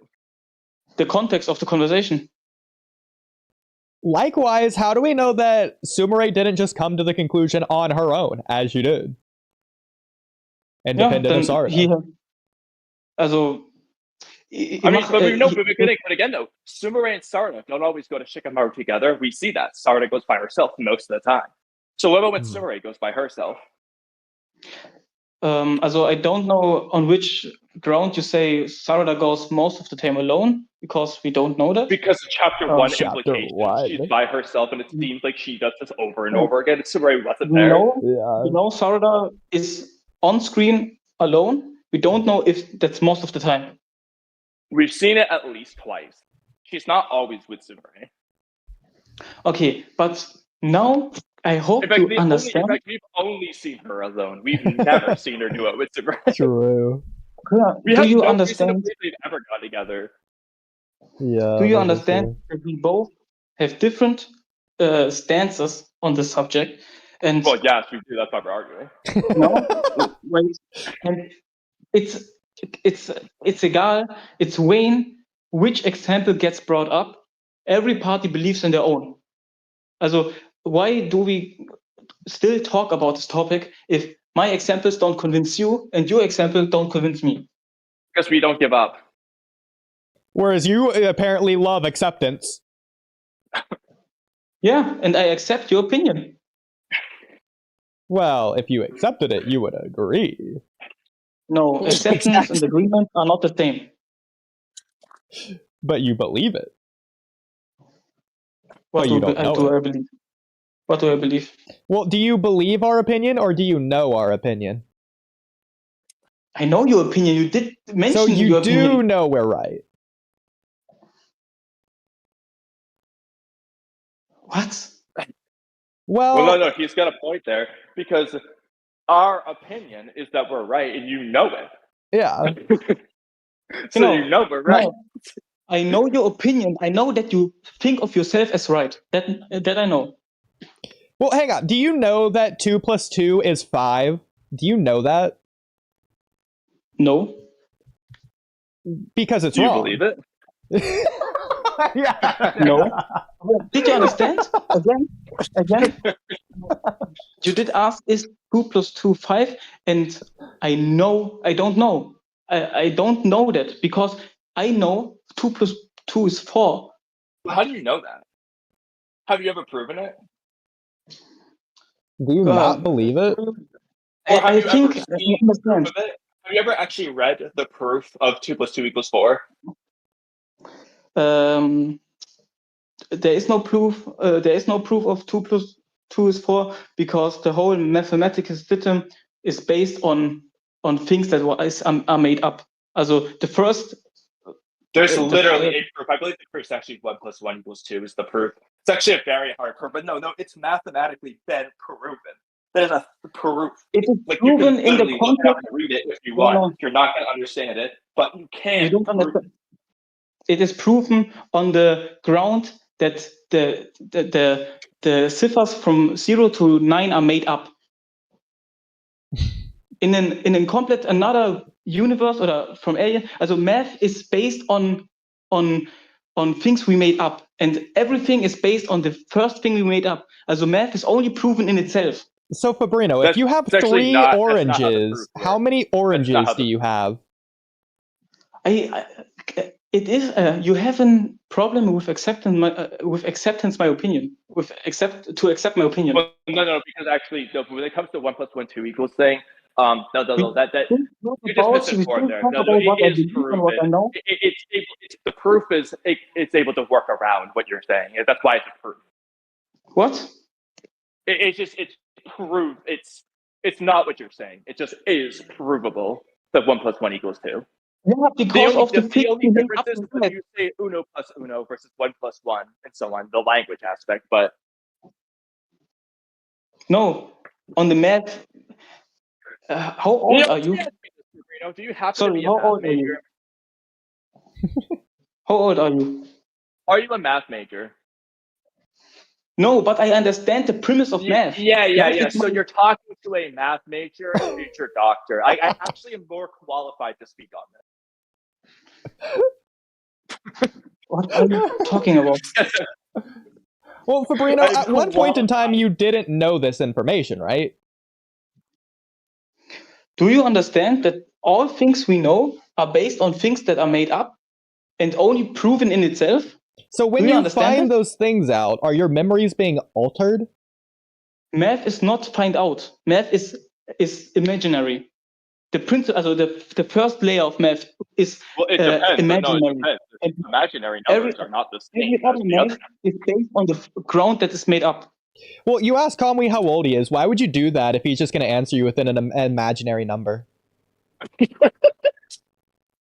Why did I ask Kamui how old he is? Yeah, because it's imaginary. No, I did. My God. You know, first off, the real answer I asked your age. Do you know that I'm alive? Do you know it? As opposed to just believing it. Because how can you prove that I'm not just a ghost talking on the phone? Like, actually, how can you prove that? You know, the things you say are the reason why I ask how old are you, how old you are. I don't see how that matters because my point. Do you believe?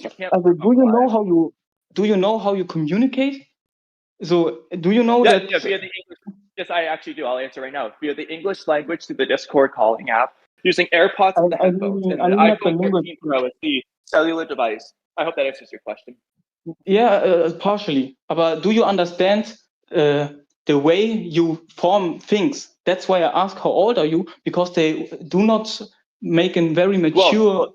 To be fair, you can extrapolate my age via the fact that I said I have already graduated from college, so I'm at least that age. I'm sorry, but there is no college in my country. I think college is what that explains it. However, we have gymnasium Are you from Germany? University. Yes. Then let's see. Colleges in Germany would be called universities. Same in the UK. It's university and college are a little different. It's the equivalent. It's an easy equivalent, but they function differently. Okay, well in the US, they're basically the same thing. The difference is really it might as well not exist as far as the US goes. High school in the US, college comes after high school. Or am I right? Yes, but so does university. Yeah. In the same exact time, but the same exact amount. You can dual enroll, but that's beside the point. In with which age do you make your graduation in high school? Usually 18. Yeah. Usually some 18. people older or younger, obviously. But... Yeah. In our country, university, college. Egal. Auf jeden Fall, how old are you? I don't know in which year you are 18. I am older than that. Yeah. Do you want to answer my question in a mature way? I'm 26. 26. Okay. Thank you. Well, but for Reno, do you know that, or do you just believe he's 26? I believe. What if he presented? Do you know what the purpose of the question is, or do you just want to fuck up with the question? Well, if he presented you his birth certificate, would you know he's 26, or would you still just believe it? Because he's still one independent party. He's not 2 or 3. Yeah, but the proof is trustworthy enough for me. So what if Kamui didn't tell you his age and he only presented you his birth certificate? Again, the way you ask question, you don't want to make a reasonable conversation. You want to provocate. Well, actually, no. And that's why I want to ask how old are you? The questions you're asking are fleshing out the conversation as much as possible beyond what you're willing to tolerate. Is what we're saying. We did very extensively talk about this with many examples, but when we talk in a mature way, he asked again the same non-goal-oriented questions. Are you 26 or are you younger or are you older? Because Oodie's older. It does not make a very major makes you feel better. So going back to the birth certificate, let's say Blue Star is the one who made Kamui's birth certificate. What would you think about it then? Do you understand what I say? Do you know what I want to convey? Well, because Blue Star would be a third independent party. Because what you say to be fair, I do work in a workplace that deals with birth certificates. Kamui could have. Yeah. Blue Star could have wrote it. He could have. You don't know. Possible. It's possible. Believe it.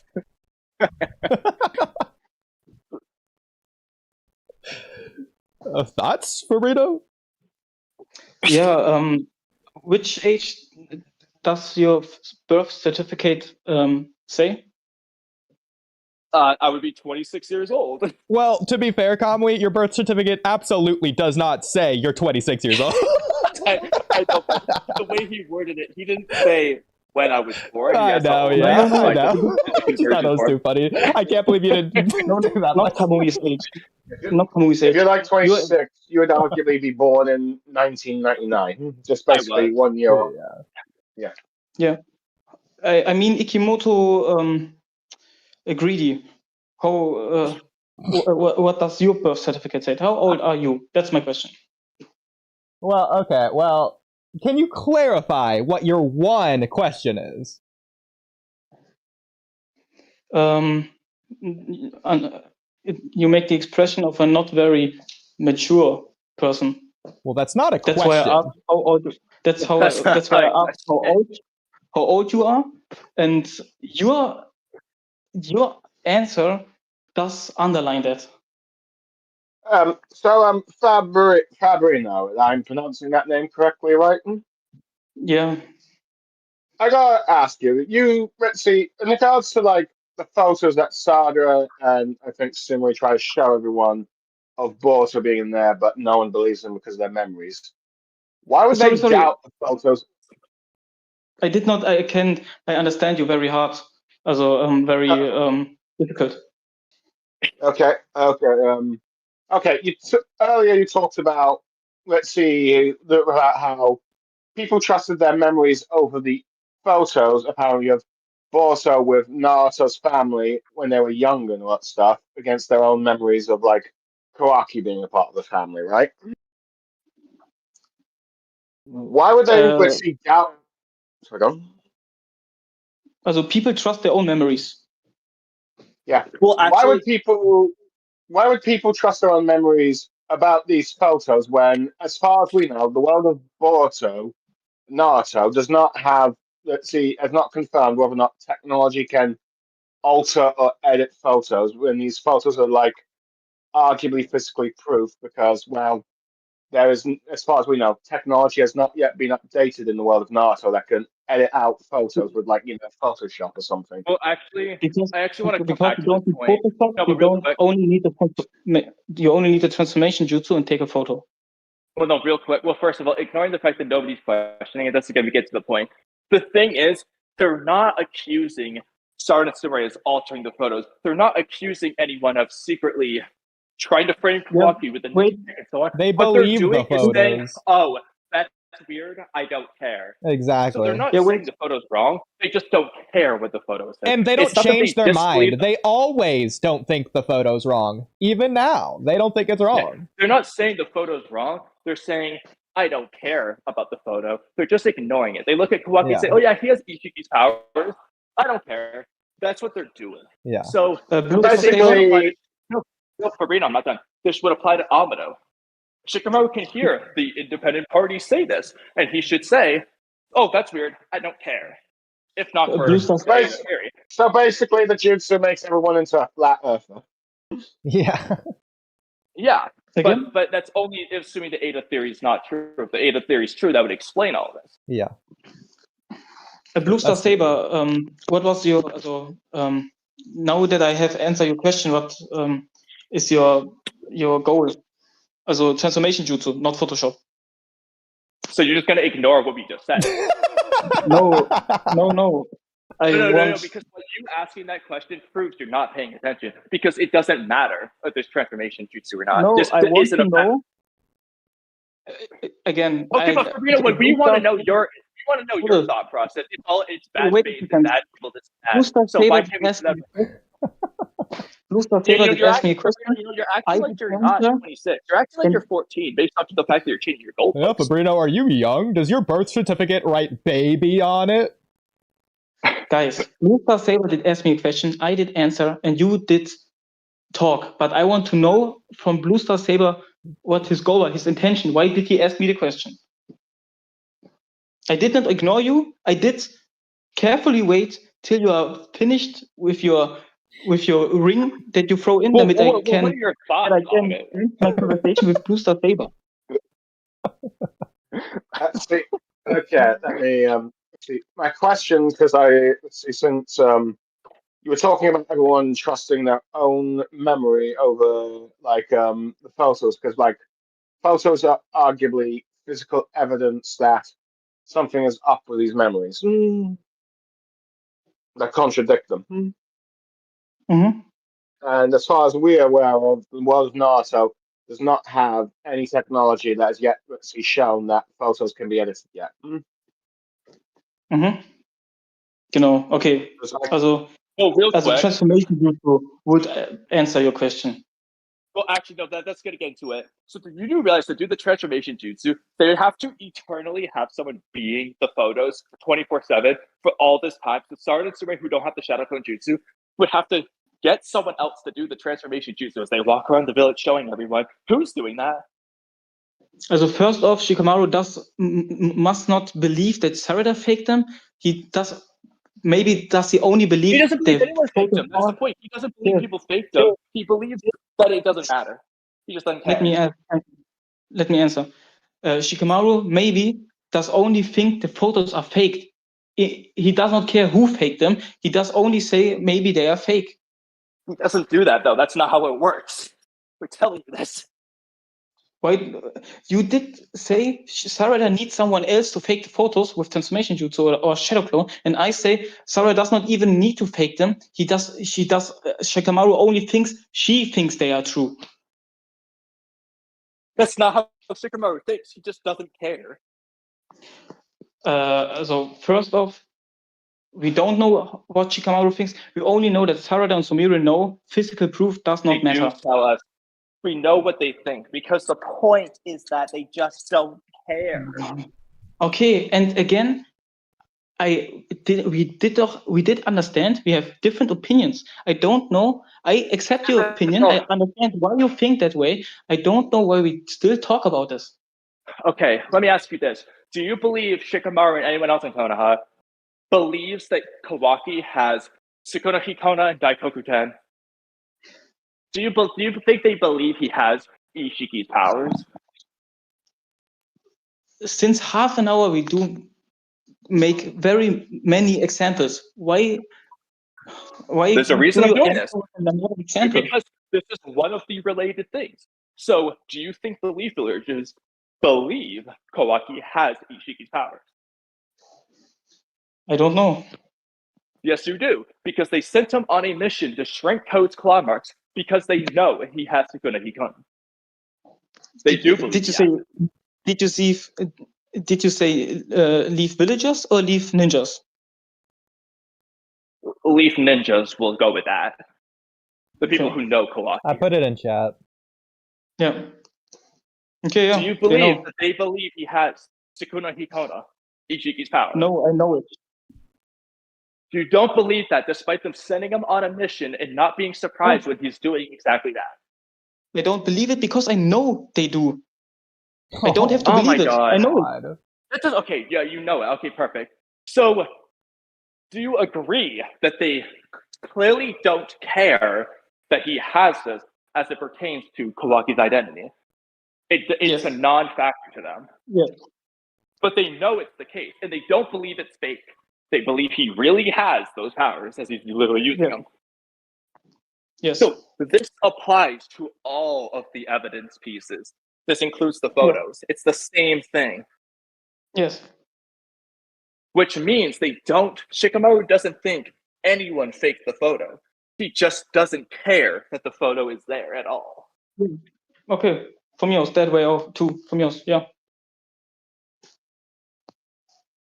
So if that's how he feels about the photo, he should feel the same about Amado's words if Ada's theory isn't true. That's the point. And the answer I will give you is an answer which will not satisfy you. And then you will make another example, and I will say again that we don't both have different opinions, and I accept the way you think, and you would answer with another example because it won't. You're right. Accept my, Now we're going to do exactly that. because when I give an example, you too does not accept the example. That's why we are cycling in a circle. And instead of ending this conversation, ending this and accepting the position of the other party, we still talk about it. Because Fabrino, you're not accepting my example. You are accepting my example. The difference is I'm not accepting your example because I disagree with your example. You are agreeing with the example and just saying whatever. No. I disagree with your opinion, but I accept your opinion. What do you disagree about? What do you disagree about? Tell me. No, with your opinion. No, with the example. Because when you give an example, I disagree with the example and say your example's wrong. You didn't do that here. You agree with the example and just disagree with the overall opinion. We are so deep in this discussion that we discuss the discussion. And do you understand it? Well, that didn't answer Kamui's question. Anymore. We don't have to. So what do you disagree about with my example just now?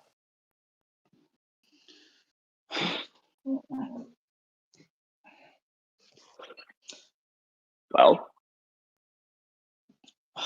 I don't have the energy again to walk through this. This is the first time you have done this example. No, this is new. Yeah, the example is new. Should we perhaps move on to a new topic since it seems like we've reached a stalemate here? Yeah. So, do you concede? Is your goal in a discussion to conceive another party? No, that was entirely a troll meant to make Oodie laugh. But, and it worked.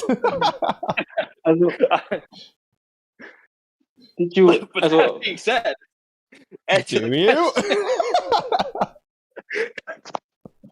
Now we're curious. Just like Jura.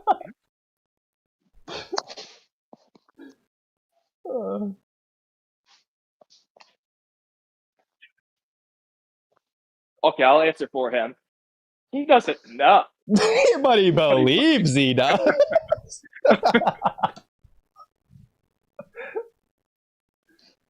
We were so deep in this discussion that we even discussed about terminology. So, well, that's the point. this is so deep. Let's get even deeper. We're not now you make fun of terminology. But that's just a blanket statement. That's not saying anything about it. That's not saying us being deep in the discussion is bad or good. It's just saying we are. Doesn't change anything. Yeah, no, it doesn't change anything. I want to say it. This discussion does not lead anywhere because we did discuss about terminology. Let me give you an analogy. Okay, a marathon is 26.2 miles. If you've run 25 miles, would you say you're really deep into the marathon?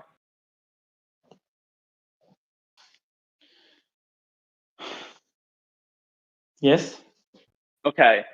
If you're that deep and you're that close, are you just going to stop? You're not just going to finish the last mile of the marathon? Yeah, but there was no goal. there were no goal in sight in our discussion. Yes, it is. It's to complete it. It's to get one of the sides to agree. No, a discussion is to share thoughts and learn about the thought way of the other person. The goal of a discussion is not to change the opinion of the other person. Well, our goal is.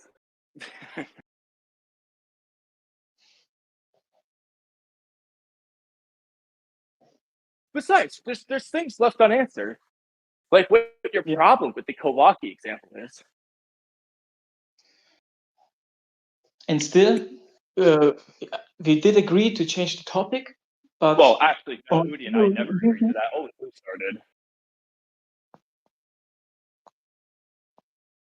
And this one I do know, and not just believe. All right, Oodie, take it away.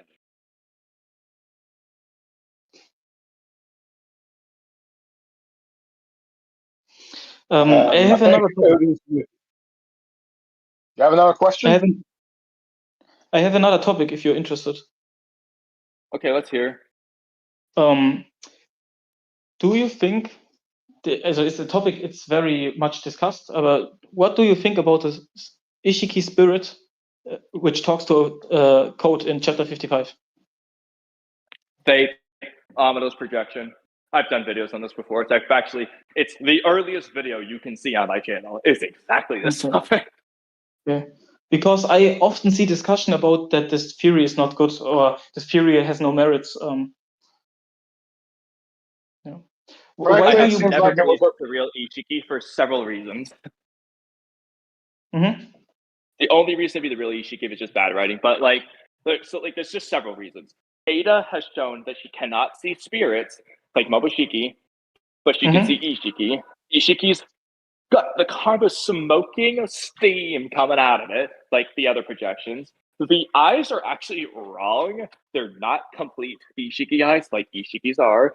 Ishiki is talking really weirdly. Amato's talking under his hand in the same chapter. He doesn't mention Kashin Koji, specifically the most important person of all, and Amato doesn't know that he's alive, obviously, but Ishiki would, and like 8 other reasons that I've forgotten off the top of my head. But I have another reason. I think I listed 9 different reasons in one video. That's very good. That's very good. Another reason would be the scientific ninja noises that makes the karma.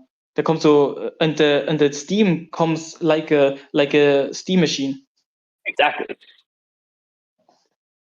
And on that premise, if we accept the premise that Amado did talk, was this the spirit, it is interesting that Amado not only wants to code to attack Konoha, so Kawaki regains his karma. He also wants Code to cultivate the divine tree.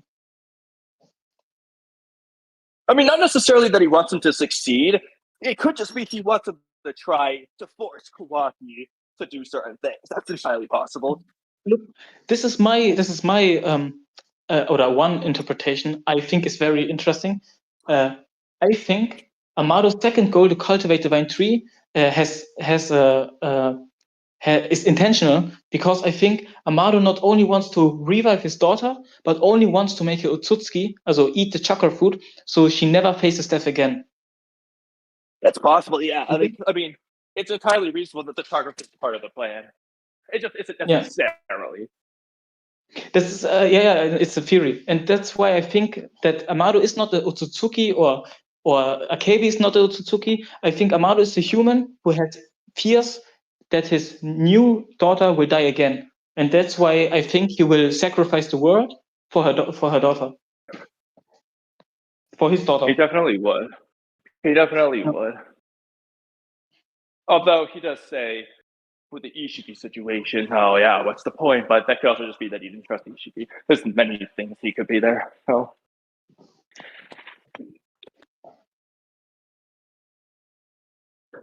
But what does Blue Star and Oodie think?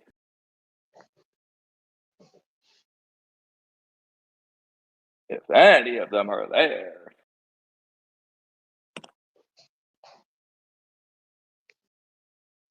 Well, since they're not there, I guess. Hold on. I'm sorry. I'm there. I'm sorry. Could Amado betray the Leaf Village to try and revive his daughter with this tree? Arguably, yeah, I could see it happening. Whether or not it's executed well, I don't know. I mean, to be honest, Well, yeah. Execution aside, just from a Yeah. theory perspective. I can see it happening. Whether or not it'll be done well, I don't know. I mean, to be honest, I don't really have much confidence that it'll be done well. To be fair, But this just applies in general. but yeah, but I think that you could see this as an end game goal. Granted, it seems like it's very likely that Amado could end up being killed by Kawaki's hands by the end of this kind of thing. Because it seems like it's building up to something like that, or maybe Ada and Damien kill him or something. But I definitely think he's a character that's going to die. He's going to fight Kawaki with all he's got. He's going to throw hands. Did you hear about the theory that Akibi or Delta is the mother of Kawaki? Who's the mother of Kawaki? Delta or Akibi. I don't think it's Delta. It would be Akabi herself. That's my theory anyway. I think the theory is very strange. I think it's confusing. So I don't know what the purpose is of this revelation. Well, you can watch a video on it. I did a long time ago. Oh. Yeah, what would the video night? Or also, what could be a consequence of this revelation? A lot of things, but hold on, I'm doing a set in the gym. Or is it promo and I have to watch the video? Sorry, I'm working at the same time. I mean, there's certain narrative. I mean, I don't honestly remember everything I went into, but there's like certain narrative things you can do as far as the parent-child relationships, because Amado would be putting all his emphasis on Akabi as opposed to Akabi's legacy, Kawaki. So there's different things you can do with that narratively. Also, the way Kawaki would view his mom being brought back to life and inevitably killing her, Kisotsuki, something interesting to play with. It's mostly just like interesting narrative elements they can do with those characters. And then plot-wise, there's a couple of interesting things, but it's not some groundbreaking thing by any means. Also could add dynamics to Kawaki and Delta's relationship. That's mainly what it's doing for the story, but it's not anything like overly major. It's more minor, subtle things, but I do think it could add some cool stuff, at the very least.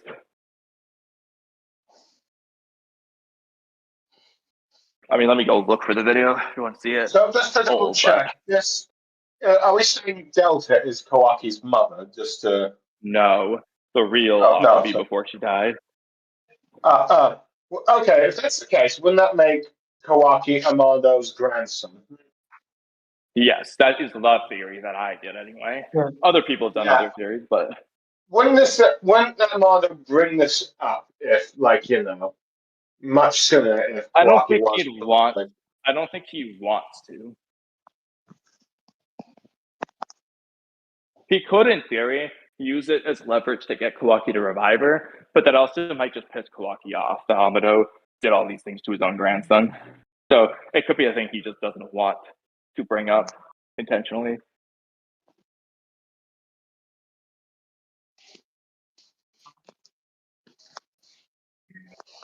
Here it is. I'll post this in chat.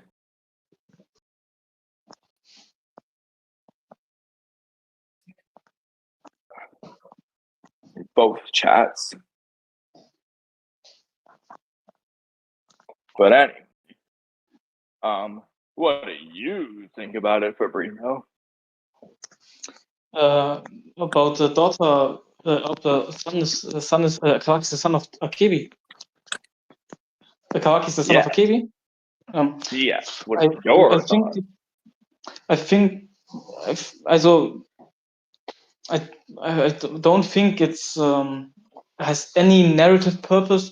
Also in I think the theory is it's interesting, but I Well, don't do you think see. it could add, like? Because I would agree it's not a necessity by any means, but do you believe it could add to the narrative? Could it add? The one thing I see is that Amado is even would sacrifice his grandchild, which does more underscore how crucial, how sacrificing he is for his daughter. Well, it also But goes with the whole madness of love thing because similar to Kawaki, who will sacrifice his brother and all these other things for Naruto, Amano will sacrifice the rest of his family for his daughter. They're doing the whole Kawaki and Amano are mad with their love thing anyway. this sounds interesting, but I have no problem with the theory not turning out true. So Well, that's fine. But my point is, do you believe that can add to the story? Not that it's necessary, but can it add to it? it would have, in my opinion, it would add a slice, but nothing worthy of being true. Also not much. It would add the slice of more to Amado, of his cruelness. Well, that's the point. It's mainly but an I think Amado point. yes, but I think he's cruel enough. Also, I don't need another thing to make him cruel. Well, it's not really about his cruelness, but more about his obsession. Or obsession. No, I think sacrificing the world does make him obsessed enough. I don't need another thing to. It can be true, but I think maybe it would be only a cherry on top. Okay, so I'm gonna work with that. But real quick, in my personal opinion, I actually would argue it arguably is more telling about Amado's obsession if he's willing, because sacrificing the world, who cares? I don't care about any of those. But if he sacrifices another family member for this family member, specifically draws attention to his daughter as opposed to just family. So I do think it's actually stronger in that regard. But ignoring that, cherry on top. Okay, I agree. But a cherry on top is better than no cherry, right? Yeah. It's not taking anything away. It only adds based off what you're Yeah. saying. Yeah. So you would only see it as a good thing. Also You don't care strongly about it, but you would prefer it there if it's a cherry on top. In theory, it could be only good, but I have to see it in practice. Well, what in practice do you think they could do to make it bad? Or I don't know. Maybe for me, it would destroy something other thematic. Okay, what could it destroy? What comes to I mind? don't know. Well, that sounds like you're just throwing out words as opposed to things you actually believe in. Yeah, I don't know. I have to see it in practice, but I can theorize about. Well, I don't think so. I think you would just have to think about what themes could be destroyed by this. We just have to think about it for a minute. Yeah, okay, I think about it though. Go ahead and think about it while I do this next set. Or Boostar, think about it.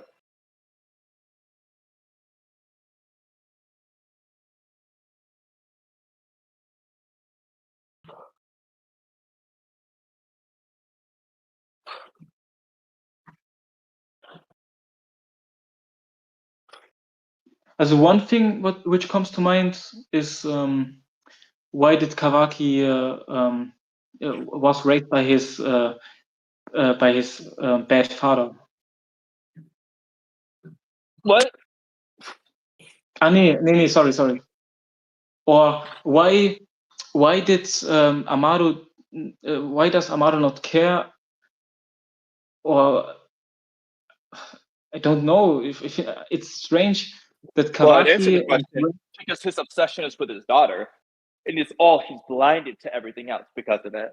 That would be the point in that case. Okay.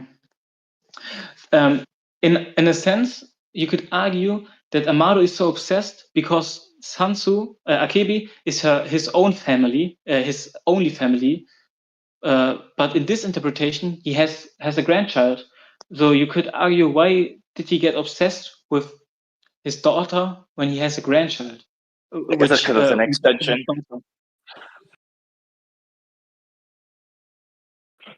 Or why did he? Why does he have to sacrifice his own grandchild to to Ishiki? Well, he didn't actually in the end. I mean, he did free him in the end, technically. Yeah, but so why did he say, Ishiki, yo, grab my grandchild? Well, why his grandchild part of the that. experiment? Keeping that a secret. Yeah, okay, he Or keeps he it a secret. but he could also just why not know as well. Amado doesn't know? Well, he could not. We're not saying he does. Okay. Yeah, that's one explanation. I think it's a little bit strange that if he knows and he willingly made his grandchild participant in the experiment, or he does not know and his grandchild is a randomly participant of the experiment. I mean, I think he would know personally, but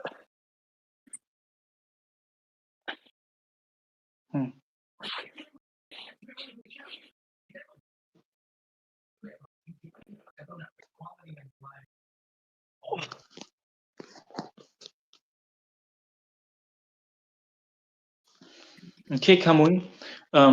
Here in Germany, it's 10 minutes before midnight. I have to go to bed. that's okay. Okay. Yeah, but interesting. It was interesting. Have a nice day and much fun in the gym. You too. Thank you. Now, I'll invite Blue Star back. How do I do that? Invite to speak. I'm sorry about that. Let's see, Maria. For some reason, let's see, I hanged up and I was trying to unmute myself or something and to answer your question. I was trying to say can't that. believe you just ignored me like that. No, I wasn't trying to ignore you, but Yeah. I definitely say that. Let's see, I definitely say. I definitely say that if Kawaki was Amado's own grandchild, he'd have to be pretty insane or mad to sacrifice the only child of his daughter, because it's like this would be like the last living sort of. Well, to be fair, he she's is left all behind. of those things anyway. So So yeah, so arguably, yeah, it would probably be mad to do that. So yeah, it's like let's see. But yeah, he'd definitely be on the deep end of being completely mad if he sacrificed, yeah. Which I would think definitely make him more villainous. I think But, yeah. I like it. Let's see. Granted, I do feel like if the whole grandchild thing, I think there would have been more hints of it. See, at least see prior to this now, because as far as I'm aware, there's no really foreshadowing of this type of knowledge. Yeah. I generally agree, because anything that's there is extremely small and you are just assuming it to be one thing when it could be anything else. It's also entirely possible that the planned foreshadowing is Kodachi and then Ikimoto scrapped it as well, which is why it don't come back anywhere. Like, there's a lot of things like that. So it's not necessarily going to pan out regardless. No. I would definitely say Amado reviving But his if you hear daughter. background thing out for the quick night jog. Sorry, what? I would say that Sorry, Amado what was it? reviving his daughter was way more foreshadowed than this hypothetical thing. Yeah. No, I will be honest. Before it was revealed that Delta was the clone of his daughter, I thought it was good, and I thought the manga was implying that Ida was his daughter or something. But turns out it didn't happen. Oh no! Well, I was always against that, but it's possible they could still do something there. But Yeah, I've I always think no, it's said too late now. Delta being a clone of his daughter, which was the case. That was always my interpretation before it was revealed. Fair enough. So, I haven't really read chapter 26 of Boruto yet. But from what you've seen, I'm on the phone. What'd you say? Sorry.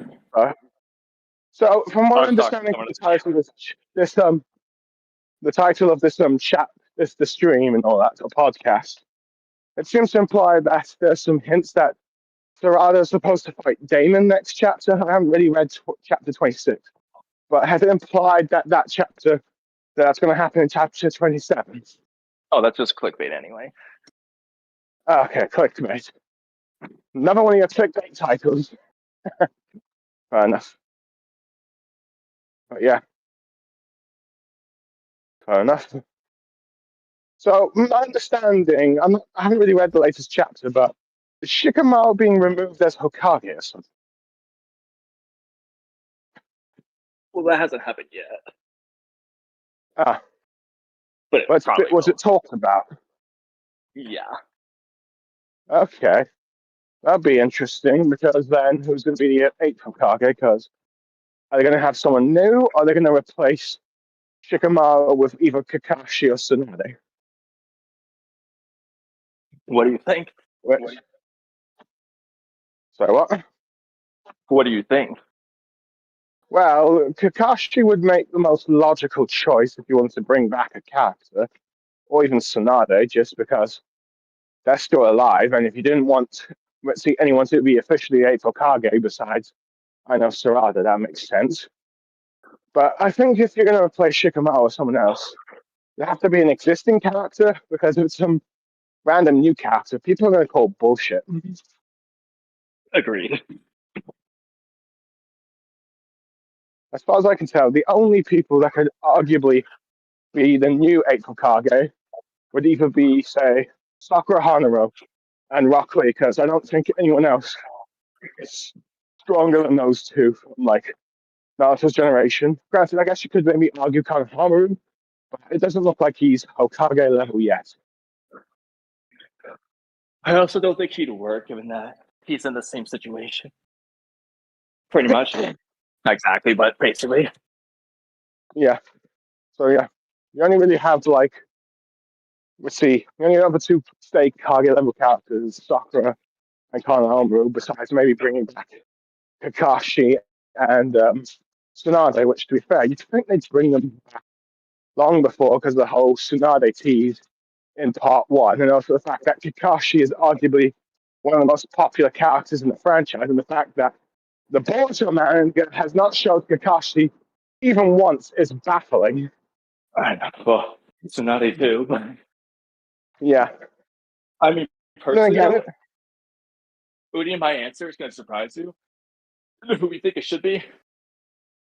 okay, go ahead. Sai. Should be Sai. Fine. Because a couple reasons. One, position-wise, he's basically the other advisor. Like, he just is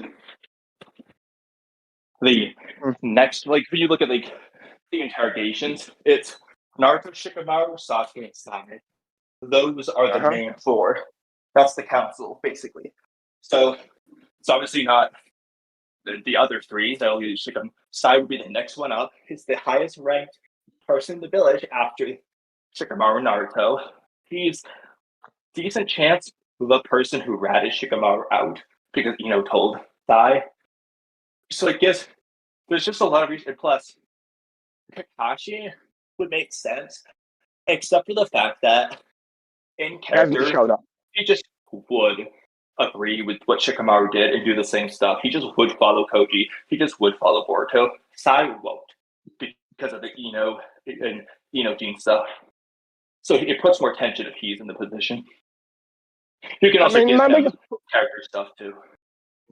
I suppose, but the biggest problem is that Sai doesn't really feel like a character that would really conflict with Naruto or Shikamaru's side at this point, given the fact that if you were still like, say, the Danzo's, except for what he did in this last chapter. Okay, I know. It's not about Danzo, but it's the way he's looking at Shikamaru in this chapter makes it seem like he's not happy for some reason. It's either because he's not happy with Shikamaru, or he's not happy with what he did, which would be ratting him out, or both, or whatever. If he's unhappy about something, which gives him motivation to do something. So if he's unhappy with what he learned about Shikamaru through Eugene and all that, that would give him reason to be at odds with Shikamaru and gives him reason to have interactions with Gene and Ino as well as Shikamaru. Okay, I will tell you that prior to this chapter, Sai is not someone I would expect to oppose this. It seems like he would have just agreed. But this chapter makes me say otherwise. Okay, fair enough. Well, this feels like it's negating sort of character arcs I would have, but yeah. Well, but that's not news for Boruto. Yeah, that is true. Let's see. Yeah, that is a fair point. Let's see. So yeah, which probably would be bad writing, but yeah. But I suppose another thing is like, there's nothing that really indicates that Sai has become Kage level. I mean, Jonin level, sure. I would say I don't think he should be equally as Kage level as Shikamaru. So if Shikamaru's strong enough, Sai. Fair enough, but yeah. But I think this is the biggest problem is the fact that Boruto hasn't really shown, I guess, either Shikamaru or Sai to be in a proper full-on fight since the only ones that you see in Naruto's generation that do get into full-on fights were Naruto and Sasuke, but they're both basically being removed from the story now. So yeah. Yeah, I mean, but this one, what are you gonna do at that point? So it's too late, regardless. Yeah. So frankly, this does feel like Ikimoto or whatever the long-term story plan was, it's not being. Yeah, it's not being executed very well. Especially if you have to bring in a character like. Yeah, go on. Yeah, I mean, what are we gonna do? Like, we don't trust him anyway. That said, Oodie had to go back to work, so I think we're gonna test whether or not he can end stream from work. Okay, that's fair. Which works out great, so that I can just finish my workout and shower and stuff. I don't know if it'll work or not.